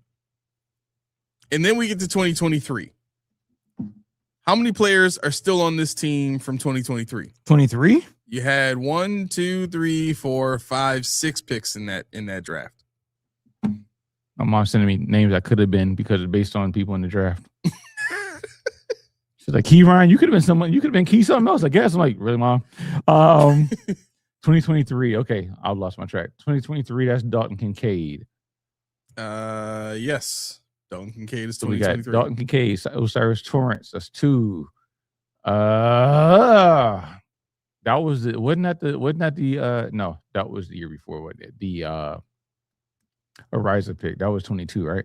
Ariza was in 22, yes. Okay. We got 3 from that team, aren't we? Yes. Yep. Dorian Williams was the other guy. After Dorian Williams in the 3rd, Justin Shorter in the 5th, Nick Broker in the 7th, Alex Austin in the 7th. Hey, it's your favorite guy. Joey Porter. I didn't even recognize him with the long braids, bro. I'm like, who is that? Who's that guy? Him and his son, Joey Porter and Joey Porter Jr. Wow. Ken asked me, he's like, Dad, if they call my name in any draft, what would you do? I'm like, what do you think I would do? I would support you, son. Would you be happy? It's your moment, son. It ain't got nothing to do with me. It's your moment. But you want to play basketball. I know. Heck But yeah, it's still your moment. Like, it ain't got nothing to do with me, man. You know, I'd be happy. I'd be jumping in front of the camera. Whoa. Man, they just don't care. They just don't care. They don't care. Worth a shot, huh? If they say so. He gets to study behind 6'5". What was it? 6'5", 2. 6'5" and a quarter, yep. If they say so, whatever. Okay. If you like it, I love it. 63.2 completion percentage for his career. That's what black people say when At when Penn you State. suck. If you like it, I love it. Yeah. All right. Next year is 2024. This should be pretty easy. Let me see. How many players are still on this team from the 2024 draft? What? Okay. Let's see. That should be how many picks we have? Ooh, excuse me. 1, 2, 3, 4, 5, 6, 7, 8, 9, 10. Wow. That's pretty good. Okay, so This is just from 2 years ago. 2020, yeah, that was a forgettable draft. We had Keon Coleman. That was Dwayne Carter. Who the heck was the 4th round draft pick that year? We had Ray Davis that year. Mhm. Cedric Van Granger. Yep. So that's what was that 4 I just named right there? Yep. I was just throwing a token 5th somewhere. Is there 5?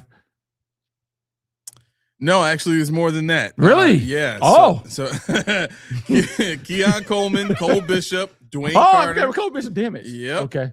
Ray Davis, Van Granger, Javon Solomon still on the team. That's right. Tylen Grable still on the team. Yep.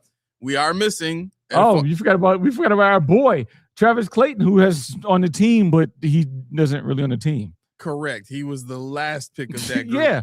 How was he even at the draft? He flew from the UK to be a 7th round draft pick. He flew over from the UK. Mm-hmm. He had a lay on. I remember he had a thing on, and it's like, Green Bay trade up. Nobody cares. You've never played football a day in your life. To get no burn. To get no burn when you should be a D tackle. Yeah.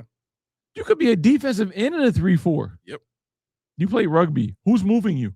Exactly. Yep. Daquan Hardy was part of that. Yes, crowd. the guy that caught the ball on the 5 and called for fair catch, and he's done. Yep. So all of this is really just to show.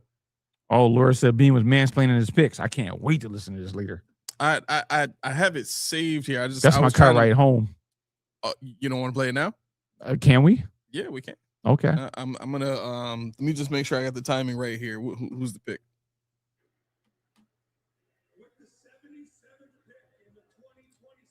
Damn, John Kuhn been through some things. Man.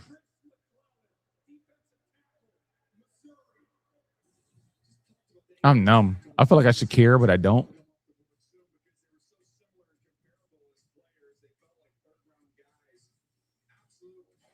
Yeah, shot us pretty much. I told y'all he was a snake before, though. I told y'all he was a snake. Bean reeks.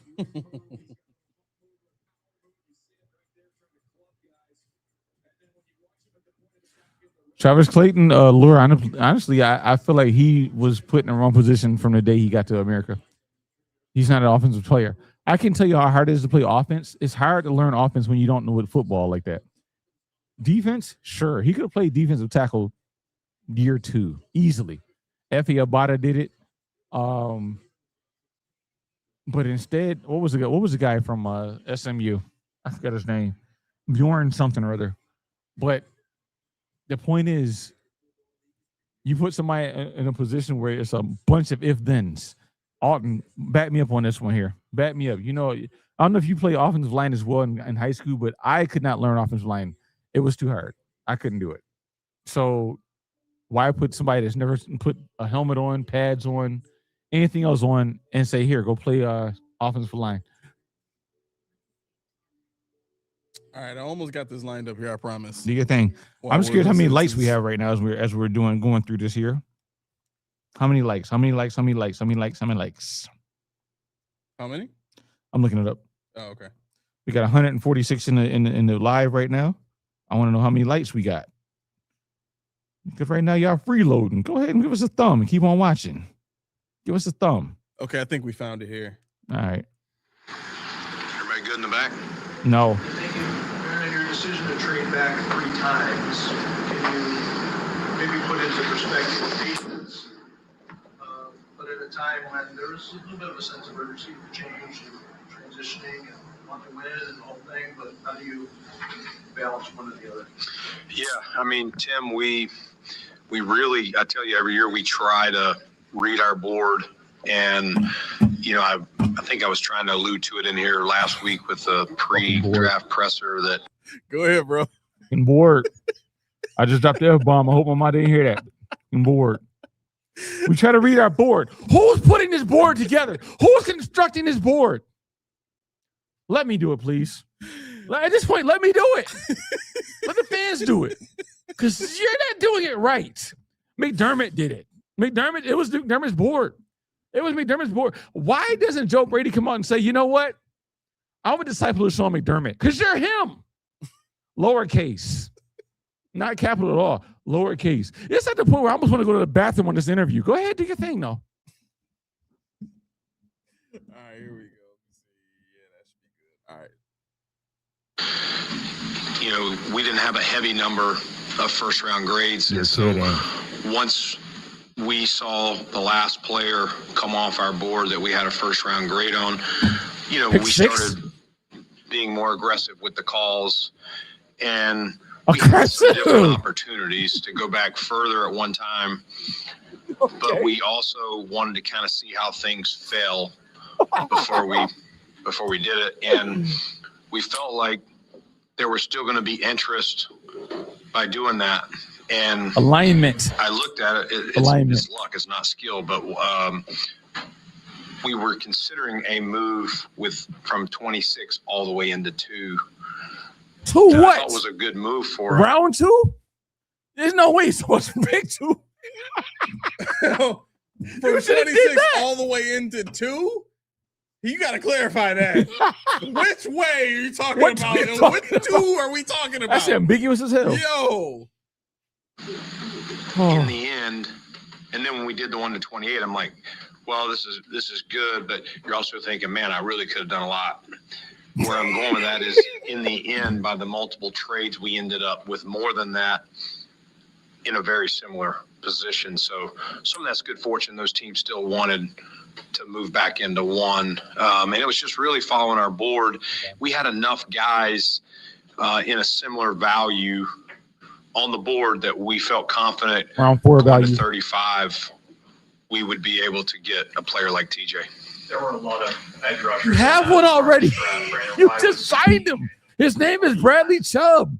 His name is Greg Rousseau. You just signed him. We're fortunate to get a player like him, but you already had him. Yeah. Okay, go ahead. Continue. Yeah, it was one of the strengths of this draft was a variety of edge rushers. Some of them are more DPR-ish. I would say TJ is DPR is designated pass rusher for those of you. But you didn't want to take Cassius Howell? The one guy that all he could do was pass rush? You took the dude who's not a pass rusher and said, this is our designated pass rusher? No, this is what I was talking about before the draft, where I said, stop drafting guys that keep guys safe. Javon Solomon, put him on notice. You've been on the team, it's your 3rd year. You've done nothing. I wonder why. Because you ain't been that good, buddy. Buddy, you ain't been. AJ Halsey. Hey, Albert, I remember you said this name. Get at me, family. Anyway,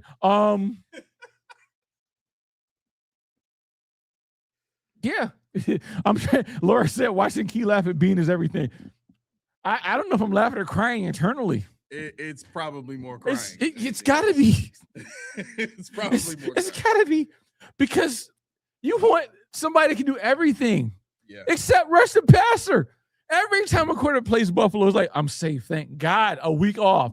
I got to make the right read because their D-backs are good. But I'm not going to get hit if my line's worth salt. If I get this ball out in 2.5 to 3 seconds, I'm good. I'm good. Watch Von Miller come back. Watch. No way. No Watch. way. They already said Trey White is a good, strong possibility for Trey White but you signed this clown. I'm sorry. If you said Trey White may be back after the draft, why sign him? Why trade up to get this dude? You already said he might be back. That means you know who might be on the roster. Get somebody in a position you don't know who might be back. It's true.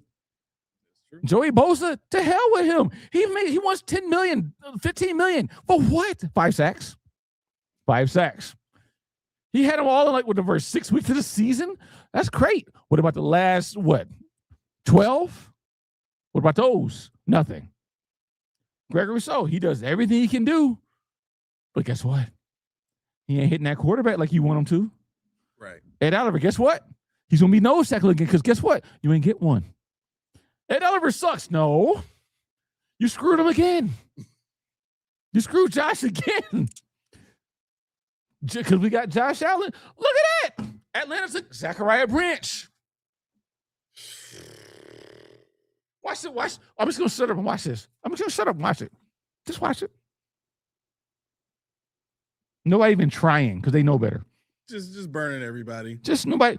Short, goes long. Bye-bye. Gave him a free release by putting him in a stack formation. But instead, let's trade up and get Dave Igbenison. Let's go ahead and get TJ Parker after trading back 3 times. You gave me promise. You gave me hope. You gave me a reason to come here when I wanted to go to sleep to watch you do this again. So I hope people take this into consideration when they come in here and talk about Brandon Bean Island. Because guess what? Bean only got what Joe Brady wanted. Bean only got what Jim Leonard wanted. Remember that, people. Bean only got what Joe Brady wanted. Mm-hmm. Bean only got what Jim Leonard wanted. But Bean hired his head coach finally. He's free of the shackles of McDermott. Free of them. He hired his coach after an extensive search. Extensive, where you couldn't even wait for Kubiak because you were afraid of losing Joe Brady. Who was hiring Joe Brady that fast? He interviewed twice. Right. With who? Vegas. Who they hire? The guy you were afraid of losing Joe Brady to. You got balls fell. Ball said, I'm done. I'm out of here. You got Mark Ingram and his son here. Where my son at? You don't want him involved in this. Can't be like, Dad, relax. He's like, Dad, relax. Do we like his guy or no? We don't? Okay, I hate him. He don't even want to be there no more. He like, yo, we already stacked, Dad. For real. My Xbox still running right now. You're right. He like, yo, he like, Dad, why don't you just play a game? Some of my knees are bad. My suit's too tight. But it's all right, though. He's too hype. Who we picking? Just say the pick. Wow. So they got a perfect compliment to Zay Flowers. What's that? Zay Flowers? Zay Flowers. Perfect compliment. This is what I'm talking about with a compliment. He's a big body guy. Up and go get it. He's not flashy. 6'4", 200 pounds, ran a 4.47. Not flashy. Not a full route tree. Not dynamic. But guess what? Everything Zay Flowers can't do, he can. He can move, man. Like he looks like he plays faster than 4.4. Oof. Everything, but see, that's the thing. But what happens is they're gonna show you the Keon Coleman catch where he went up one-handed over to doing just Moss cat.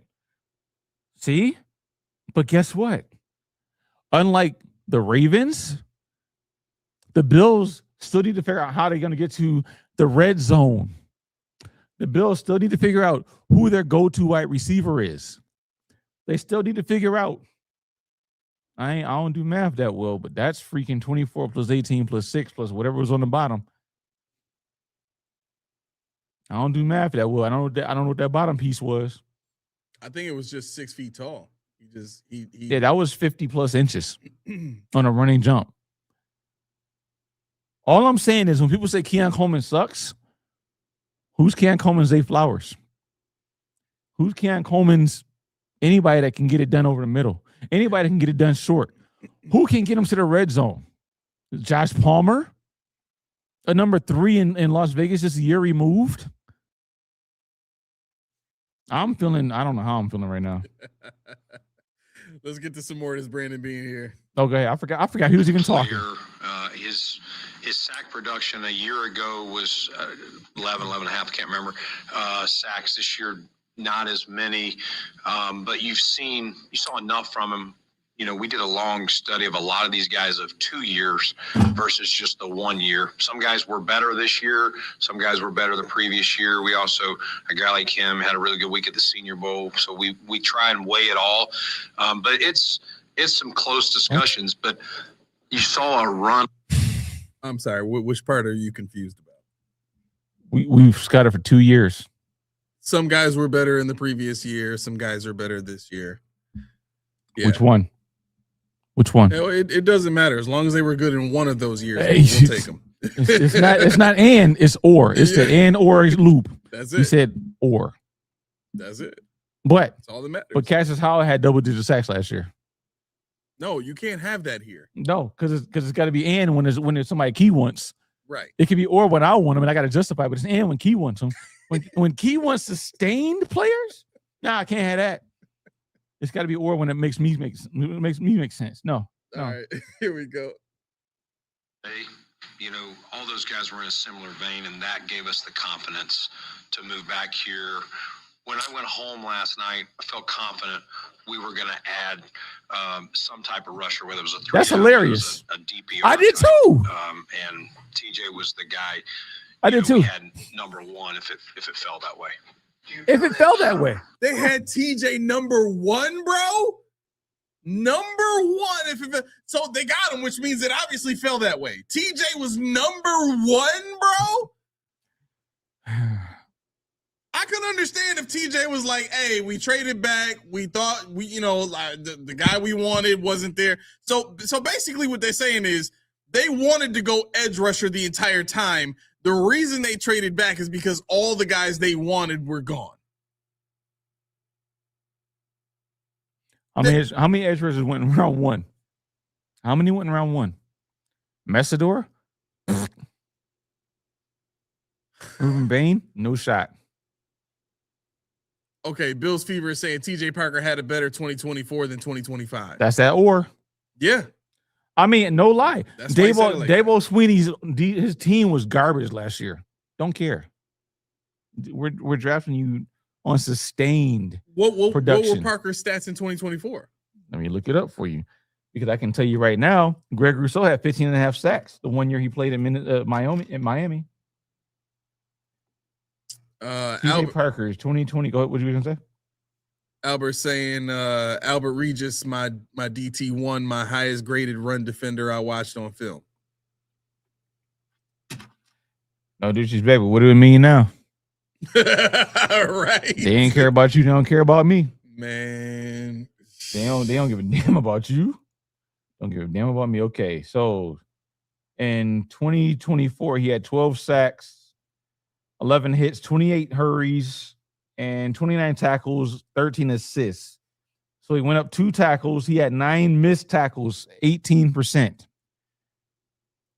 Mind you. How many sacks? 12. Mind you, 23. He had 6 sacks again. Oh my God. Okay. So he had a boom season. Yep, just one. A boom season. Which is all it takes because they went and got Greg Rousseau for one boom season too. It doesn't seem to like consistency in college doesn't seem to matter. They're just looking for, did he have the one boom? Okay, well, we think we can get him to continue the boom. Here comes the boom. Here comes the boom. Here comes the boom. Anybody old enough to know DMX? There you go. Whatever. Here we go. Player just taking Evan Nelson. Yeah. You talked about Christian Benford. I think it's interesting the other day about where he projects maybe. What kind of versatility does he have? Is he strictly an outside corner? What can he do for you? Yeah, this guy, IGB, because he's got a IGB has a nickname already. obviously A 3-letter Wait, nickname. you hear He's what he in said? there. He said- Christian Benford. I think it's interesting the other day. He said because it's hard to where he pronounce. projects maybe. What kind of versatility does he have? Is he strictly an outside corner? What can he do for you? Yeah, this guy, IGB, because he's got a tougher name to say, obviously played in major competition at Ohio State. He really, a year ago did have some penalties, but this year really cleaned it up. He's big, he's long. If you look at our two, kind of penciled in starters of Benford and Max right now, those are two different skill sets. I think this is a third skill set. What's his big, third long, skill set? The best thing he does. What is press. technical? What is athletic? Some guys What else are is there? match. Some guys. He said the best thing he does is press. Don't care. That's the best thing he does. Not I've seen being him press. sneaky, not getting interceptions, not being a ball hog, not his awareness, not none of that. Ah! Ah! Ah! The Vikings select defensive tackle from Iowa State, Dominique Orange. I'm going to the 6'2". bathroom. Look at the speed. Look at the speed. Big Citrus is gone, babies.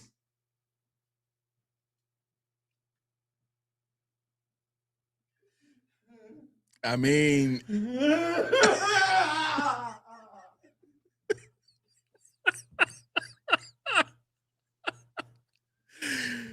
oh my gosh. This is a very y'all ain't gonna forget this day. Y'all ain't gonna forget this day. This is memorable. This is bad. This is looking at the drafts that we've had over the years.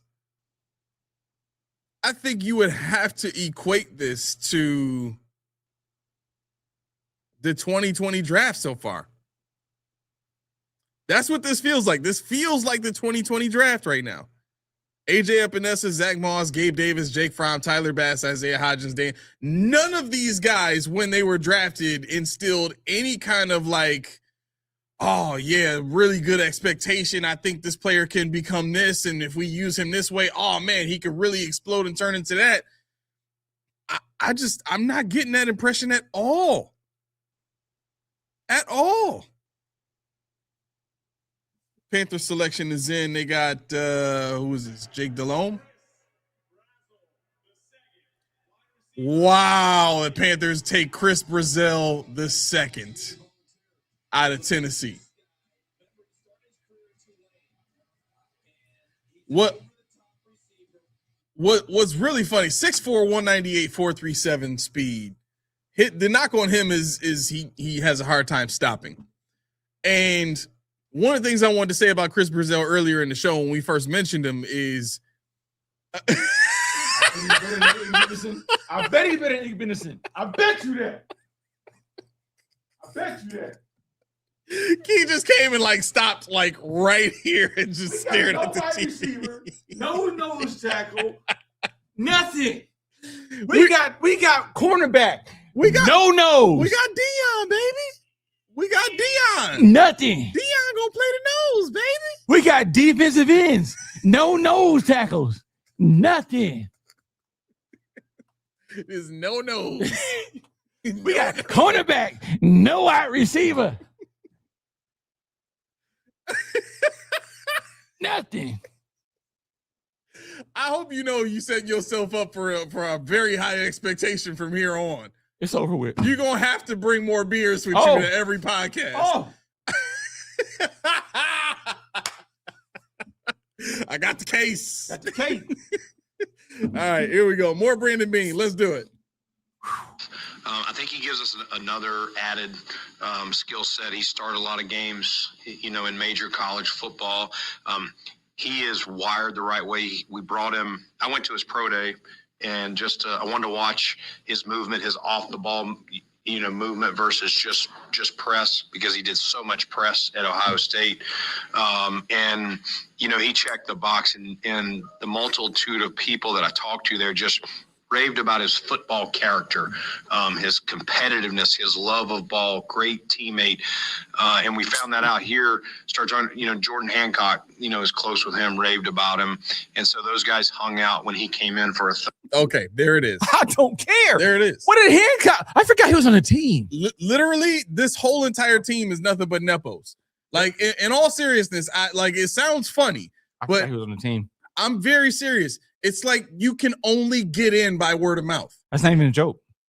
It's not a joke. I didn't take it as a joke. You can only get drafted or chosen by this team if somebody on the team already knows you.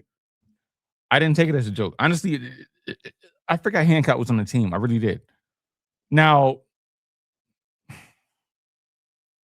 never mind. Keep going. Okay. Keep going. As well, so he kind of passed all the tests for us, and corner is a premium position. You can't have enough of those guys, and so right now with Tre'Davious being a free agent, with Dorian's uncertainty at this point, we're hopeful, but we have to prepare right now, and with what we're working with, and this adds another guy. You saw the depth of our corners tested last year through injury.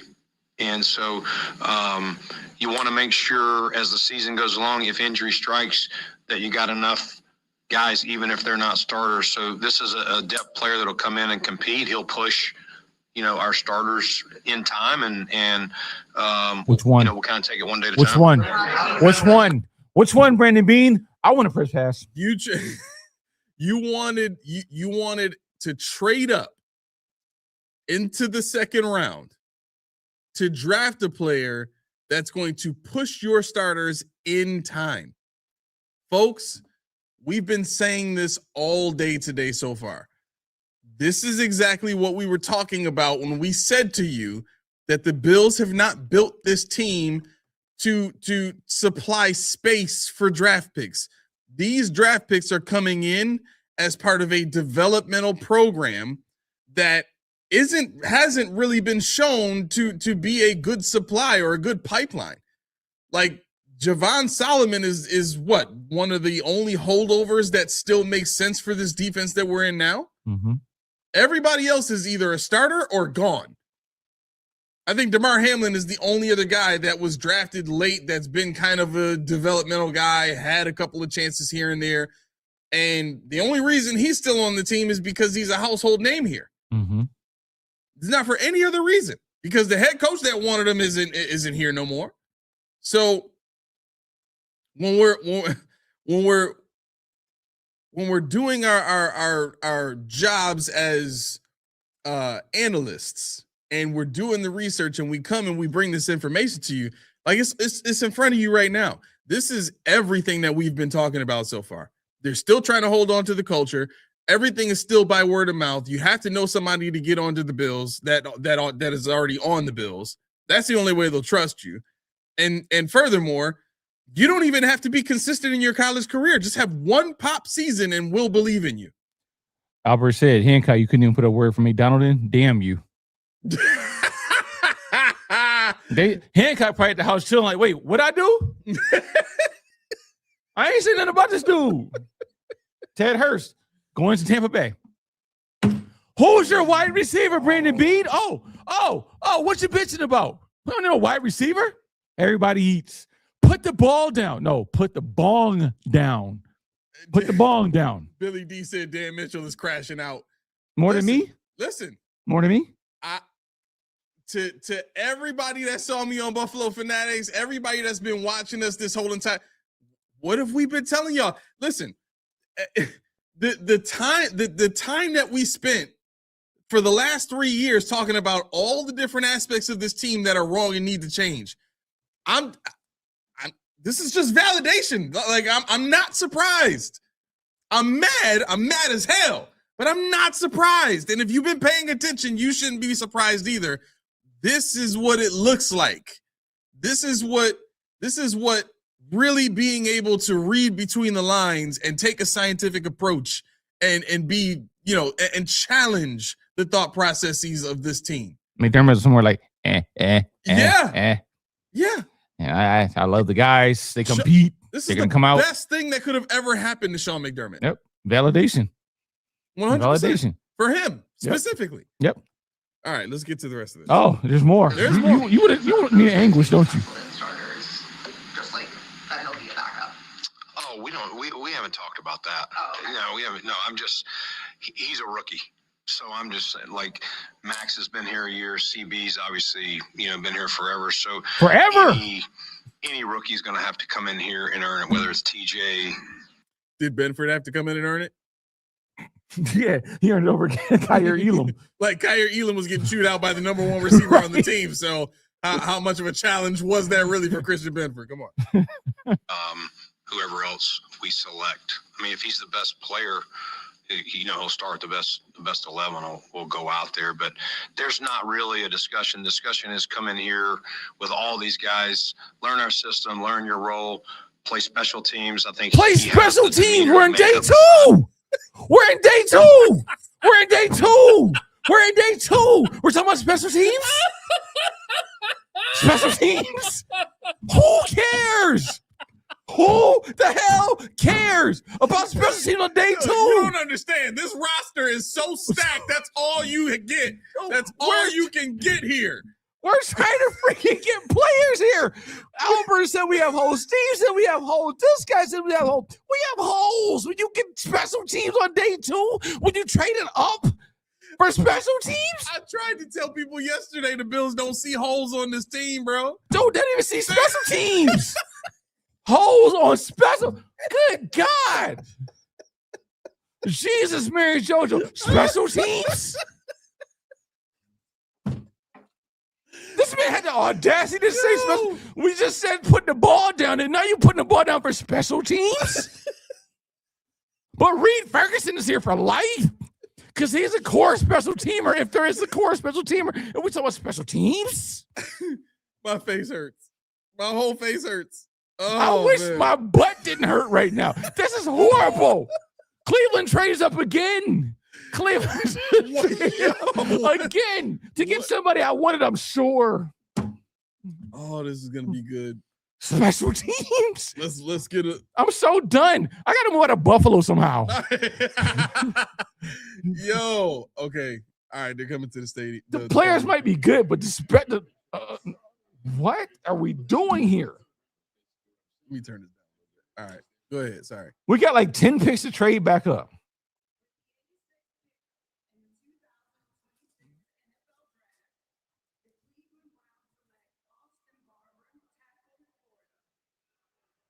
Austin Barber. I don't care, but guess what? All right. He don't play special teams. No, he does more than special teams. They didn't. Man, listen.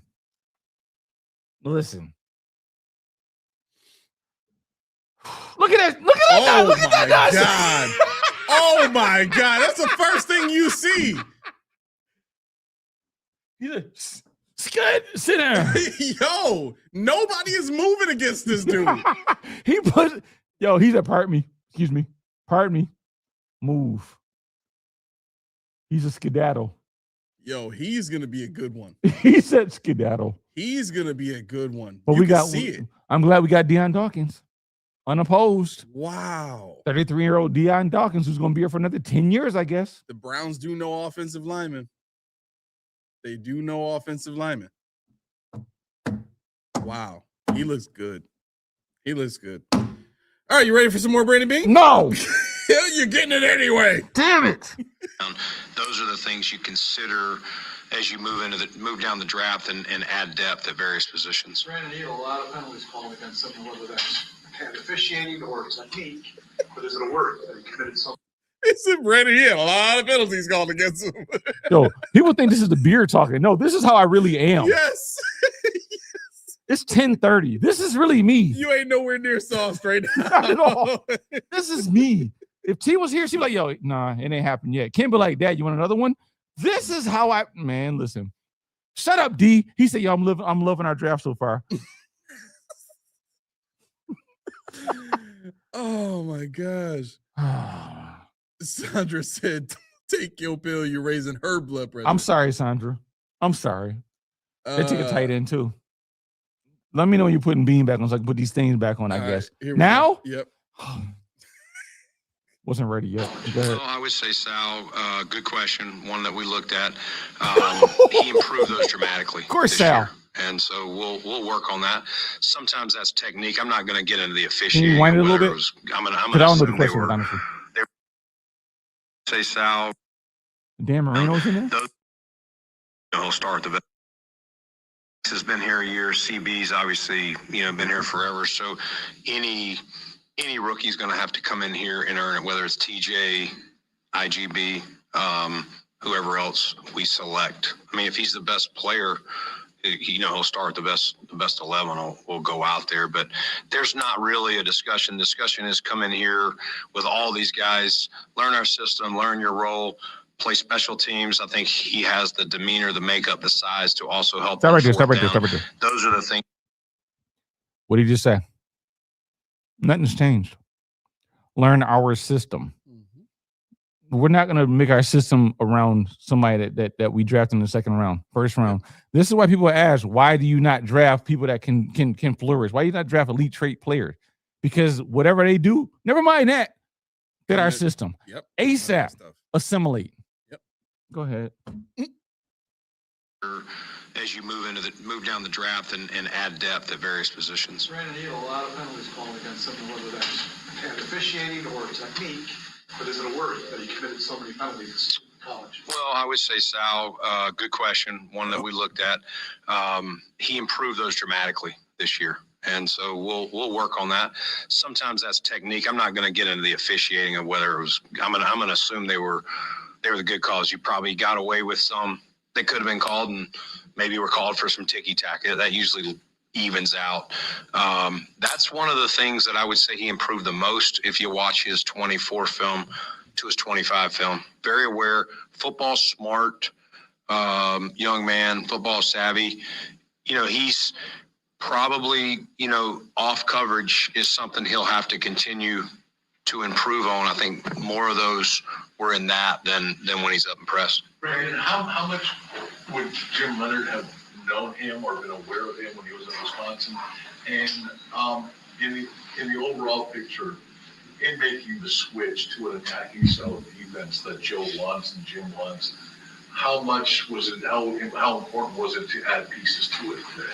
Yeah, well, we felt like, listen, we want to add good players on either side of the ball, and that'll be the plan. Assuming we don't pick any more tomorrow with what we have left. But we did feel like going into this draft after free agency, we added a DJ Moore. We filled some of the holes in the O-line. We probably had more open. You filled some of the holes in the O-line. You ever been in the canoe? That little leak in it with the cork in it? Yeah. Another leak pops up. Austin Corbett filled holes in the O-line. Cushenberry. Why do we always fill holes in the O-line before the draft with players that other teams don't want? Everybody we have right now is a player. Even DJ Moore is a player that a team did not want. Yeah. They chose Caleb Williams over DJ Moore. Yep. Buffalo's like, come on, come home. Matter of fact, we'll give you $40 million of dead cap space in 2028. Guess what? Lloyd Cushenberry, come on in. Austin Corbett, come on in. This is the same team that took Dane Jackson last year. The same team that said, you know what, Trey White's a feel-good story. Come on back home. Yep. The same team that allowed Matt Milano to be injured for years upon years upon years. And then when he comes back, he played at all-pro level. He wasn't all-pro, so I don't want to hear that. Why is Dwayne Carter still here? It's the same team. Emmanuel Pragnon going to Jacksonville. Good. My guard is gone. Wow. My guard is gone now. Pick 88. Gone. This is the same team that says you can always come home. Gabe Davis, you can always come home. Don't matter what shape you're in when you come in, Jordan Poyer. Don't matter what shape, come on home. And this is a Super Bowl contender. Imagine if they were a little more stingy, a little more staunch with the requirements. Imagine if they had standards, if they had goals, if they had an idea of what they wanted to build. Imagine where we'd be right now. But instead, because you have Josh Allen, Khalil Shakir, James Cook, and whoever you want to put on defense right now, which I can't name because I don't know them, you'll never have to deal with that. Yep. Just a quick look at how the division is looking around us right now. The Jets insert Omar Cooper Jr. in as their slot receiver.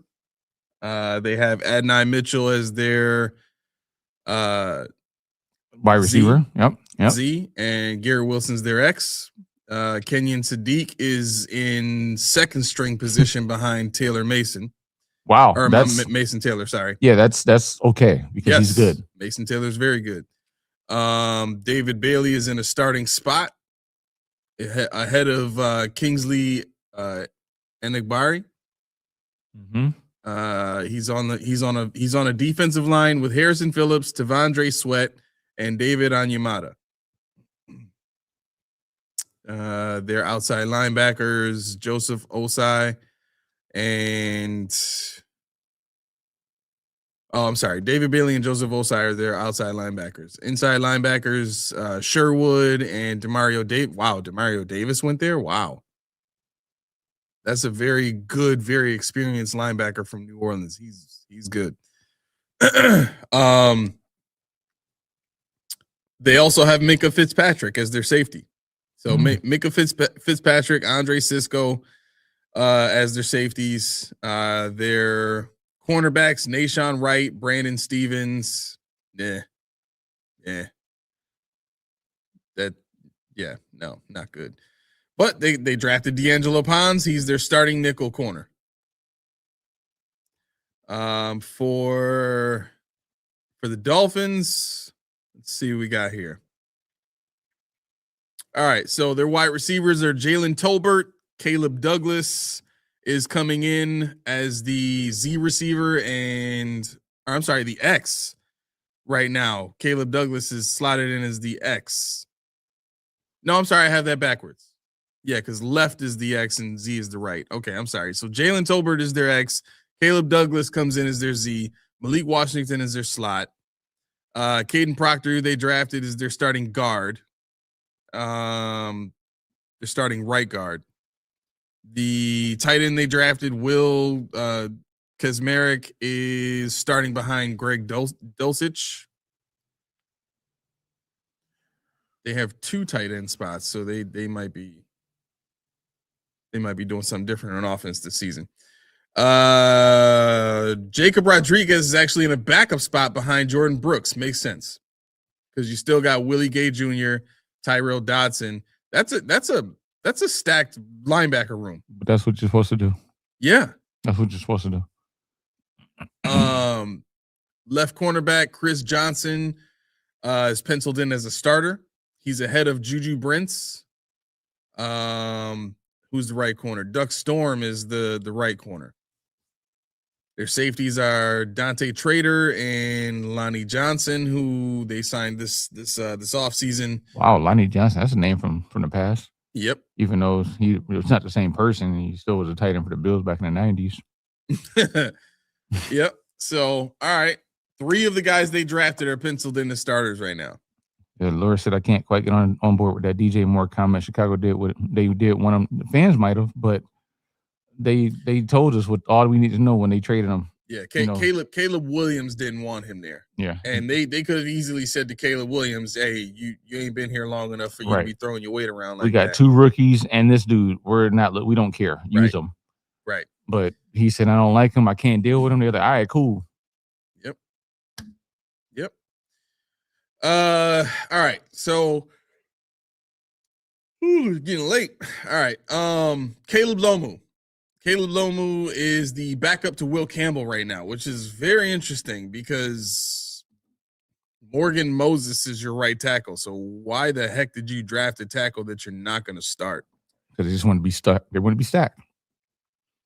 You stacking on stacking. Okay. Mm-hmm. And that's all they've drafted so far. It's like they're trying to stay. Oh, I'm sorry. No, that's not all they drafted. They drafted Gabe Jackus. Yeah, Gabe Jackus, who is, wow, this is interesting. So Gabe Jackus is sitting behind Draymond Jones. I don't know if Draymond Jones is good enough to force Gabe to sit. It may change. I mean, Jackus is kind of a developmental player though. Okay. He's got all the tools, but he's one-dimensional. Okay. This is our original 3rd round pick. Vegas taken right now. But yeah. Who'd they take? They just fixing, but they haven't announced it yet. Oh, okay. So okay, D said he grew up on Billy and Kennington. So okay, you're certified. You're certified. Oh yeah, for sure. Okay. City of vasectomies. No kids. It's kind of funny. None for you. All right, so the Patriots are running it back pretty much with everybody except Stephon Diggs. Romeo Doubs steps in to take that spot. I did see Romeo Doubs as that Stephon Diggs-esque type of player, just in his development, his route running, and all that kind of stuff. He's starting to look like him on tape now too, which is one of the reasons why I wanted to sign him here. But they did get much better on the offensive line. They signed Elijah Vera Tucker, who came from the Jets. Very, very good guard. Hard to stay healthy for that guy, but if they can work something out with his, health and training program, he should be good to go. They poached Reggie Gilliam from us to play fullback there. Henry Hunter still their tight end. They're basically the right side of their line is kind of suspect. Mike Onwenu is their right guard. Morgan Moses is their right tackle. Their center Jared Wilson is they're okay. They're okay. Not great, but they're okay. But they're definitely protecting that blind side of Drake May there. Ramondre Stevenson still penciled in as their starter. Defensively, they didn't change much at all, except for the signings of Kevin Byard, who's a really good safety, and Draymond Jones, who, yeah, okay, sure.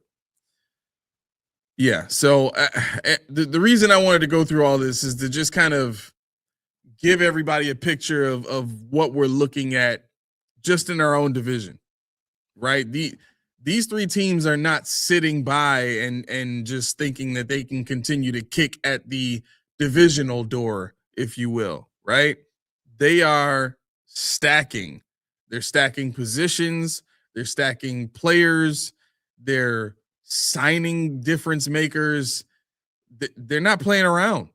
Like the Patriots said, look, we may not be able to do it through the draft. We may not want to do it through the draft because our guys just came back from playing in a Super Bowl. We want to get back there. We're going to go with the veteran guys, which cool. But when you factor that in with, where the Bills are going, the Bills are like, yeah, we want to draft a ton of guys, even though we signed a bunch of veterans. And realistically, I don't want to say who cares what happens to these draft picks, but I'm pretty sure the mindset on Austin Proehl and Ray McCloud right now is who cares. Yeah, you get what I'm saying, and the reason I'm kind of conflating the two is combining and conflating the two is because you at some point you have to realize the optimism, the prospects of these draft picks don't matter unless you're strategically picking players you plan on using. And I don't think the Bills have done that really at all this entire time. They've picked nice stories. They've picked guys they like, and they've picked guys that fit their culture. But they haven't, still the only guy that they brought in with the mindset of we're going to put this guy to work has been Josh Allen. That's the only guy that Bean has drafted where they had a plan for this guy, and Josh was just so good, he superseded the plan. He sped it up, right? Every other first-round pick, every other guy that is that's expected to come in and contribute, he's needed time to develop, or he's needed, a guy, to help him out at one tech, or you know what I mean? Like, it just, everybody else that's drafted after these players is like, who cares? Right. Oh, Tony Dorsett. I remember watching him on American Gladiators when I was a kid. Mm-hmm. Oh, Jayshon Barham, edge rusher, Michigan. Oh boy. All right, Buffalo is 1, 2, 3, 4, 5, 6, 7, 8, The first 9 pick tomorrow picks morning. away. Your first pick in the morning. Well, the good news is that when I wake up in the morning, there's just still like 10 people on my board that could be taken. The bad news is they're not going to take any of them. Yeah, the way they're going. All right, a little bit more Brandon Bean here. Oh, we're not done with him yet, huh? No, definitely not. I mean, as you sit here today with I said, who's going to be our third corner if we lined up and played right now? That's a premium position. We lost Ryan Vandemark. We got some. It's a premium position. Third corner. The third corner. Third corner.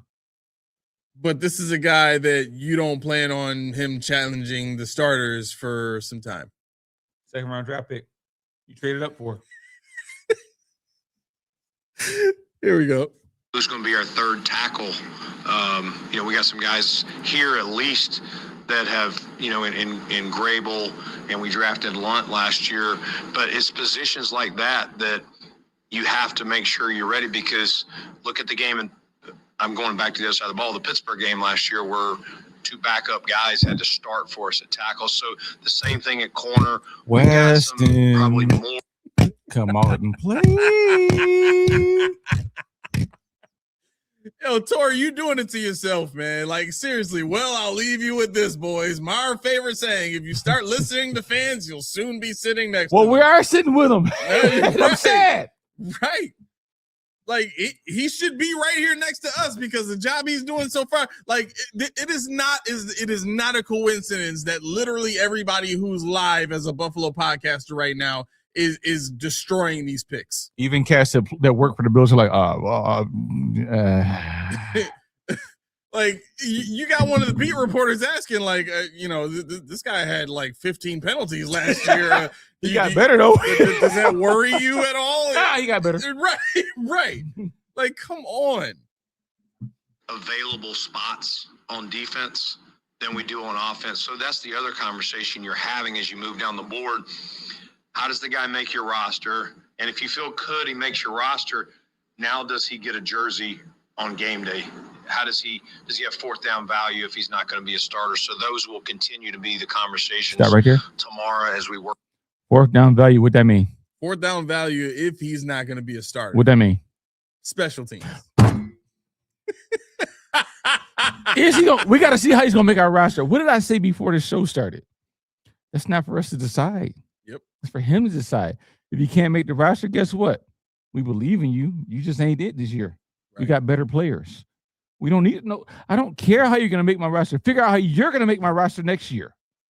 If I put this vote of faith in you, guess what? Make my roster next year. Because I'm not going to make this easy for you. Right. Make my roster. Fourth down. He didn't want to say special teams no more. So he said, right, fourth down. I was like, stop right there. Nope, stop right there. So you'd have to ask Jim directly. I don't remember. Jim was very aware. Him and Jay. Okay, stop right there. He's already started the gaslighting. Ask Jim. Jim ain't even came to Buffalo again yet. Jim already gets questions. Those will continue to be the conversations tomorrow as we work through the fourth and fifth. How does the guy make your roster? And if you feel good, he makes your roster. Now, does he get a jersey on game day. I want to hear that part again. Does he have fourth down value if he's not going to be a starter? So those will continue to be the conversations tomorrow as we work through the 4th and 5th round. Brandon, Jim, So you'd have to ask Jim directly. I don't remember. Jim was very aware. Him and Jay. What was the question? I'm not hearing that clearly. Don't care. I don't know. I can't hear and I don't care. I don't even care. I mean, what are we doing here? Straight Jay Cutler don't care. What are we doing here? Jeez, bro. He said, you got to ask Jim. You're right. And Jay just got to play like 3 days ago. What does he know? Exactly. Jay Valai is going to do what you tell him to do. Oh, my God. This is Brandon Beane. Believe in Bean Island. Yeah. I am staying far the hell away from that island. Suddenly, I like to leave your island. Anybody that knows Bruce Lee knows what I'm talking about. Suddenly, I like to leave your island. This is, I mean, we got to get through this. We don't have to. Terrence Jamison along the D-line, Bobby April. A lot on our defensive staff have been around these guys or recruited them. So there was a lot of awareness of a number. I don't remember specifically IGB. But that asked Jim. Brandon, you mentioned liking the depth at edge rusher. So I guess the flip side to that would be why not wait at that position if you feel like the depth is there and address it later. What about TJ stood out that you felt like you needed to make that move then? Yeah, you don't know how. I mean, there was a run of them, and you still have them. You know, you have guys in the second round, guys in the third round. I do think if there was a guy standing out above these guys, it would have gave us some comfort that we could get a player, maybe, you know, at this pick that we just took IGB. There's still some guys on the board, but I do feel like, you know, you're starting to, you know, those are lower on our board, so you kind of value them. I think with TJ, as I said earlier, some guys are 2-down players. They're okay. First off, this is you for now. This is all you now. I got nothing left. And this is just me, like, you know, reading how I read people. Like the second that somebody gets it, first and foremost, let me just start here. Brandon Beane's pacing to Miami. Go ahead. Wow. Brandon Beane's pacing in this press conference right now is like his, and when I mean his pacing, I mean his speech speed. It's sped up. If you watch his press conferences, he's usually a lot more calm, he takes his time, chooses his words. He's not even finishing his sentences at this point, which tells me that he's thinking faster than he can process and speak. And that is usually an indicator of a very high level of anxiety. Brandon Beane has not shown himself to be the kind of guy to show a lot of anxiety in public like this. Now, I can't see him, but there are still specific indicators that you can go off of, that people still give off, audibly, right? And so that's kind of what I'm hearing here. Now, what makes this interesting is we have to ask the question, why?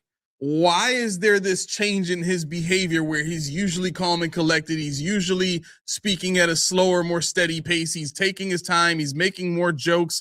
Like here, he's just, it really comes off, what I'm hearing, it really comes off as he's trying to just explain away the picks.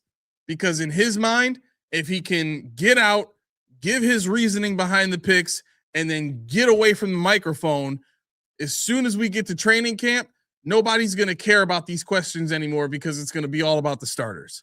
Nobody's even going to be asking about these draft picks. Nobody's going to be concerned about these draft picks because all of the marketing, all of the videos that you're going to see is going to be surrounded around Maxwell Hairston being a starter full-time, for the first time in his career. It's going to be brand new weapon DJ Moore. It's going to be this offense. It's going to be the brand new defensive scheme. There's going to be so many different angles that this team is going to hit you with that you won't even think about these draft picks until the end of the season next year. So, folks, we gotta stop playing this game with the Bills. We gotta stop playing this game of let's just love whatever they do because it's the team we love. It's okay to not like what they do and still love the colors and love the logo. That's what I do. But I can't play that game. I just can't play that game. Let's get to the rest of this and hopefully I was just going to say Brandon Beane needs to go ahead and assume his position as Russ Brandon. Yes. Because Brandon Beane is trying to be Russ Brandon in the worst. It's horrible. The Temu version of Russ Brandon. Yeah. Because Brandon Beane he spoon-fed Josh Allen, spoon-fed James Cook, spoon-fed Sean McDermott, even Sean. Look at how he sounds since he's got fired. Incompetence. Yep. The head coach. I'm sorry, Brady, no disrespect, not Brady. Beane, Pagula, incompetent. Yep. Even probably Pete Gwelly. I don't even care what he has to say because he's irrelevant in my life. I don't have season tickets. Don't care. Did you catch what Sean McDermott said on the Rich Eisen show? Which part? When he was asked if they had won that Broncos game, would they have? Yep. He said, "Who knows?" Right. Basically, yeah. But then he asked if you had made it to the Super Bowl, would you have won it? And he said, what did he say? He said, I love my team. Right. He didn't answer the question. He didn't answer the question. Right? Because he knows. What does that go back to? Do you think this is a Super Bowl right. caliber roster? Right. I love my guys. I love my guys. He's always said that. Never said I thought they were good. Right. I mean, shoot. Ken's not good at something. He can't tie his shoes for Ish, I guess. I still love my son. That's a cop-out because I'm trying to protect somebody that I know is not up to the level that should be doing whatever I'm talking about. Brandon Beane, you're incompetent at your job. I've said it. Fine. If you want to believe in Brandon Beane, if you want to, I don't care what he does tomorrow. Tomorrow is day 3. Bodega, you won. You won. Before we talked on this show, I was like, we got it. Finally, we got it. We can't mess this up. Mm-hmm. You won. There's not one elite trait between the two of the guys we took today. No. Not one. We're competing. Jennings Dunker was taken just now to the Steelers. Jennings Dunker. Videsh says Bills are on the clock. That was 2 minutes ago. No, they didn't move. They're still number one, first pick in the 4th round. Yeah, he's probably listening to where live. We're on TVs. We're trying to stick with what y'all watching, but if we're on the clock, that means the draft's over because we're, as I see right now, if they trade up don't even trade up no more. Just pick. Right. I don't even care anymore. I've been beaten to oblivion. I have given people that say you don't give Beane a good shot at this. I have given them the benefit of the doubt. The benefit of the doubt. I've given them all I have. I've given them everything I can muster. You have not any more pores. I have not any more pores. No more pores, sir. Man, I smacked that ball right at the little boy hand. But the thing is, I love the players. Like McDermott said, I love my guys. It ain't their fault.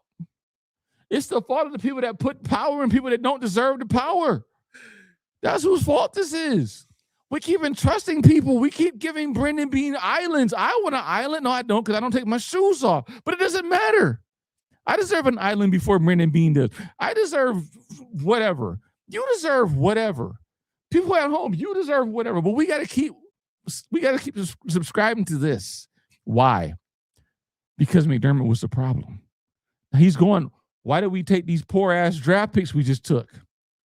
And now we got to figure out, they got the best path to the roster. Why? Because we only have 3 serviceable cornerbacks. 3. We have Michael Hoyt, who's coming off an Achilles injury.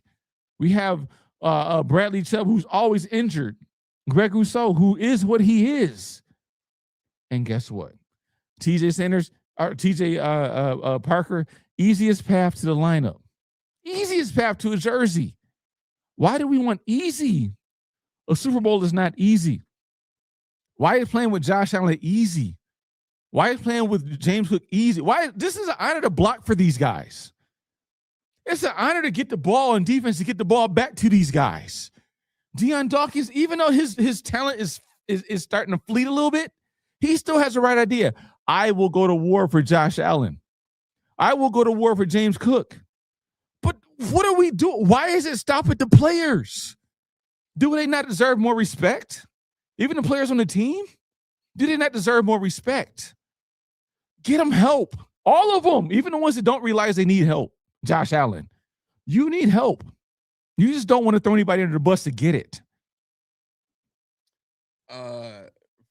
Fresher Wool says, I'm from Edmonton Oilers fan, and chose the exact same team / management in the NFL. Got the biggest all-star in the league with the worst management around him. Why do I do this to Connor myself? McDavid.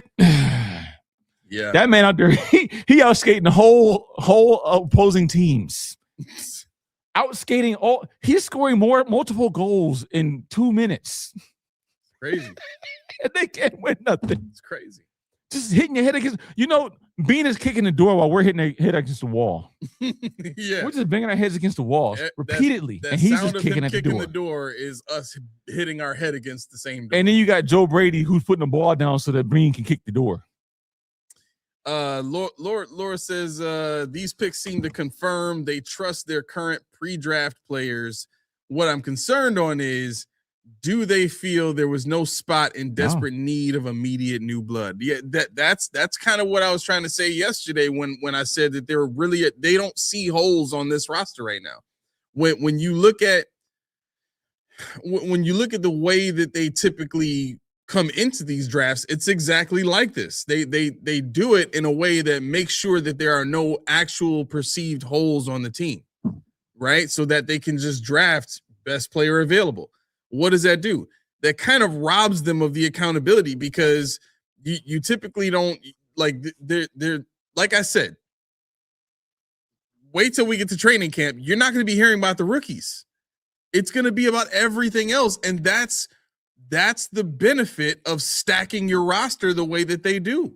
Yeah. You make it so that the rookies are irrelevant. It's going to be Keon Coleman all over again. Yes. Mm-hmm. We're going to be talking about Keon Coleman. How's Tyrell Shavers doing? How's Maxwell? Like all these guys from last year that were up and coming, right? You make it so that the rookies are irrelevant. Mm-hmm. You make it so that when they come in, they are nobodies. No other team does that. None. No other team in the NFL treats their rookies like they maybe the Patriots used to do that under Bill Belichick, another defensive-minded head coach, but perhaps Sean ain't even here. Nope. This is Brandon Bean. It's obvious. Right. And it's not even me. It's not an indictment. He's doing it to himself. I'm not throwing darts anymore. Yeah, I started throwing darts after the what are you bitching about thing. Yes, I turned on him. Yes, I did. Yes, Brandon Bean went rogue on Sean McDermott. He did.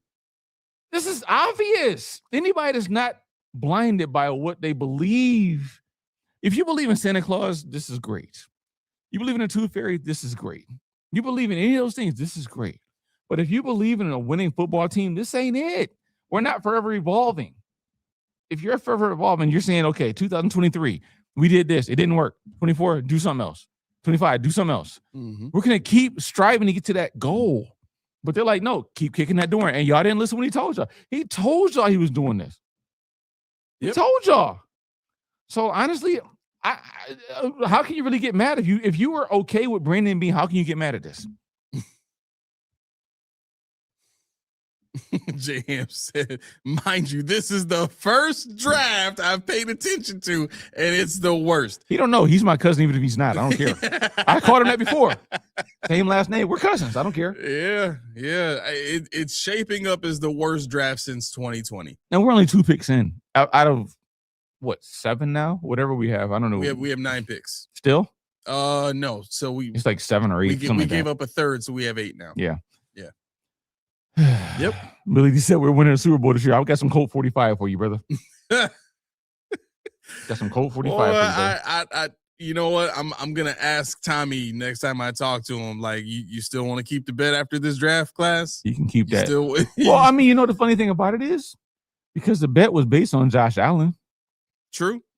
The bet wasn't made based on anybody with Josh Allen, James Cook, and his win a Super Bowl. Yeah. Because DJ Moore, I have to see him move the needle. We know what Shakir is with Josh Allen, and that is in a regular offense a Pro Bowler. Khalil Shakir should be a Pro Bowler. I don't care what anybody says. Yep. Anybody, he's deficient. No, he's not.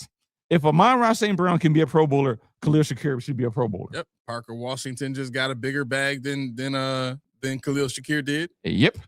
And Same Billy job. said, try and be optimistic. Ish.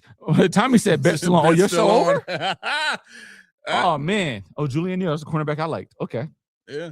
Okay. He's better than Are we Igbenison, too. behind? Like, are we late? We late for? No, I don't think. No, we're a couple of minutes behind where we're supposed to be. It's supposed to be at 11, but you know how they run over. Oh, okay. Igbenison, I would have taken this guy over Igbenison any day. Julian Neal. Yeah. But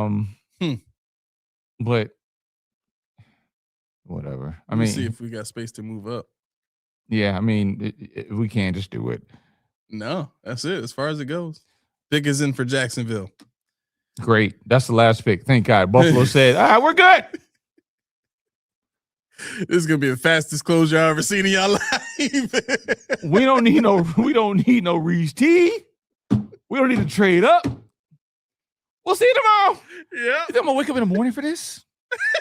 I gotta set my alarm to see what we're gonna do at the first pick of the fourth. Oh my God. It's coming on at what, 12 noon? Noon. Oh boy. I gotta wake up in the morning for the first pick of the fourth. For the first pick, I have to wake up for this. Jalen Husky?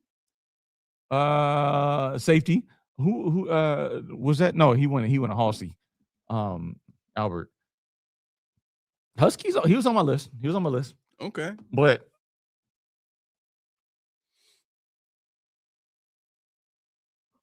yeah, I don't know, man. Jordan Hancock is gonna be relegated to what? You got that Jordan Hancock gives you 5 safeties. why would he endorse somebody as direct competition? That makes zero sense. Yep, I don't think that was the case. No. I really don't. Is that a Lego Iron Man suit? I mean, that's fire. It is fire. Got a little black pirate ship. Oh, snap. That's only raw. Fire. I got to get that. He's a Lego guy. That's cool. Yeah. I mean, I'm a Lego guy too. That's all right, because you weren't drafted in the 3rd round of the NFL draft. I surely was not drafted in the 3rd 41 years old. You're good. You could be a Lego man all you want. You got to worry about none of this. All right. I don't even want to see that. Buffalo Bills on the clock. I don't think we need to be. Because Bean's gonna go home. He's gonna go home. He's gonna pat himself on the back. Oh, of course. He's already doing it now. Did a great job with what do you say? IGB.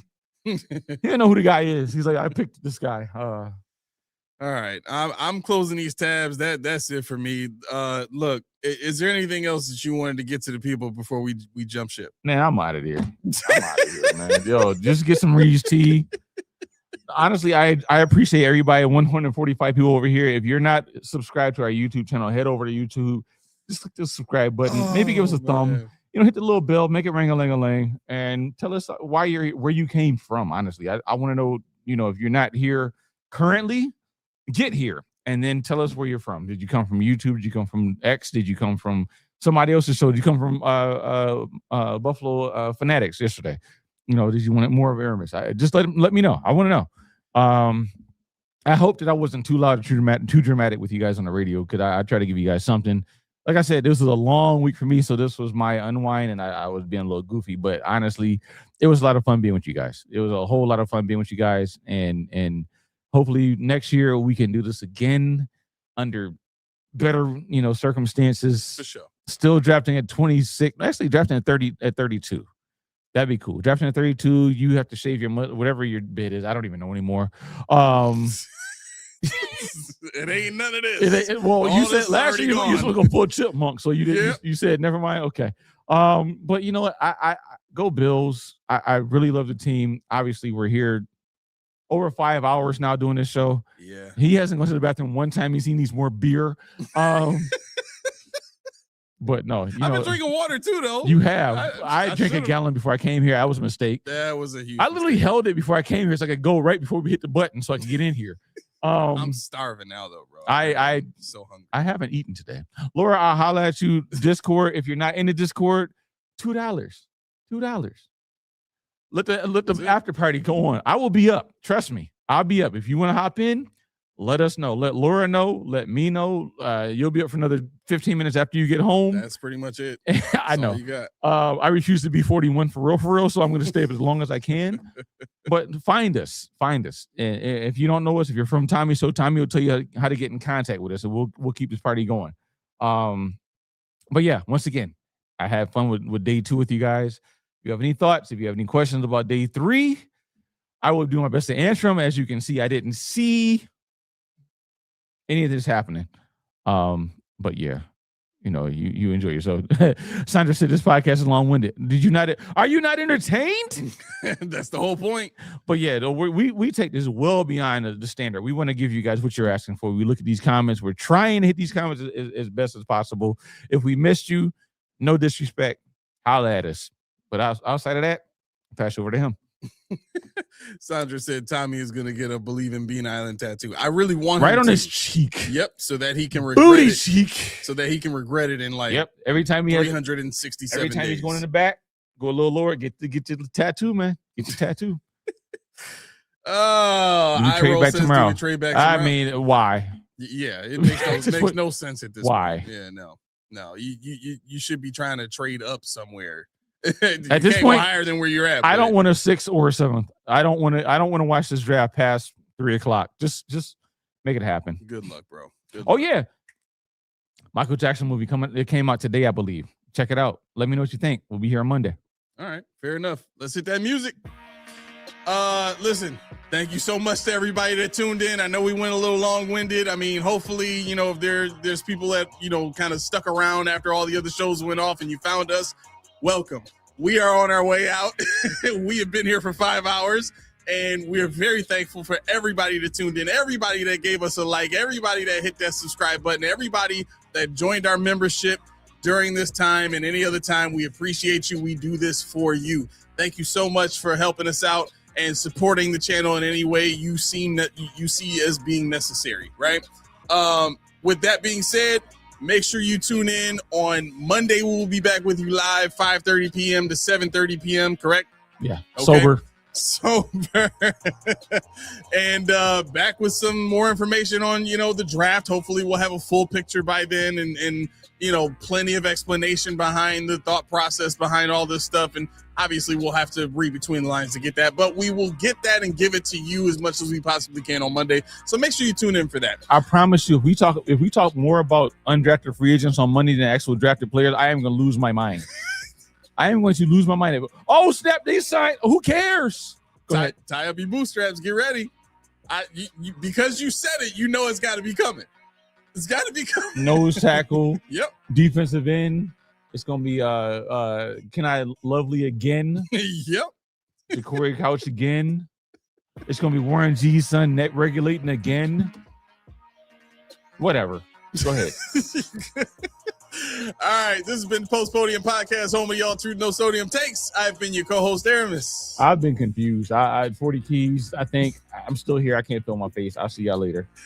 Draft day 2 is concluded. Y'all have a great night. Peace.